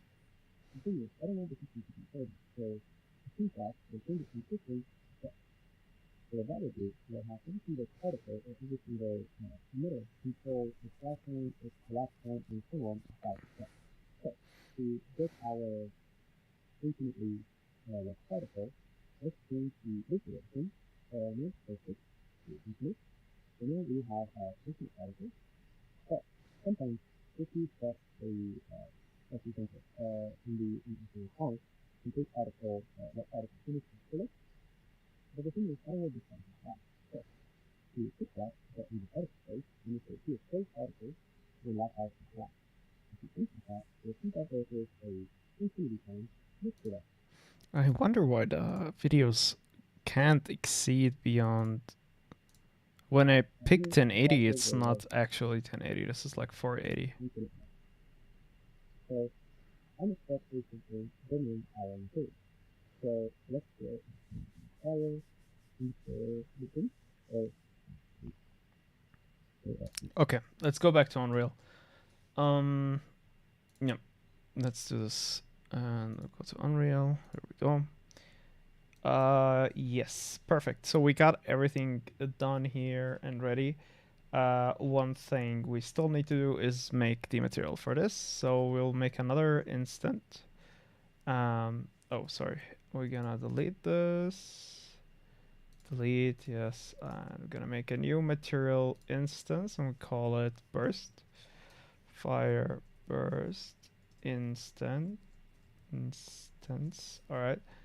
Double click on this and let's get the texture from here. And make sure everything is on as well. Oh, it didn't change the texture. We're gonna have to change the texture still, so we're gonna still have to do this. Here we go. Perfect. Now we got the burst here and save it. So yeah, we got that material going on. Perfect. And now we need our particle systems. So first G, right? And then let's get our particle system going here. And let's start from an empty one, empty, and we'll call it fire, and NS particle system, Niagara system, and yeah. All right. So we opened it, and now we'll make it bigger, and it is explained to us in the course. And I really appreciate how Mustafa actually explained that because in the beginning it wasn't as explained, which is fine to go like very quickly over stuff. And so basically if we delete this and we make a looping, what is it called, create empty, there's something that looks like a sphere, infinite particle lifetime, it's probably this one, but I'm gonna still look. Pendium constraints, blah blah blah, single looping particle, this one. In this one you will just see like one little dot, right, looping forever and ever and ever. Now the thing is with that is you'll see here it is controlled by the system, right? So we need it to control itself by itself, and we need those controls to be here. One of which would be looping behavior. Right now this thing is not looping, it's not looping to infinite, it's playing once, and if you place it in the scene it will play for only once, right? So if we take the option here and make it into infinite, we'll have it there showing up for infinity, right? Next thing is for there are some stuff where it gets killed. Basically, it dies. I'm just gonna look for that. I forgot where it is, but we can loop back to that. I just need the material here to be applied, which is gonna be the fire instant, this one. And yeah, now we're gonna see the flipbook. It's not gonna look perfect. There are some settings here that we need to put in order for this to take action. We need to set up that it's a flipbook, and with the actual like grid number 1 2 3 4 5 6 7 8 8 multiplied by 1 2 3 4 5 6 7 8 8 by 8. Okay, perfect. I'll go back to the tutorial. I'll let you know furthermore. Okay, let's go back to watching. Boom. Finally, we're going smoothly now. And this is the one that is going to be looking. So to get perfect, to get the particles to look like this, there needs to be WD and change the separate type to a separate. This will allow you to basically show the flipbook into one thing. So the result is basically a collection of all of the flippers. So this way, you'll see that you have the system that nothing you will have. So to get the animation of all the things in the particle state, going to WD animation, and then we'll get the small arrow, just go in the cylinder, start, and there. So, technically speaking, if you have to WD, you should put the unit, but it won't happen until you go into the particle in slide, and the last time is the third big break. If you just to do that, you'll see that animation is great. This is a bit too fast for me right now. I'm going to start down to 2. Okay, so I'm just gonna go back a little bit. So to get our infinitely particle, let's change the iteration from focus to infinite. And then we have our infinite particle. But sometimes if you set a in the infinite type, complete particle finish to it. But the thing is, I don't want to be fast. To put that in the first place, and if you see a straight particle, you'll lock out the glass. If you think that, the two particles a infinity time, look for that. That means that in the first place, and if you see a straight particle, you'll lock out the glass. If you think that, the two particles a infinity time. Okay, let's go back to the Unreal project. Excuse me. All right. Perfect. Let's go back to Let's Learn. Here we go. And yeah, so all right, so in the particle state is that setting where you could say don't kill the particles, and now we will get the infinite sign here. So this is our material that we created. It is not perfect by any sense. However, we could see that the rate here is getting a lot, which is in the... We'll look at it later. Sprite renderer in the sub EV, which we talked about briefly. If right now it's doing 1 by 1 as if it was a texture of 1 by 1, but we need to divide this 8 by 8 like we counted before. 8 by 8, and now it should have the actual size here, right? Okay, so let's go to emitter state, and or actually it is in the initialize particle right there. And right now it's to emitter. We need to keep that to 1, and we need to put it to the random. Not sure. Not direct set. Give me a second. Why is it not flipping? Ooh. Oh yeah, it's taking 1 second per flipping, basically. Right? Or what is exactly is happening here? Let's wait for it. Okay. I'll be right back.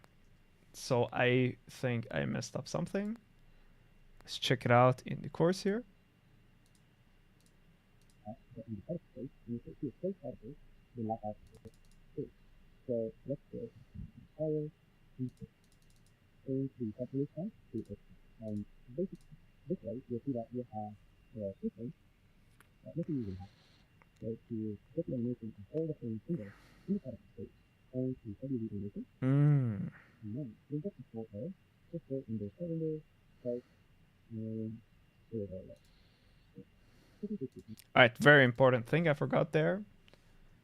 And this is part of learning. So a very important part is the sub UV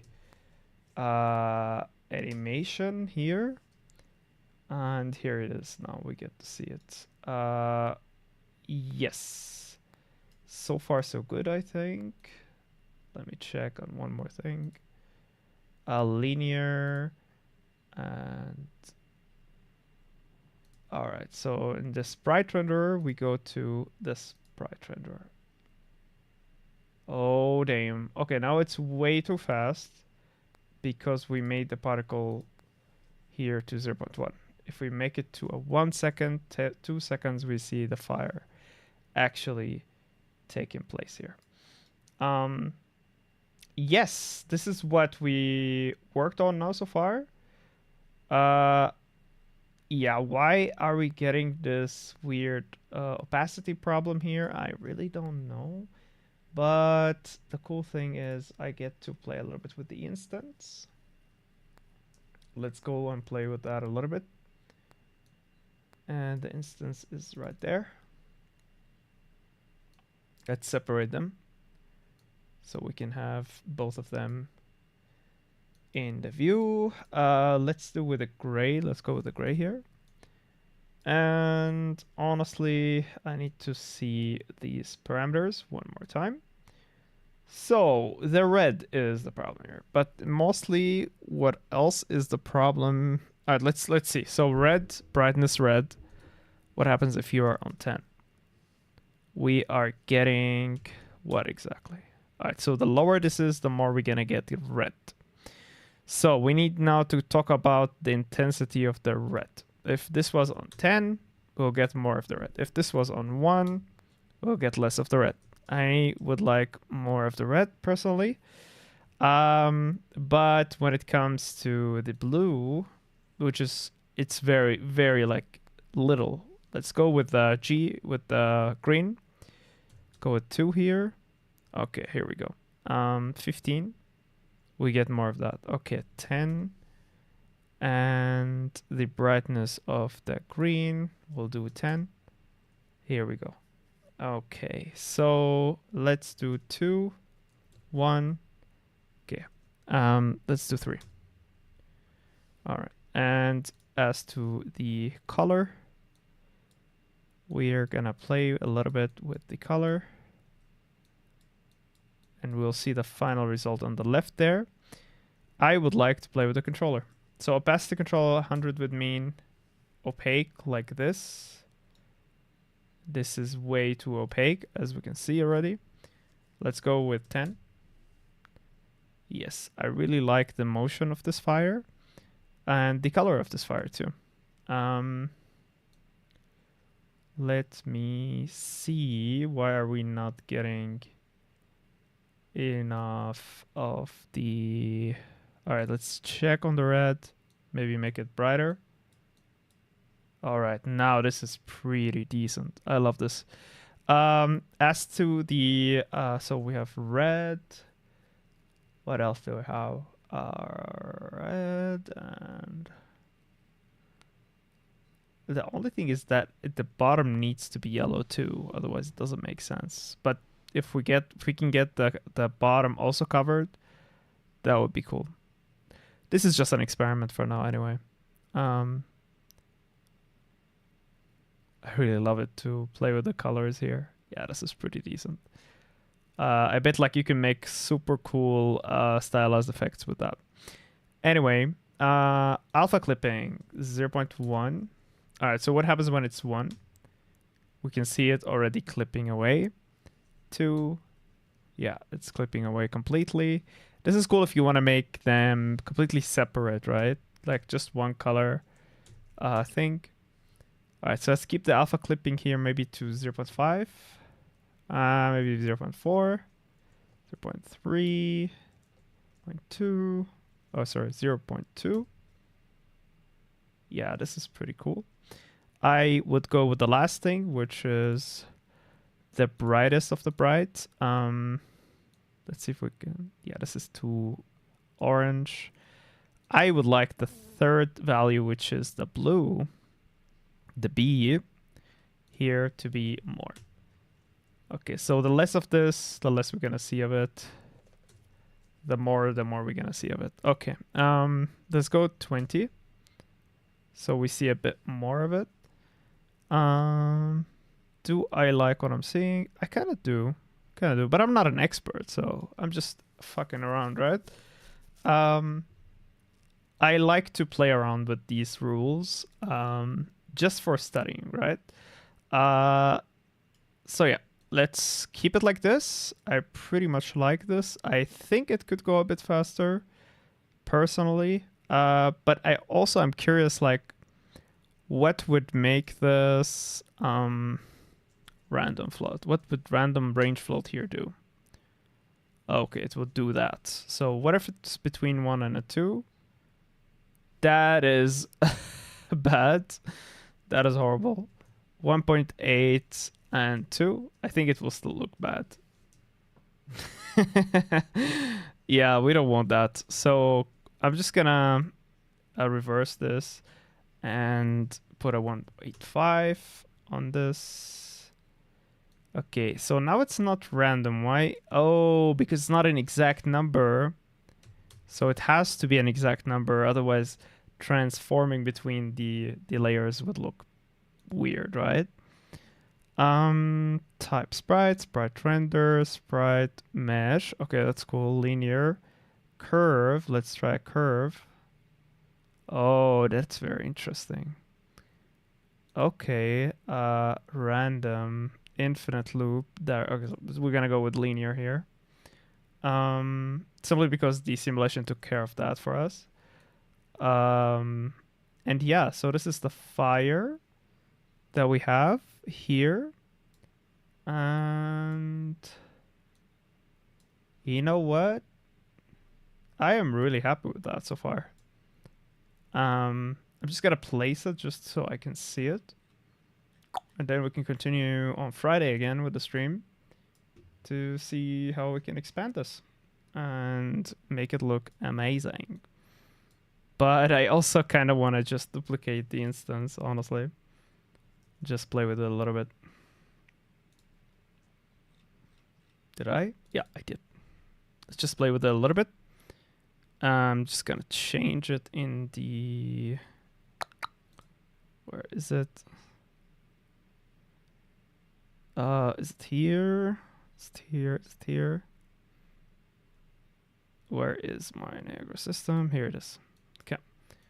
Gonna put this in here and in the Niagara system. I'm gonna take our fire and place it here.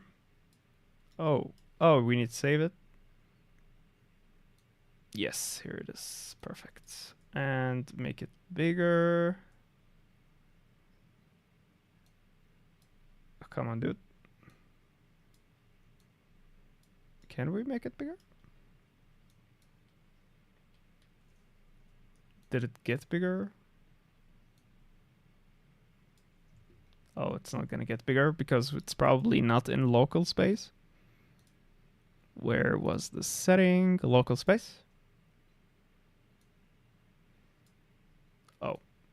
Okay, so it needs the actual scaling settings for this to happen. Not a big of a deal. We're just gonna go with initialize particle with the size. Go with 100. Here we go. Let's go up here and put that thing in a barrel. Boom. Right? Yeah, 100 is maybe too much here. And we can see the emission is like up there. It's crazy. So we will go with something smaller, 75. And I think you can do all kind of crazy stuff here. with the fire. Okay. One of which is I would like to apply the second sprite renderer that we made, which is instance 2. All right, let's get that in here. Instance 1, fire instance 1. Save it. All right, and now let's play with the emission. Emissive RGB, sorry, 1. Save. All right, let's go down even more. 0. No emission whatsoever. So this would be, I think, used in more of a stylized like settings. Dude, can we maybe just F on the, yeah. So look at that thing, right? That looks super stylized. And Mustafa will hate me for this because it doesn't fit the world at all. But if you had like a more, cartoony world, maybe. It's not a great looking thing, but I think what we did with the shader was cool. That said, if we did like a different colors here, like purple, what is it? Purple, blue, maybe. And let's see, something like this, turquoise. All the way up, right? Okay, maybe not so colorful. And maybe the purple is more bluish. Yeah, so it will look like this. And then we could play even more with like things like the brightness of things, right? This is the blue. We need the actual red. Could be on 10. Damn. Could be on 3. Okay, let's put it on 1. And let's give it some emission. 0.5. Woof, that's a lot. Okay, that is a lot of emission. Yeah, I'm just playing around. So we see what we can get away with. And just having fun. This, of course, does not fit in this world, but it could fit in another world, right? But for now, we're just gonna go with the usual shader that we created, was the Mustafa, and it's this one right there. Boom, fire. Yes, that looks way better. I agree. Okay, so initialize particle. Let's go with 1.5. But that will create us a lot of problems. But I guess there are ways around this. But one would look like this. It's too fast. It's too repetitive. 2 is a bit slow in my opinion. But it does look good. And imagine like sparkles and things like that. Different scales, randomization here and there. You get yourself a really cool fire. Like randomization and scale in the Z or something. That would look cool. Look super cool. Damn, every time I press on this. And maybe there are controls to make it bigger and smaller and stuff like that. Anyway, that is part 1. I think tomorrow, not tomorrow, but on Friday, I'll explore even more. Today was a huge stream. Thank you all for watching and for staying for that long. We streamed for a really, really, really long time. But anyway, it's me as always, Jack the Generalist. Check the Discord. Check Mad VFX's courses. I think they do offer something that is quite unique in the real-time VFX industry, and that is not so. It's an area that is not so taught like thoroughly. I think they're the ones that are right now like really taking this seriously with like years and years of experience, right? Especially in the realistic branch or the realistic department of effects, which is not as covered as anything else. But anyway, yeah, check them out. Use Jack20 for 20% on their courses. And yeah, I'll see you in the next one, guys. Thank you all for joining and for tuning in and for chatting, for everything. All right, I'll see you on Friday.